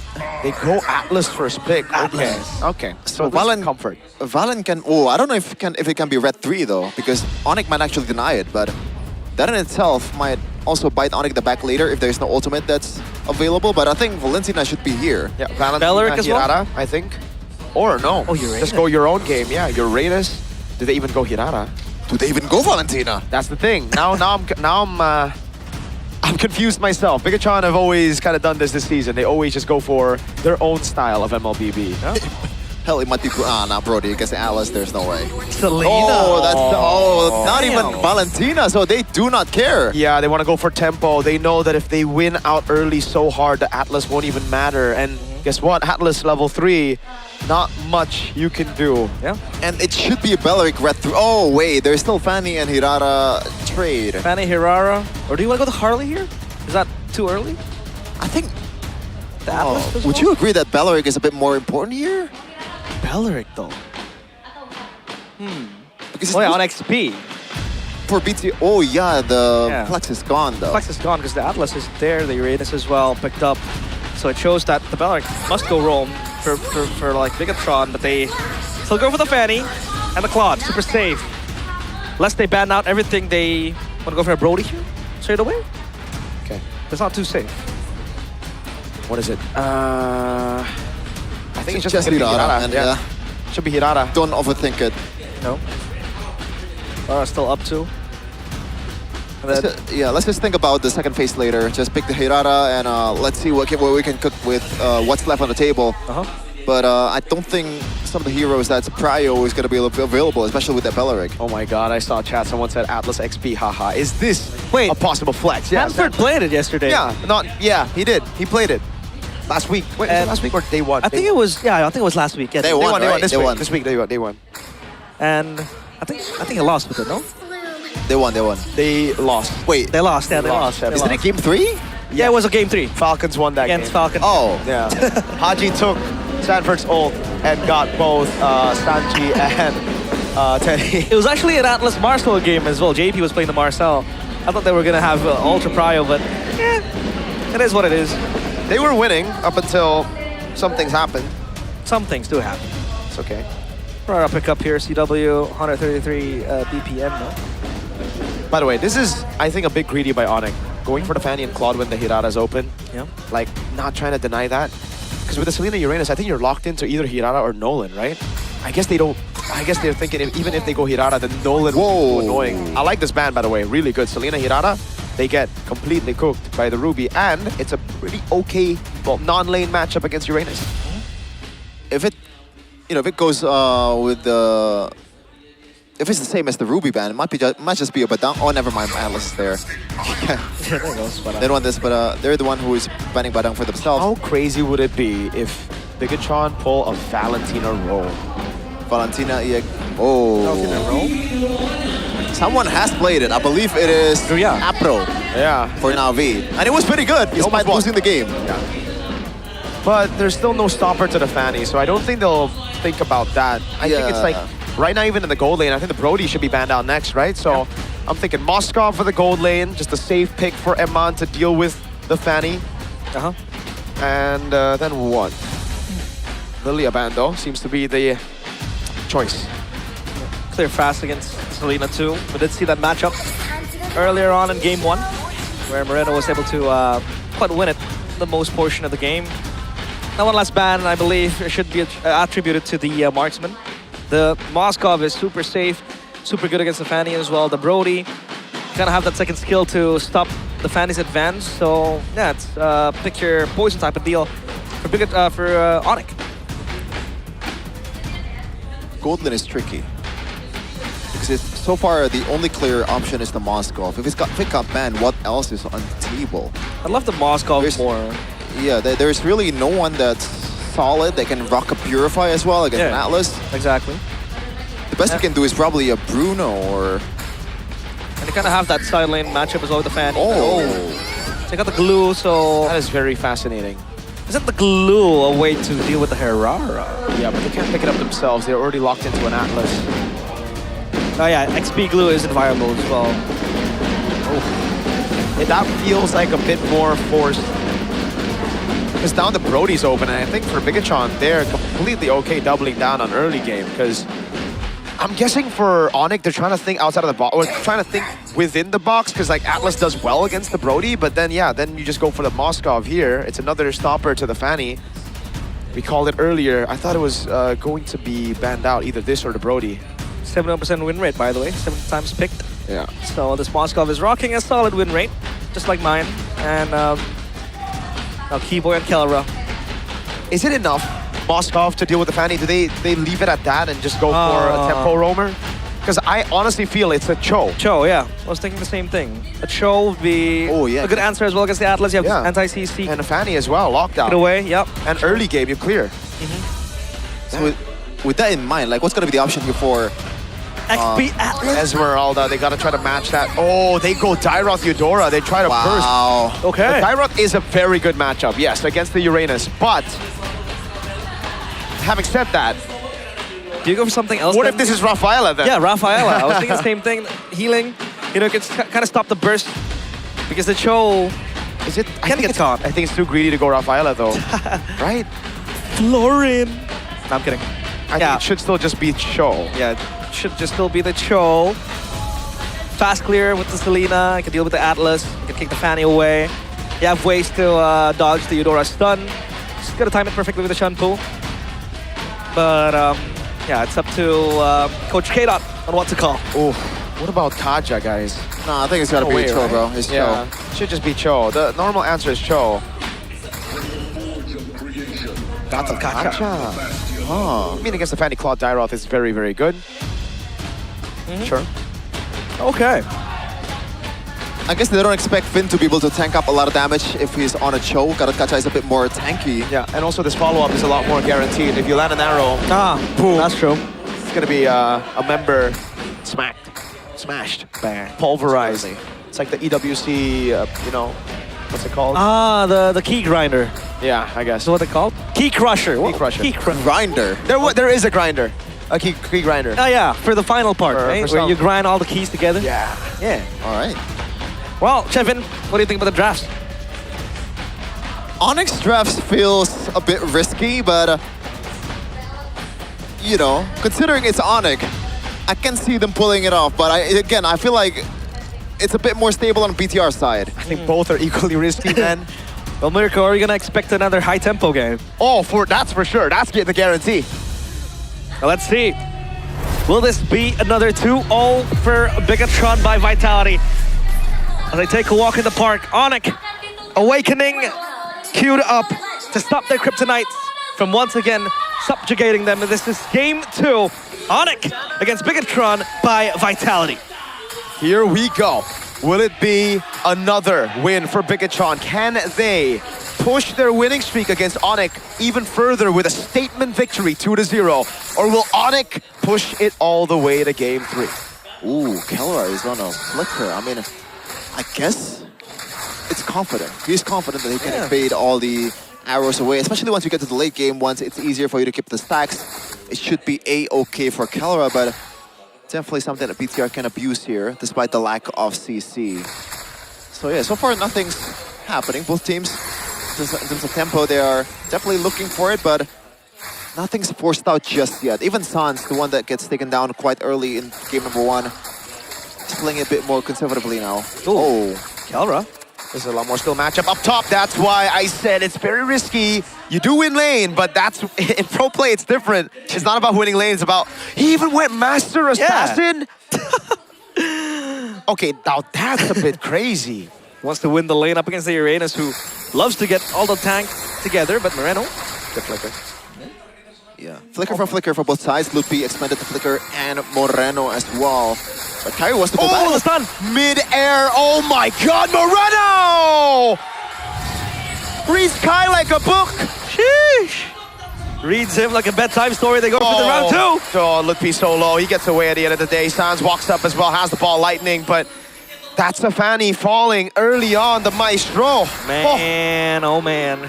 That Abyssal arrow so clutch. Gets the Fanny mid-air, Kyrie. Does not have the purple buff now. Another arrow as well. Holy moly. Wow. Oh, at least he's winning down below. This is why I think Onyx draft is a bit too risky. Dairoth is a whole big problem. And in terms of Selena and Eudora matchup here, Selena can just throw it from far away. Meanwhile, Eudora has to be up in your face, owning the bush. Oh no. And this is a nightmare of a start once again for Onyx. Yep. In terms of economy though, they're still doing a-okay.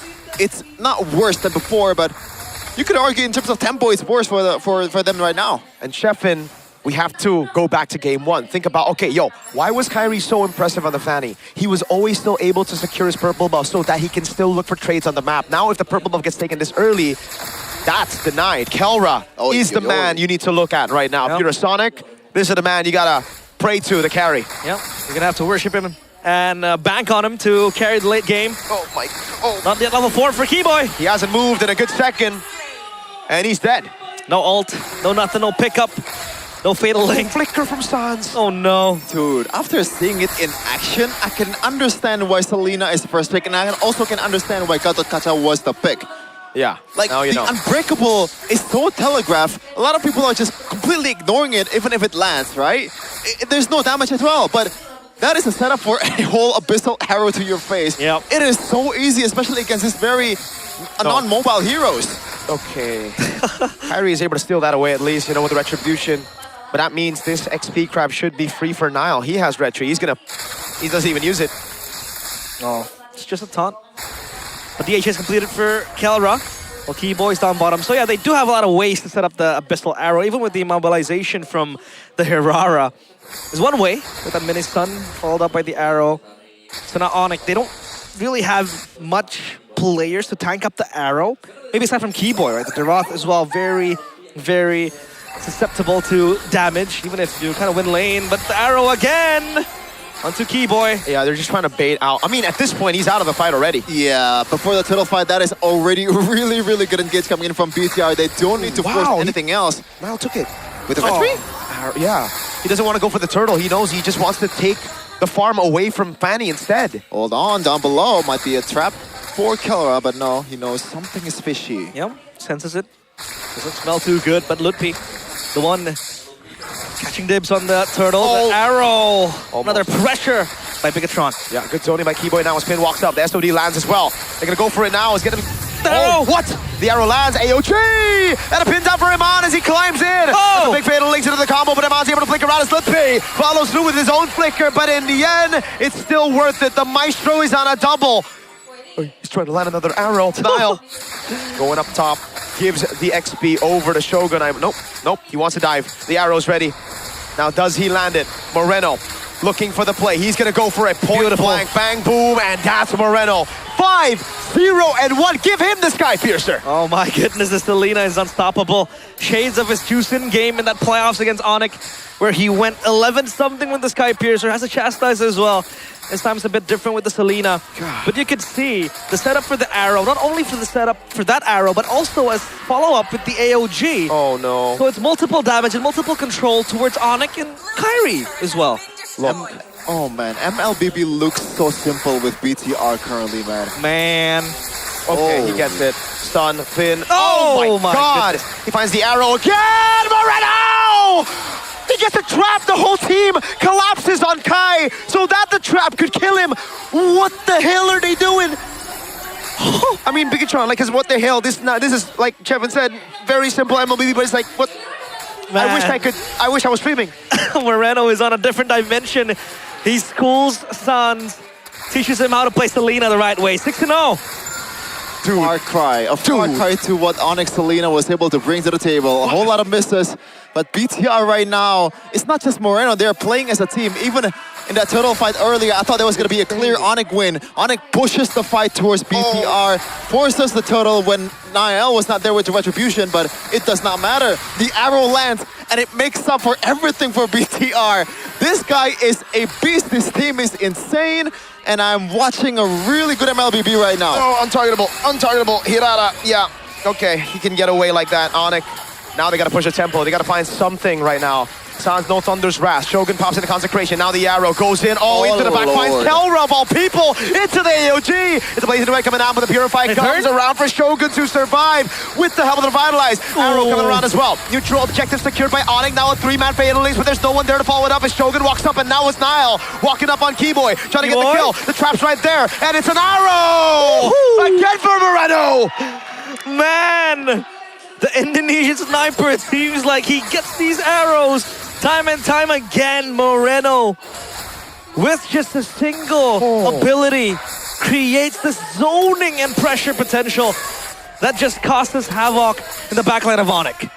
That abyssal arrow, man. It's literally Eudora's second skill. It's auto target when it's Moreno. With just a bit more range, just a bit more range. We noticed by Kope. Darath becomes the 27th unique hero from Lutpi, has played throughout his MPL ID career from season 13 to 18, but unfortunately, it's not a good debut so far. Yo, stop it. Was that a jinx? Stop it, man. This Moreno. abyssal arrow just chases people like Texas. Kelra blazing away. He knows, but AOG comes around, and that means he's going to be baited out. Now, a taunt coming down. The SOD landing as well. Spear of Misery landing on Lutpi. Now look at the players. Eman just Abyss steps forward. He flickers out of the way. Now going on Kai. Untargetable as well. Eman still there trying to look for the play. That's a Thunder's Wrath and a Purify out from it. Oh, man. Now we can take a breath. Wait. 8 kills in 8 kills in 8 minutes for BTR. 1 for each minute, but Kyrie right now just doing what he does in the first game. Unfortunately, though, you mentioned it, Mirko.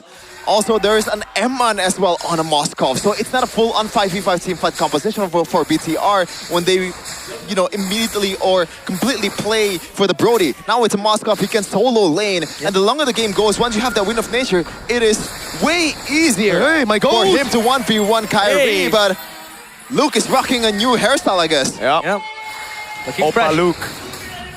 My GOAT, ex-BTR, by the way, BTRP player. So, is he ex-Evos or ex-BTR? He's ex-Bam. But Eman, oh my god. That's going to be the all-in over on Eman, but the rest of the team comes in over. The AOG, Niles on a double. He got Keyboy, and he got Sans. Now he's going to go for Kelra as he dives in deep into the back line, but it's going to be Kelra with a double. Now it's Kai. He's able to go for the cables. Again. Kai again in the back. There's so many agains. How have they just beat Bigatron in the fight? Kyrie comes flying in with the wall cables, gets the kill onto Niles. No way. Holy moly, Moreno! A legendary, an arrow on Kelra. He saves the game again when it all looked lost. The Maestro plays out of his mind and gets the kill. The assassination onto Kyrie. Can they secure the Lord? Oh, almost. Now the arrow again lands in the back again onto Kelra. But they cannot follow up. Onyx have gotten the Lord. Oh my Lord. Sorry, I thought that arrow would land again. It's a homing arrow at this point. Oh, AOG! No. Good to see immune. Arrow! Okay. It's crazy that every time he throws it, we expect it to land at this point. Yeah, at this point, I'm just bracing for impact. 80% land percentage? But still, you gotta give props to Onyx for, again, pulling that one out of there. I don't know, man. How the hell do they understand the wind conditions so well? They were able to find something in this really bad of a condition for the yellow porcupines. Man, that double team as well. Look at economy! It swings towards the Lord. And yeah, only 1k gold lead, even 600 now, 900 growing slowly. Swift Trinity completed for the Moskov. At least the Moskov can scale into the late game, and then he can play the side lanes to kind of match the pressure that the Fanny will bring. But the Moskov still needs to be ultra safe. Kelra. For it to work, Keyboy might look for an assassinate, rather a setup, but no. Only a taunt to push away the turret as Kyrie works on the top side turret. It's 11 minutes and both sides still has all of their tier 2 intact. This is incredibly rare so far in MPL ID, and I would love to see it prolonged over and over again. Hell, game 3, best of 5, best of 7, grand finals, here we come. Oh, can we skip? I want a best of 7. Best of 7? Best of 9 maybe? No. Okay, that's because too much. Because will be there. What? Give me a soundboard right now. Needed the time to compete, brother. Keyboy though, going on a Chogan. Good dash. And pops the consecration as well. Finn arrow with the re-engage. Lands on Lutpi. The whole team comes in over to save him. Now it's going to be Kyrie with the cables. Again, through it all. Both teams disengage. An arrow thrown out. Okay. Yikes. By the way, that was worth it for Onyx. It was a Purify. Yep. Dude, you gotta stop it, bro. You gotta stop it, man. Yeah. How is this even possible? Someone check his phone. It's in Phoenix GT50 Pro. It carries a map hack. I think so. Aim lock maybe, aimbot as well. And also wall hack as well. Yeah, whatever you want to call it. There you go. Keyboy gets stunned again. And the setup is just too good, right? With the Gacha as well behind. And then you have like the Rara to just follow up. But oftentimes than not, if you land the arrow to a squishy target, Moreno can just do the job alone and just deal with it. Yeah, all he has to watch is the counter damage that's mostly coming in maybe from Suns, and they have a lot of damage. Onyx, they can just fight Moreno immediately if he goes in all alone, which is why so far Moreno has been working as a tandem, as a team. Someone has to supply the initial stuns first, or at least tank up the damage and divert the attention away from the real killer that is the Maestro Moreno. Yeah. Melvin Gun, Kelra, that's big. That is big. I mean, you have that extra range to play a bit far back, but here comes the Lord. Now Kyrie close by. Bigatron forming together. That bottom side turret will be taken down by that wave pushing, and Aman has to catch it, but at least he has the SOD. Needs to land to join the team fight. Onyx are the ones to start up the Lord. Aman's rotating very slowly. Keyboys from the back line. Opens up. Moreno gets away, but it's going to be caught in the back. Moreno flickers into Keyboy. That's a shutdown for Sans. Now it is all open for Onyx. They have gotten the man that has been terrorizing them for the last 13 minutes. And that's a juicy bounty as well. Shogun. Oh man, you can see why Atlas is getting banned over and over again in this regular season. The gap close is insane. There is no safe push at all at this point of the game for BTR. Even though you are like 20 yards away or like 20 miles away from the Atlas, he will still catch you. Yep, and they have transformed a losing game into a potentially winnable one. They have a 2.2k gold lead in the hands. Well, Bigatron now are the ones to defend. It's a bit upsetting that Moreno was able to boss away the early game with 8 kills. But it was only him. The kills didn't really go to the Herrera, the Moskov as well. I mean, the Moskov you could always hope to scale late game. But now that it's only on Moreno, when you have 5 players just jumping at you, the arrow doesn't really become that effective, and we can't really carry the games through AoE type of damage, through artillery damage.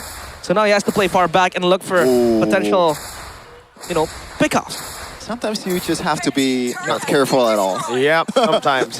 Don't overthink it, but yeah, he's all alone. I think that's the best play available right there, but I would just clear the lane, and obviously it ended up being a better play, but yeah. 3k gold lead for Onyx. All the tier 2s are away, but now they're knocking towards the inhibitors. Oh, look at that. Keyboy jumping to the back, just trying to get this base turret down. It's now clears out of the mid lane, but that will be a base turret for free for Onyx. Not the far lane just yet. They're trying to send their resources up top to avoid that far lane base turret take. It will be the bottom lane for Onyx. This is a bad position for Moreno right now. Expect the arrows to land less from now on. It's like, for example, Moreno is throwing... Okay, my analogy is not there. But my point is, the range that he has to cover with his arrows is much bigger than previous ones. Yep. Now it's all about the clear. Oh! Thunder's Wrath almost landed on him. Keyboy walking up front. Now it's a mid lane base turret taken by Onyx. Let's give it all in. Good. Oh, fatal release, but it's only on to Finn. Good ball lightning to the back by Sans. Doing a good job. Holy moly! Shredding through Finn's HP bar. He gets away barely with an AOG. Oh, that was so close, but at least the Gato Kacha has a safety net with the AOG. But yeah, I do agree, Moreno is going to have a harder time now that the arrows, or rather now that the turrets are pushed out and Onyx has control of Bigatron's objectives and rather the jungle as well. He needs to also land these arrows to open up the bushes. That's to not only target the players of Onyx, but also open up vision, because that's the only way they kind of have, aside from Finn maybe walking into the bushes and Shogun. This arrow needs to be a scouting tool as well for Bigatron to open up the jungle. And Onyx, timers are on the Lord now. Lanes are pushing slowly down bottom as well. Oh my god, they're so fast. Finn doesn't have AOG. And Man, they stuck in the back. Finn will be the sack. Oh, the AOG was cancelled. Beautifully done. Again, 13 seconds from the Lord. Onyx, get another man in the... Oh, Lutpi's feeling it. That is not the usual Lutpi, brother. I don't see that very often. They're hyped up, dude. Hey, at this point, you get all the advantage that you can get, man, even mentally. But I don't think they will do anything towards BTR. They are both elite teams at this point. They know that those kind of recalls cannot just throw them off their tracks. But Lord now, secured by Onyx, a late SOD to potentially look for something out of nothing, but no, nothing will happen. Onyx will be the ones to hold steadfast in this game after what was a very, very disastrous early game. Even worse than game 1, I would say, because Kyrie wasn't given the chance to farm a lot back then. In game 1, he was still able to match Niall's gold. He was still able to match the farming speed. He was able to counter jungle still, but this time was shut down completely and a recovery was found out of nowhere. And Onyx are the ones holding their hands in the steering wheel and potentially looking for this end. But it's not done and dusted. Bigatron can still defend, especially with the Moskov late game. Feels like a bit of a deja vu, except the Moskov, I agree. This Selena comp is built to win early game. In this kind of position, BTR will feel the lack of catch. Oh, that is a good diversion. They throw the vision away, knowing full well that Vin is actually opening it. So that's a pretty high IQ play. I don't know if Onyx will read that. Oh, he will. Finn in the back. Finally found out. Bigatron now trying to go for the defense. Keyboy walking up. That Shogun taking everything. Has the Purify still. Already used the Consecration. Now it's going to be Moreno with a jump on Kelra, but he's able to flicker out now with the Fatal Links. He's able to land AOG to respond it over onto as Kai is able to pick up the kill on Moreno. That Sans in the back with the electrocutions coming down as Iman is going to try to clear out the waves. Nile picking up a kill on the Rover. Sans gets a massive skill too. Kelra walks up as well. Now Nile. Untargetable once, untargetable twice. Iman still clearing Sans. Ball lightning onto the mini waves now as Shogun goes for the chase. Sans still able to cut away, has the flicker, has the winner crown. Bigatron stripped down to just their base. Now ball lightning, Thunder's Wrath, Eman gets away. A cycle of spells and resources spent. The waves are pushing in and Onyx are overstaying their welcome. Are they looking for a potential end? Blazing the Wet.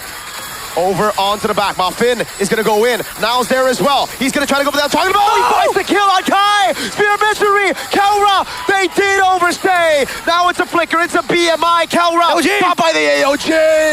And it's Shogun to spin it around. 50 seconds on Kelra. 39 seconds on Kai. What were Onyx trying to achieve? Way too long. Staying there into eternity, waiting for a potential end. But the angle wasn't there, and Bigatron are chasing Onyx to the ends of the earth. Are they looking for the end? They might. Moreno's waiting right there with an arrow. If he finds a good arrow, this could be it. Wave is still good. It could be Bigatron now that waits, or that goes in a bit too long. Defense. Aggressive. Keyboy in the back with the conceal. Bigatron trying to go for the end. 7 seconds on Kyrie still. They want to try to go for the 4v5 now while Kelra is down. 14 seconds on Kelra. Kyrie is back up. Now, Shogun walking up. Luke P taking a lot of damage. Now walking up now as Kyrie is there, but Iman's going to go on the base. And it seems like for Bigatron, it will be the call to back away. But the minions, oh God. Oh, it's perfectly timed. 10 seconds. The minions, red minions spawn back in the game. The purple buff is, did they take the purple buff or no? So, somebody, give me vision. Did they take the purple buff or no? That's the big objective now before the Evolved Lord. I guess we'll find out in a second. No. They did not. They did not. They couldn't. They didn't have enough time. Yep. Oh man, that's an amazing sequence. Not so amazing for Onyx though, because that overstayed, their overextension cost them one inhibitor turret in the mid lane. Thankfully though, on the far lane, they still have 2 turrets intact. So again, despite having the Moskov on the other side, they can play with the waves here, with the Fanny as well, with the Kelra lifesteal as well. They can hold and leash the load for themselves. Oh no! Lippy? Okay, but there's a flicker burnt out. That is still so good value-wise for Bigatron. Yeah, they can always catch the Wrath lacking, and now he doesn't have that safety net to go out safely. Lord Juggle by Bigatron. Down bottom, that wave is slow pushing for Onyx. And Aman is going to be there to catch it, I believe. But up top, it also crashes onto another. So now, what is the call for Bigatron? Do they want to try to contest this Lord? Obviously, they are close by. Aman can join. Bigatron needs to know that Onyx are blitzing this. Look at Keyboy. Now with the conceal on both the carries, Moreno and Aman. He goes onto Aman. Oh, it's the push from Kai Sans and Keyboy. With Aman down, it should just be game. It shouldn't just be... Oh, Shogun gets... Now looking for the play. Double stun. Double immobilize. Arrow. Doesn't land. I think that should just be free Evolve Lord. There's no way. Yeah, they should just go back and defend this. Potentially wait for Aman to respawn, but Onyx, they're staying here. Wait. They can't go? Oh yeah, looks like like a gamble, I guess. Just gonna hold it for a second, but purple buff will be taken by Kyrie. Maybe they're waiting for that. Maybe they want to fight. Oh my God. That is a crazy move. Immortality already. Now trying to go for the gamble. He goes to God!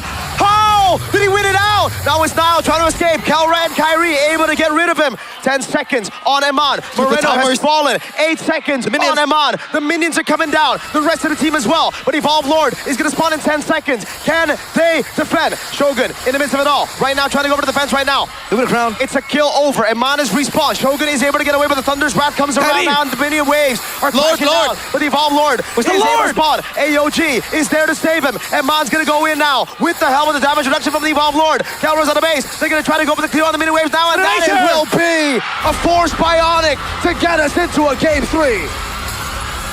What a crazy sequence again! Shogun with a potential Hail Mary play, stealing the Lord. But Onyx still forced their way into the base, and their eyes were all on the crystal, and only the crystal. We've got a game in our hands. Damn. Ooh. What a game, bro. Damn, Onyx. Back at it again with a comeback. This time around, though, it is finished in game 2. And all of the wishes of MLBB fans has also come true. Game 3, BTR Onyx. Here we come. Exactly what we wished for.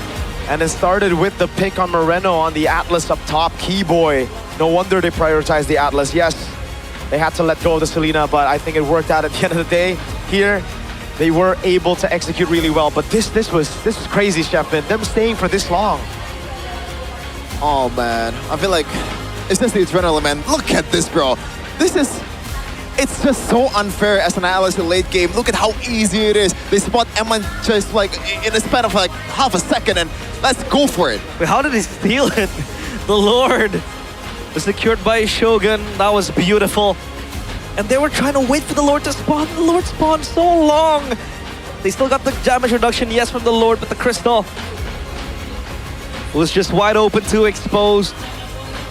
And man, Onyx, regardless of that misplay, the overextension that almost costed them the game, where Bigatron were trying to blitz it past, they still recovered, obviously with 3 turrets gone. What a game. What a game. What a way to close out the week. I mean, we still have Geek Fan playing later on against Evos, but dude, you forgot you forgot there's another match coming up. Yeah. We honestly should There's still a match after this. Sometimes maybe we need to reorganize the structure of the matches, man. Maybe this needs to be last, because damn this is a good game, man. And it's jam-packed as well. Everyone is here. Yeah, it's full. It's full. The arena. Onyx fan, you know, showing up. Respect. Respect. Hey. Always. That was a good game. I think 2 times by now where Onyx feels like there's really no hope, there's really no anything that they can build on. Somehow they pulled off a comeback. I think there was another match before this. Was it Onyx versus RRQ, or I'm not sure, but we can pull it up later. But yeah, this is just in their DNA, man. The comeback, they know the win con and they know how to maximize the heroes that they have. I cannot believe they pull off comeback when they are essentially, like, I'm sorry to say this, it's kind of a 4v5. It's a Dairoth in the late game. It's only an enabler. The only thing that Dairoth is useful for is the second skill. Yeah. And at this point, it does not matter. It's used to counter the Uranus in the early game, and it was not even used fully. Guys. And they just play with literally, I don't know, if it's an Uno, the heck, it's guys? like 2 green, 5 red, like 6 yellow. Now, I know what you're thinking. That's a Kelra MVP, bro. What the hell, guys? My first thought was Keyboy, then immediately trying to change it to Kelra. What the hell, dude? I think the idea for the ID carries the casters, entire early to mid. If it wasn't for Kelra, game's over. I think the idea for the ID casters are hell no. the catches in the Oh, late hell game was no. the most hell important no. part. Now, I would argue with that is literally what Keyboy is for. Late game is what he's for. The sets are, you know, guaranteed. You know, it's gonna come. So that's why I switched it back to Kelra's Kelra. MVP, brother. Yeah, I would agree with that. I voted for Keyboy for the fact that that game-turning event was also orchestrated by him, multiple beautiful fatal links, and just tanking there. Getting all the damage when Lukpi was obviously just being a Dairoth, right? You can't do much. But yeah, I do see an angle where Kelra needs to bring home the MVP. But yeah, it's just a back and forth game that we forget who we really need to vote for. Still, we gotta marvel at the accuracy of Moreno throughout the game. Yeah, man. But still, like once you get to the late game, it's hard. Like even this, Onyx was able to win this trade until Q-Boy died. I think they still won that trade through, I don't know, like just power of friendship, you know? But Kelra just multiple times being the spearhead of the operation. Well, the spearhead is Q-Boy, but I think Kelra has applied a lot of damage there in the late game, and also being that stable presence in the early game too. This is where somehow... That was beautiful. It is almost a guaranteed Onyx win. They have 3 guys, only 2 for BTR. Practically the only thing that BTR can do to win that team fight or win the trade is if Moreno lands a good arrow towards the Fanny. But it turns out they get it anyway. Amazing, amazing.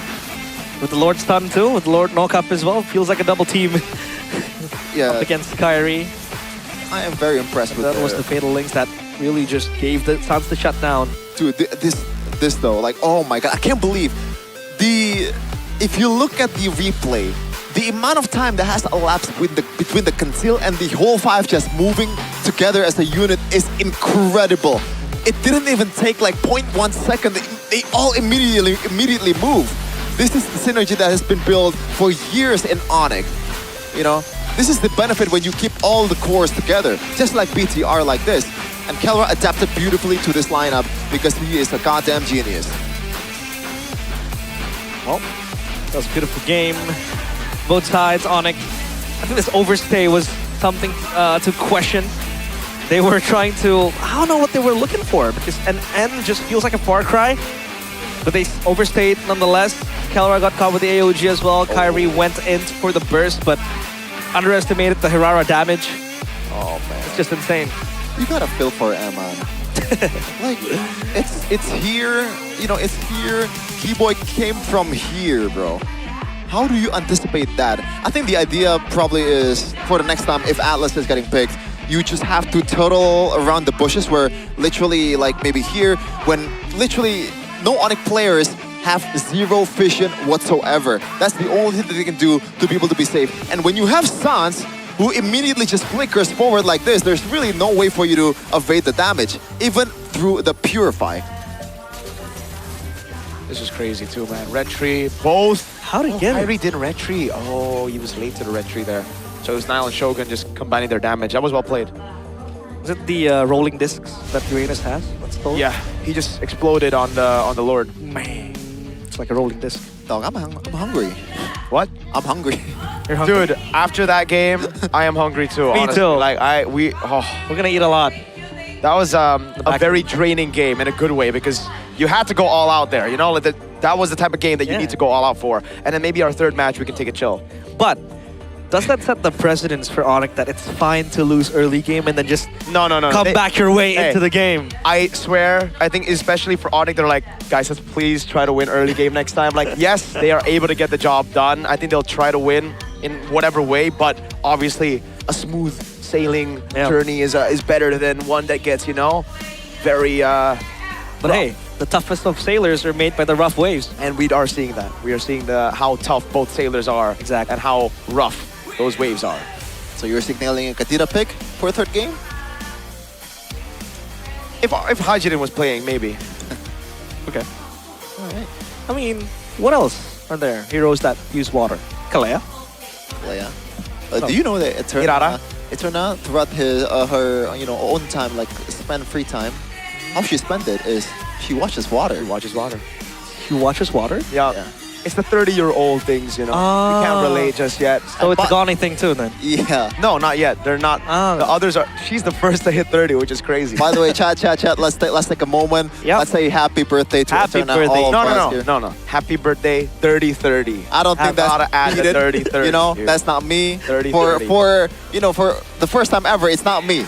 It's Miracle. I know why. You want to show the... No. Hey, let's not bring it to that, right? No. Because this guy was looking up something, and I was the victim of it. So yeah, now I'm a bit held back. They set a trap for you, bro. Yeah, a lot of traps. But hey, we're gonna throw it back to Bude for an interview on stage. Bude, take it away, please.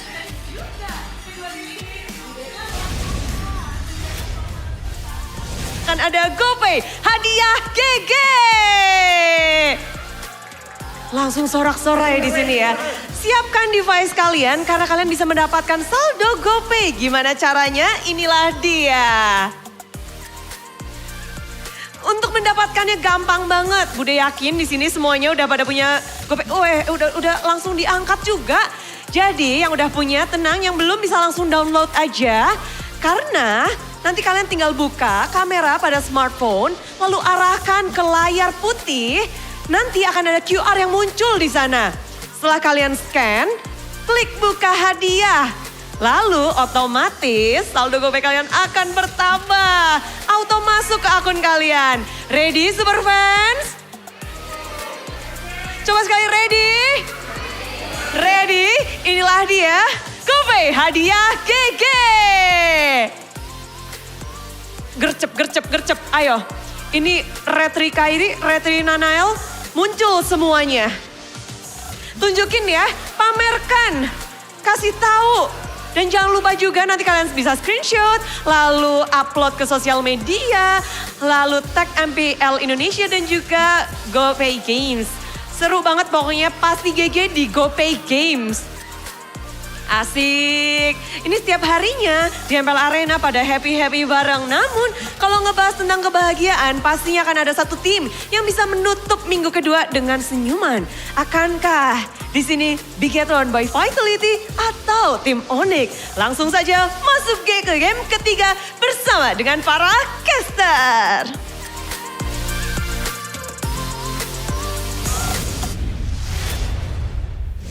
Thank you, Bude, for that, what we call BBG, Bagi-Bagi GoPay. Thank you, Auntie. Thank you, Auntie. Whoa. Yo. Whoa. Might be careful with the honorific. Just because she's 30. Yeah, just because. Are you going to call Eterna Auntie now? Because like she's or 32. Or Onk. Onk Turner? Onk Turner? That actually sounds like... Everything rhymes. Everything's good. Rhymes. Well, let's expect CRTV to go on, but CRTV. Chevin, take it away. Coming home from here, maybe you would bag yourself a date? I mean, there's nothing to... I mean, there is an Infinix, obviously. That's really the start of the show. Like, aside from that, there's nothing that's catching my eye. Oh my God! Who is that on the right of the screen? That's Suga. Which right? This right or that right? The one right of the screen. The one sitting on top of the trophy is Suga. Oh, so Suga. Oh, okay. W Suga, man. So you fancy Suga? Yeah, she's not she. Like, whoa! Hey, what the heck? No. Genders, my friend. No. It's a he, no? I don't know. You tell me. Suga, I believe is a he. I believe. Yeah, it's named Suga for a reason. Let's just call it they. To be neutral. No. What? No. I don't get it. Suga. Let's call it Suga. I don't get it. Let's call it Suga. If you don't get it, maybe you'll get something else, Sheffin. Like what? I need myself some diamonds. Oh, diamonds. Well, if you want to get yourself diamonds, you can go on to GoPay Games. Use the code GGWDP MPL to get WDP. A weekly diamond pass for just around 19,000 rupiah. Don't forget to click use to claim the code before you proceed with the payment in the GoPay app. You can get your WDP. Hashtag BastiGG with GoPay Games. GoPay Games. GG. Basti GG. That means guaranteed GG. Yeah. That's what it means. It is guaranteed to be GG. GG stands for good game, so it's triple GG then, because it's GGG, guaranteed GG. So it's a guaranteed good game by GoPay Games. So it's GG. Guaranteed good game with GoPay Games. And if Ghani uses it, it's GG, because it's Ghani, guaranteed good game with GoPay Games. Damn! If you consider him an Arsenal fan too, Gunnar Ghani. Oh, that's true. So it's Guaranteed. GG. Gunnar Ghani, guaranteed GG, guaranteed good game, GoPay Games. And it resulted in a good connection. You can add another G behind that, actually, What G? The go-to wallet for MPL with plenty of damage together with the MPL GG party. Lower here, guys, look at it. Lower. Why is it even there? Just like last season. It's almost like Sheffin. What? Sheffin. What? Yeah. I remember your like last season. I almost said it You yesterday. can vote for your favorite team in every MPL ID S18 match through the GoPay app. And this season, you can win 1 million diamonds, 18 GoPay Berry rigs, and up to 1.8 million GoPay coins every day. So how do you play? First, make sure you have the GoPay app. Then click the Lihat Semua or View All icon on the homepage. You can search for MPLGG Party in the search bar. Click the MPLGG Party icon. And don't forget, you need to check in daily because you need to do quests. And then before the match, you can buy any MPL tickets you don't have yet. And if you do have those, you know, MPL ID tickets, you can join in. And don't forget as well, the most crucial part of this is to have friends. You need to invite your friends to play Snakes and Ladders together and then farm those rewards. Do you have friends? I do. Do you have friends, Shevin? I think I do. Okay. For your friend, Shevin. Do you prefer to be the snake or the ladder? I prefer to be the ladder because I hate snakes. There's, you know, throughout my life, a lot of snakes in the grass. You gotta keep out of them. You know? Why Be cautious. you put Rashi? Hey. Why you dissing Rashi? Don't say that. I'm joking. I feel like you'd be a good snake, Mirko. I'd be a good snake? Yeah, because you enjoy putting people down more than lifting people up. Honestly, I just like rage baiting, bro. There you go, you're a snake. Hey, don't forget though, if you see this beautiful haircut, this guy's beautiful haircut, it's all with Captain Barber. No. Actually, Shevin hasn't gone to Captain Barber. Oh, yeah, because there is... Why it's pretty bad. It's pretty bad. Well, I have one near where I live, only like 2 minutes. So did you go? Of walk. Use the, you know, the promo? The MPL 50% off? I haven't. Been quite busy. But hey, don't forget to use the promo code, unlock 50% grooming benefit on Captain Barbershop. You can simply just scan the QR code. Yeah, scan it's a the 50% off for grooming 50% off. at Captain Barbershop. Yeah, Shevin's favorite. Shaven. Shaven barbershop. That's yours right there. If you ever wanna, you know, make your own barbershop. Sure. Maybe we get a maybe you collab with collaboration. Captain. Yeah, collab Captain ad Shaven. together. Hey, hit me up. I got like some followers. Do they do hair transplants? Maybe they do. Why? I don't know. Just asking for a friend. Asking for a friend. It's like, Hey, you know, if you go to Turkey and Yeah, it's like the dream is immigration- M8, brother. Yeah, I'll be there. that's exactly. You know, it's like hitting 2 birds with 1 stone, right? So M8, and then you know, You can meet Arda Guler. Arda Guler, he's in Madrid. You get to immigration, the guy's like, "What are you here for, sir?" And you're like, You see me? Sadly, M8, clearly M8. M8, yeah, M8. for M8. But it's game 3. Someone in the chat says, "I need ID girlfriend." Oh, Shevin can find you one. Shevin has all. Wait, so it's very funny, right? Because I have friends from both ID and Filipinos. Okay. So like Indonesian people, so like Indonesian, you know, friends say that the Filipina girls are, you know, they like the Filipino girls. But then the Filipinos say they like the ID girls. So, you know, it's a bit confusing. I think I prefer ID girls because my girlfriend's Indonesian. So. That's true, me too. What about you, Chefin? Oh, what's it again? What is it again? You prefer Hirara or Juicin? Oh. No, do you prefer Badang or What was Kita? that? Why are you so excited? You were hungry before this, and then you heard Hirara and Juicin, and all of a sudden you're thirsty. Hey, Because I heard 2 snacks. You know, yo. Oh, I think Hirara. That's a good choice. Well, let's see. Game 3 though. What can we expect from Game 3? Game 1 was super high intensity. Game 2, it was more and less the same. Almost the same formats as well, in which Onyx were losing early game, but then they found a way to come back. This time around, no.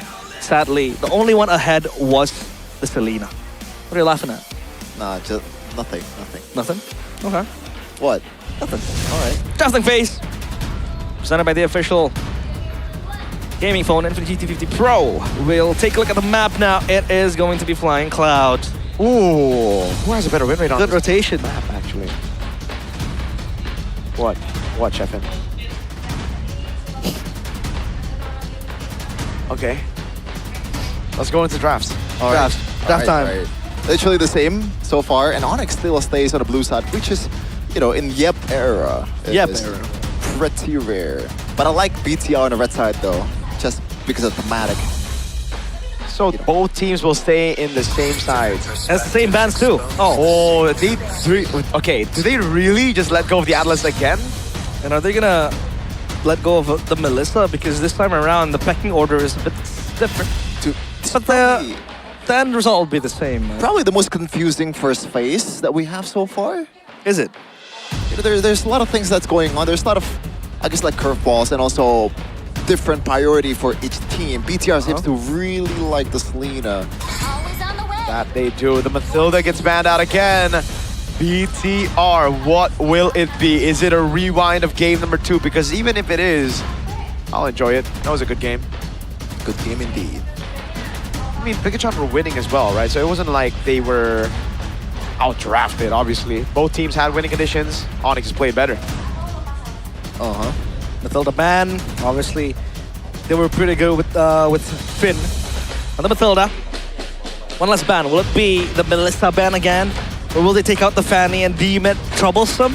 But then that gives out the Hirara to Onyx straight away. But then they can go for the Barats, Uranus, and rather, Barats, but still, Uranus available as well. So, a lot of things you could consider here as Bigatron.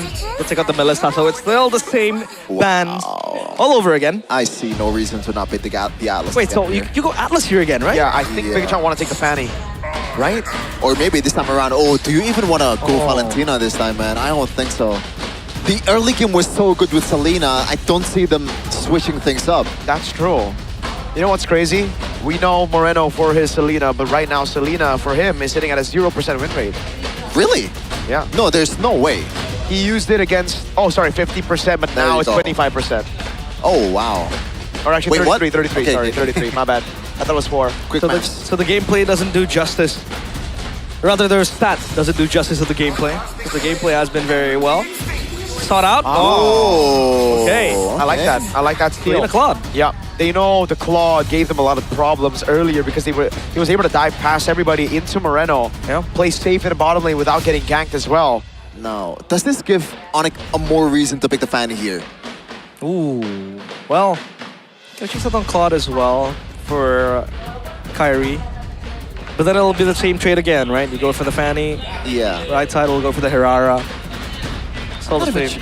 Yeah, I'm not even sure the Moskov was the main problem for BTR earlier. Oh, there you go. Seems like they want to throw a curveball here and go for Hirara and the Brody. Now, if you want to pick the Fanny here, BTR, it would be just slightly harder. I think they're thinking of the glue as well, though, right? Against the Hirara and the Brody. Oh. They want something to just get that mount with the Selena.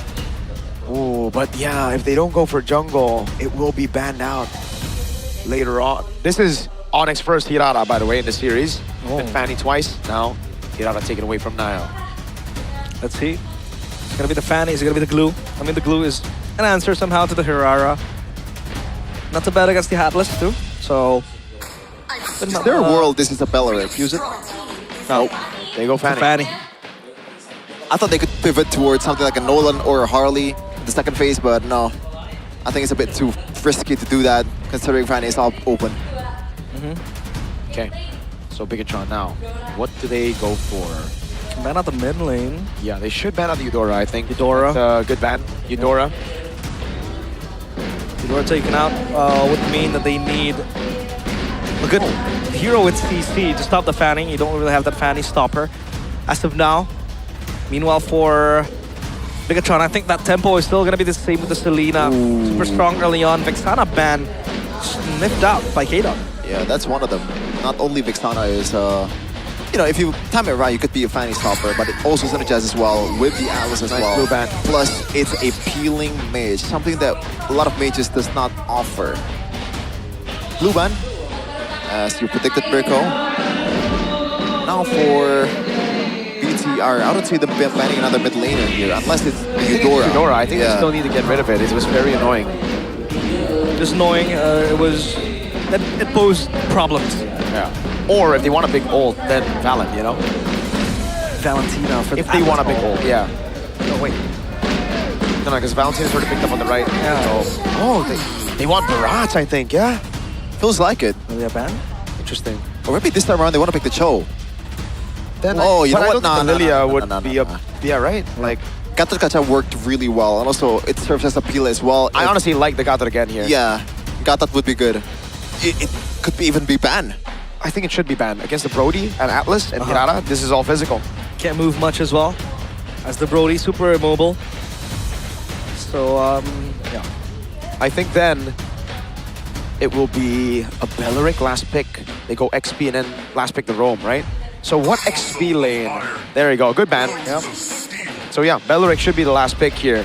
unless they pick the Belric first and they flex it. But then the Valentina should come out, right? And then you have Atlas and Belric ults. But what do you pick to delay it, though? Delay what? To delay the Belric pick here for BTR. Oh, well, you have to kind of show your XP. Uranus is still open. Yeah, but I don't know if you want to go Uranus here. Yeah, it's gonna be Belric. Go Belric first now. Should be the Valentina, right?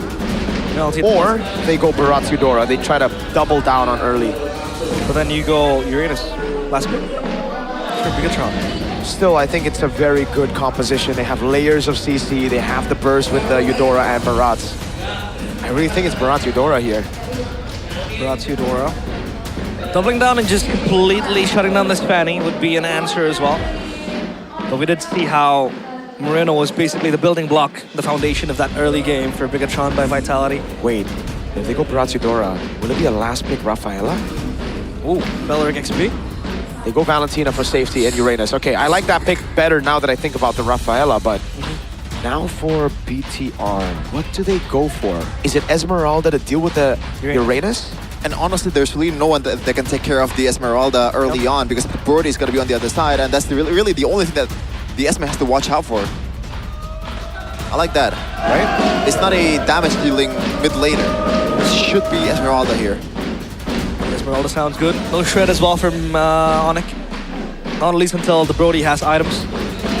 The Valentina isn't that much of a first mage too, but let's see. The Esmeralda, it's actually pretty good too. You can kind of go past the back line as well, right? Past the front line, excuse me. Catch on the Brody. Yeah, they want to go. That was a good move by Whoa! Onic. They didn't lock in the Raf. I mean, sorry, they didn't lock in what we said, Barat Eudora, because they knew of the Raf. The Raf comes out in the end, yes. And the Belric goes XP.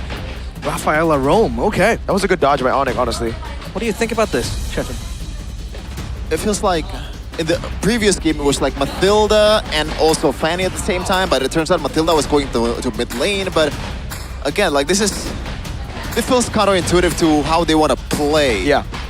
You know? Fanny will be just by herself and Rafaela will stick with a 4. Like, I'm going for Onic, man. Just also the chase potential for the Atlas. When you're playing with the Rafaela, mostly you're gonna clump up as well. That gives a lot more room for Keyboy to work with. And looks like Draft Index also supports my theory, my statement. Yep, lineup rating 6.1 for Onic. Well, does it go down to this?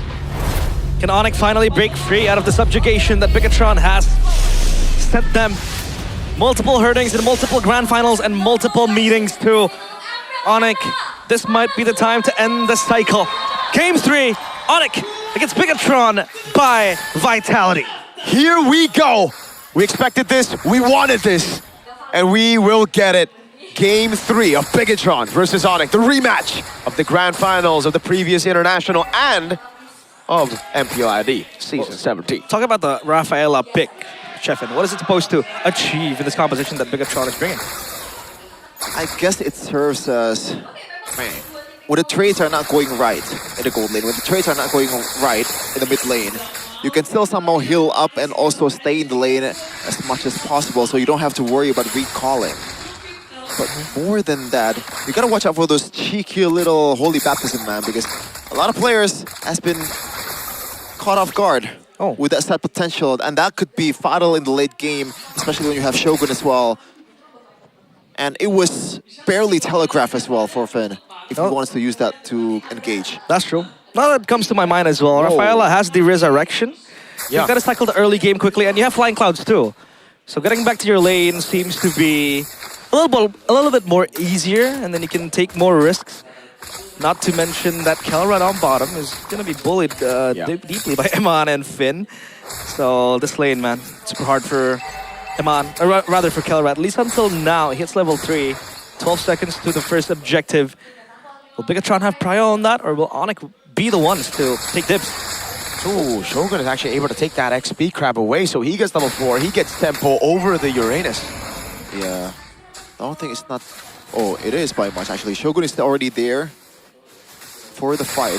Moreno has to flicker out Sans able to steal away the ultimate as well. Now Bigatron, they just want to delay this for as long as possible. They know that they need the purple buff on the Fanny. Good Abyssal Arrow, Moreno landing it, getting a chunk of damage on Sans. Even with the lethal ignition take. Sans, Wrath of the Dryad, thrown away. Shogun now holding on to the neutral objective as Nile walks up. Oh, he's gonna go for it. Oh, the trap, landing again. Wrath of the Dryad coming down now. Both Wrath of the Dryad, Shred Tree, Nile wins it out in the end. Goes in onto Kai with a cutthroat too. Not enough damage. Shogun should fall now, but the Abyssal Arrow. Sans flickers out of the way. Moreno with a jump. Over on Kai. He's got, oh my god! He's still able to get the kill in the end as Moreno puts down the trap. Lutpi gets another trade and the respawn for Shogun. Gets him back to the Land of Dawn. What a long sequence of events over there. The Bigatron was able to get the turtle, but who won that trade, do you think, Chefin? I'm not sure. I think it's almost equal, but Kari goes down. So that's a big hit for Onyx Tempo. But in terms of economy, so far Onyx is doing well, better than BTR. So yeah, I think it's almost equal. Let's check the emblem by Bayou though. Looks like there's nothing crazy going on except for the vitality coming in from Emma. So I like that. Yes, just conserve your HP. You know you're gonna lose the lane. Some more HP bars wouldn't hurt. And also will scale up with the healing as well. Mostly. And Nile will take this one from Kyrie. Yeah. Kate, undetected. That's so good. Good invade. With the Selena, this is what you're able to do, but Bigatron just always seem to have the window. It's almost like they know where Onyx members are, because like, that's risky, dude. Walking up against an Atlas and a Valentina in mid to steal a purple. Oh, good arrow. Oh my lord. I honestly did not expect them to be able to burst keyboard like that, but all right. The setup as well for the Abyssal Arrow with the Wrath of Dryad. It helps a lot for Moreno, not to mention how accurate he has been with his Abyssal Arrows. Interesting placement where Finn is right now. He's listing the purple, so it looks like they're putting a lot of emphasis towards how valuable this purple right now. But Otpi though, yeah, he's dead. He has Consecration. Hold on. He's buying a lot of Purified though in the end. The chain CC is immaculate by Bigatron. Yeah, and they lose an important member for this objective take. Because Lutpi is going to be the one taking all the damage, soaking it up. A sandbag for Onyx, but at least he will respawn, and there is a flying cloud, so Onyx will still have a chance to contest this neutral objective. Moreno is flanking from behind. Oh, Shogun! With Moreno, the chain CC is activated. Oh my god! Tore apart memory lands on Moreno, but Amon's still able to get a blazing duet to get Kyrie. And that means it's Moreno and Shogun falling into the hands of Kelra as Bigatron get two, Kyrie and Sans, but the respawn gives Shogun another shot at life. Kelra on the neutral objective, but Nile still has Red Tree. They were trying to go for the finish. Good fatal links from Keyboy. Nile comes in. Oh my god, now the freeze as well. The Holy Healing saves Nile. This should be a free neutral objective. Oh my god, Moreno! How did he land that on Kelra? When you think Onyx get a win guaranteed, Moreno says nah, and another arrow, and another dive in. Now it's Lutpi falling to Finn. Holy, you know what I want to say. A second chance at life, and they make the best out of it. A good set from Keyboy earlier on. We thought it was going to be the statement. We thought it was going to be the end of Bigatron in that contest, in that team fight. But Nile came in flying colors, steals away the turtle, and Moreno just doing his own thing, shuts down Onyx, and now they are in the back seat of this game. Dude, you can never know who's gonna win the team fight in this game, in this match, man. Onyx with a beautiful turnaround by Keyboy, but now Shogun is a bit stuck right now. I don't think they have enough damage, or do they? I think he likes it though, right? He wants to be there. The respawn is ready, I believe, as well. Kelra, question is, does he have Sky Piercer? Because these kills will start to rack up. Okay. I'm building towards it. That's to the point. And also Moreno, man, this team, it's not just about Moreno is really good at using Selena. The whole team is also really good at using how to play with Selena. So far, they've been doing a much better job than Onyx in the first game. 3K gold lead right now by BTR. Right now, a much more heavy tempo game. 13 kills in 7 minutes. That's 1 kill or 2 kills almost per minute. A bit more fun to watch for all the Brawl enjoyers out there. Oh yeah, that's for sure. Brawl server, still? Nile has been amazing. 5-0-2. The Fanny, Dude, wow. Kyrie was not able to get a kill for like the first 10 minutes of each game. Yeah, that's combined. crazy. And Nile got 5 in 7 minutes. Oh, wait. Kelra has skill too. But Bigatron are posturing up. After the Dryad. Dude, Oh look my at the Lord. combo. Oh Man. my god. Keyboy just walks into Roots, an arrow, a baptism. And then he gets cut down. I'm sorry, like Moreno Selena will not see the light of day after this. I really don't think so. And now you really know why Sans had to pick it away in game 1. Yeah. Yeah, I mentioned it earlier. Oh, Nile, this might be a solo Wait, kill. still deep No, part? no, No, it's not going to be a solo kill because Moreno's there as well. The stun comes around. It don't matter. It is a solo kill. Nile is feeling it on this Fanny. Man, Kelra is too far back.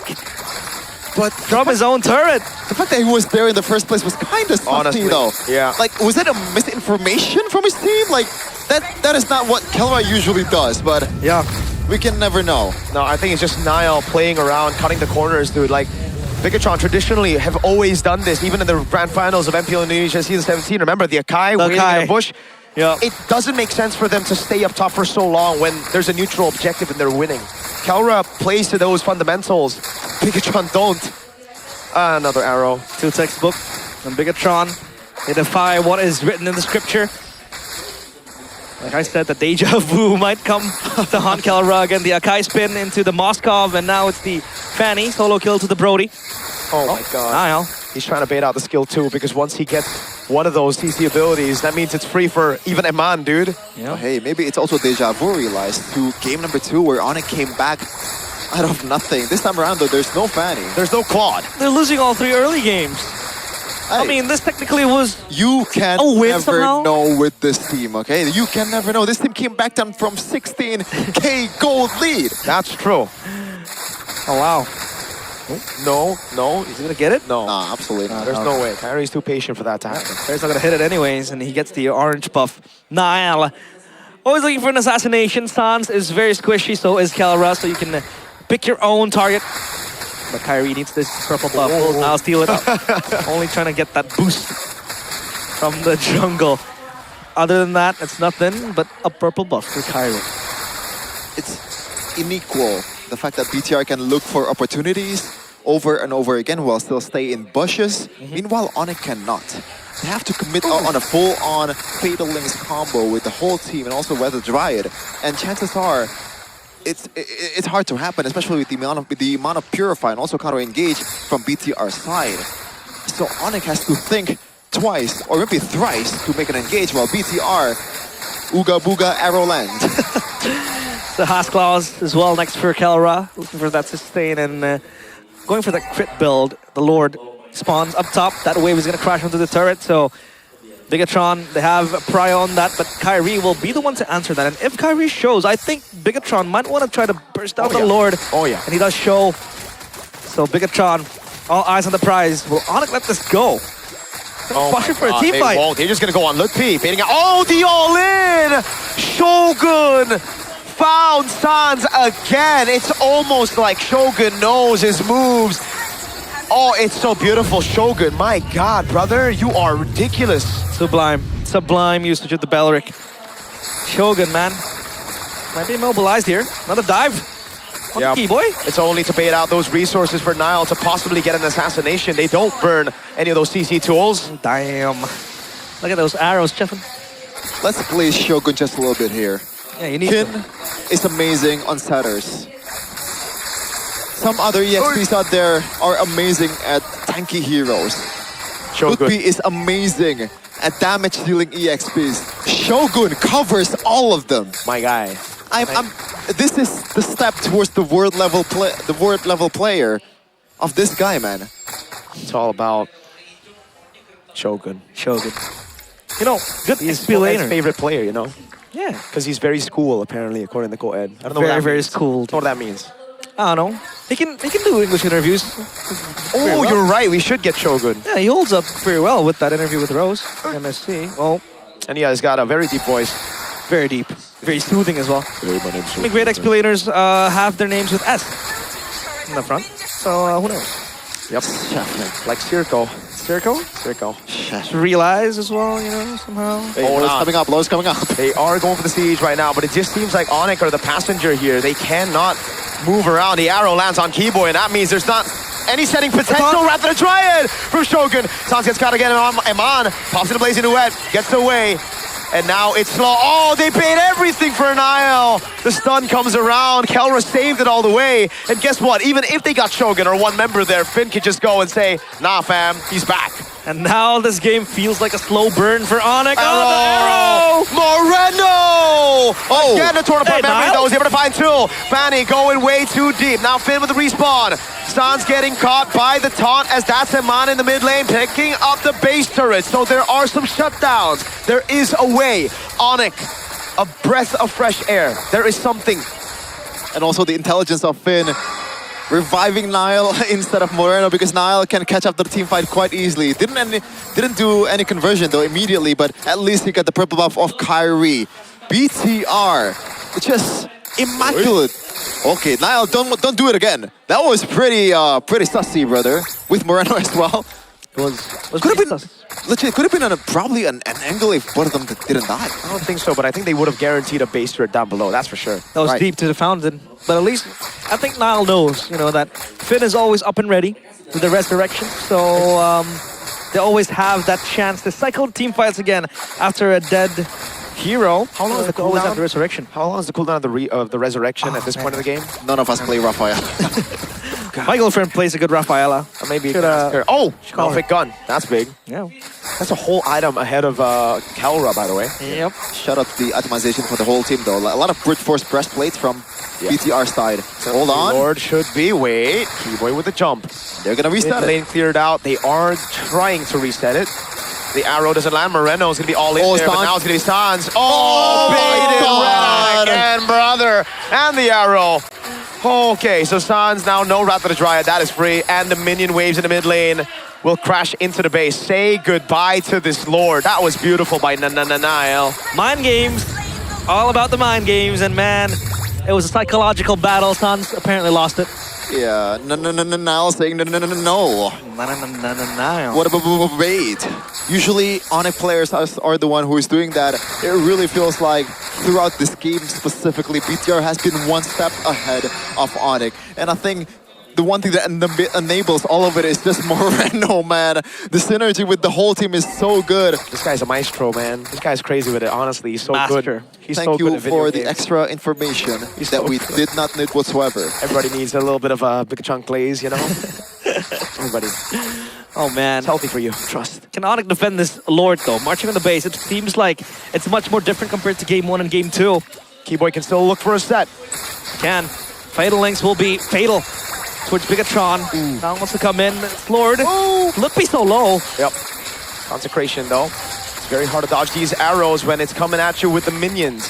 Good clear by Onyx though. They are so tenacious, man. Keyboy looking for the flank in the back line now, but it's going to be a man with the chunk. Oh my god, Niall. Those cables, man. Yeah, gets those cables in. Now they want all the base turrets. Not just 2, all of it. Man, as long as they don't kill the Rafaela, this team fight will always be a turnaround. Because you have the flying clouds, and then as a fan, you can always come in. Arrow.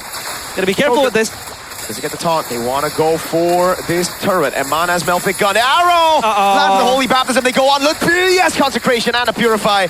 He gets away. That BMI, little Dexter, is going ham on the turret. They could have killed Lutpi, by the way. They choose not to because they know Lutpi is not important in this game. Not important enough for big resources. Yep. Just a Purify, though. That's worth it, too. They are going to stay at it. They have a Holy Healing. They got a Revive. Round 2. And it's 70 seconds for the Lord to spawn in. So that's the base turret taken down already. Shogun with the taunt, but it is canceled out. Arrow lands on a no Purify. Look, Shogun! Wrath of the Dryad and the Flicker. Now Sans maybe looking for his own.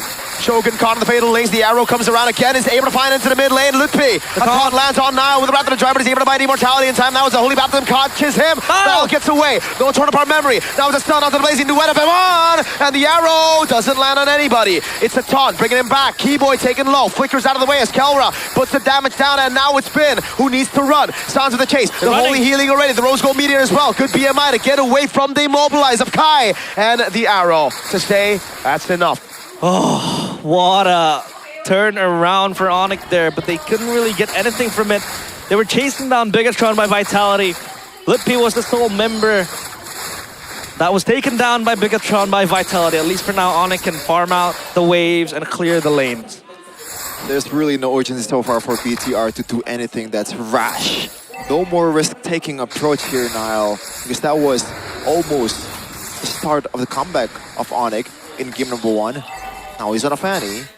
Should be able to take care of the long lanes much easier than Onyx, especially with the fact that tier 2 is still available for BTR with the amount of conflict they have to be. I don't think he can kill him, right? Oh, Hey, Niall, that's kind of crazy, yo. Retribution as well. Hey, that's 30 seconds now that he can't go for the Lord. Yep, that's a reset again. The arrow really lands on Kalra. Niall's up top, but he can always join the team fight early, and he can push the lane out to make things worse. God. Shogun gets taunted though by the Rather Drive. The Rather Drive from Shogun doesn't land in the back line. It's a Blazing Duet. No, wait, sorry. Fatal Links, and now the Blazing Duet. There you go. And Mon with the shred on Keyboy. Kyrie trying his best to get on Moreno, but now it's Keyboy who falls, and it's Kai who's left all alone. Moreno is dashing away from these shots. Now the follow-up from Finn. Rose Gold Meteor there already. The arrow doesn't land, but Bigatron, no. With that kill on Keyboy, it is a free evolved Lord. It must be so exhausting to be an Onyx player in this state of the game where everyone can just dodge your damage. And even Iman doesn't die, spends the Blazing Duet, just paying for this orange buff, but this Lord will just be let go, relinquished. It's hard, man. It's understandable for Onyx to hesitate and also botch these engages because I feel like they're not only looking for a needle in a hay, they're looking for an atom in a hay. Okay, that's impossible, brother. Is it really that impossible? A neutron. Okay. I'm just trying to be hyperbolic, but you guys are ruining it. No, we need to question everything here on the English desk, all right? We're pessimists. Philosophy. And we don't like each other. Let's see. This one final siege might close the game. Boy. The arrow lands again, but the Purifier's right there. Lippi able to survive, but he has no consecration. Perfect match from Keyboy. Clearing it. Oh, the arrow lands in the back onto the Brody. Now it's going to be Niall with a jump in. The Raptor try from Shogun. And it's Mo with the Blazing Duet. Moreno lands the arrow. How are they that good? God, Bigatron with a 2-1 win over Onyx. Simply impeccable. Simply too clean and too strong. And once again, Bigatron stand tall as the kryptonite of Onyx. Up in the skies, it slowly shatters. Bigatron are here to defend their throne. Shout out to the late Stacy King. Bigatron by Vitality is too big, too strong, too fast, too good. There is absolutely nothing that Onyx can do in that game. At this point, at least right now, they're actually the kings out of all so-called kings of MPL ID. Man. It's very insane how Niall is able to just end everything as the fan. He got a lot of tempo, he got a lot of lead as well. And that was paired with Moreno, who kept on, hitting the arrows and everything in between. Shogun also played a massive game with the Beleric. And they were trying to look for this Hail Mary set with the Fatal Links, but nothing was able to shut down the backline of Bigatron. And this Rafaela just made things worse with the respawn and all that. But let's see. Up on stage is Bigatron by Vitality with the players. And also Bude in the review. Bigatron by Vitality. Bigatron by Vitality. Kegagahannya 2-1 sempat ada momen mendebarkan, namun untuk Bigatron seperti yang Moreno bilang ya. Couple of times. Fresh start season baru. Fresh start this season. Dan gimana? What do you Fresh think? juga nih hasilnya untuk kalian. Soal result pasti senang lah, kita menang 2-1, cuma rasanya ini kayak grand final kepagian aja sih. Kayak, I like it. Kayak gamenya seru banget jujur lah, dari game 1, 2, 3. Jadi we were very happy with all of the games. Game 1, 2, 3, all very entertaining. Contender terkuat aja sih yang aku rasa.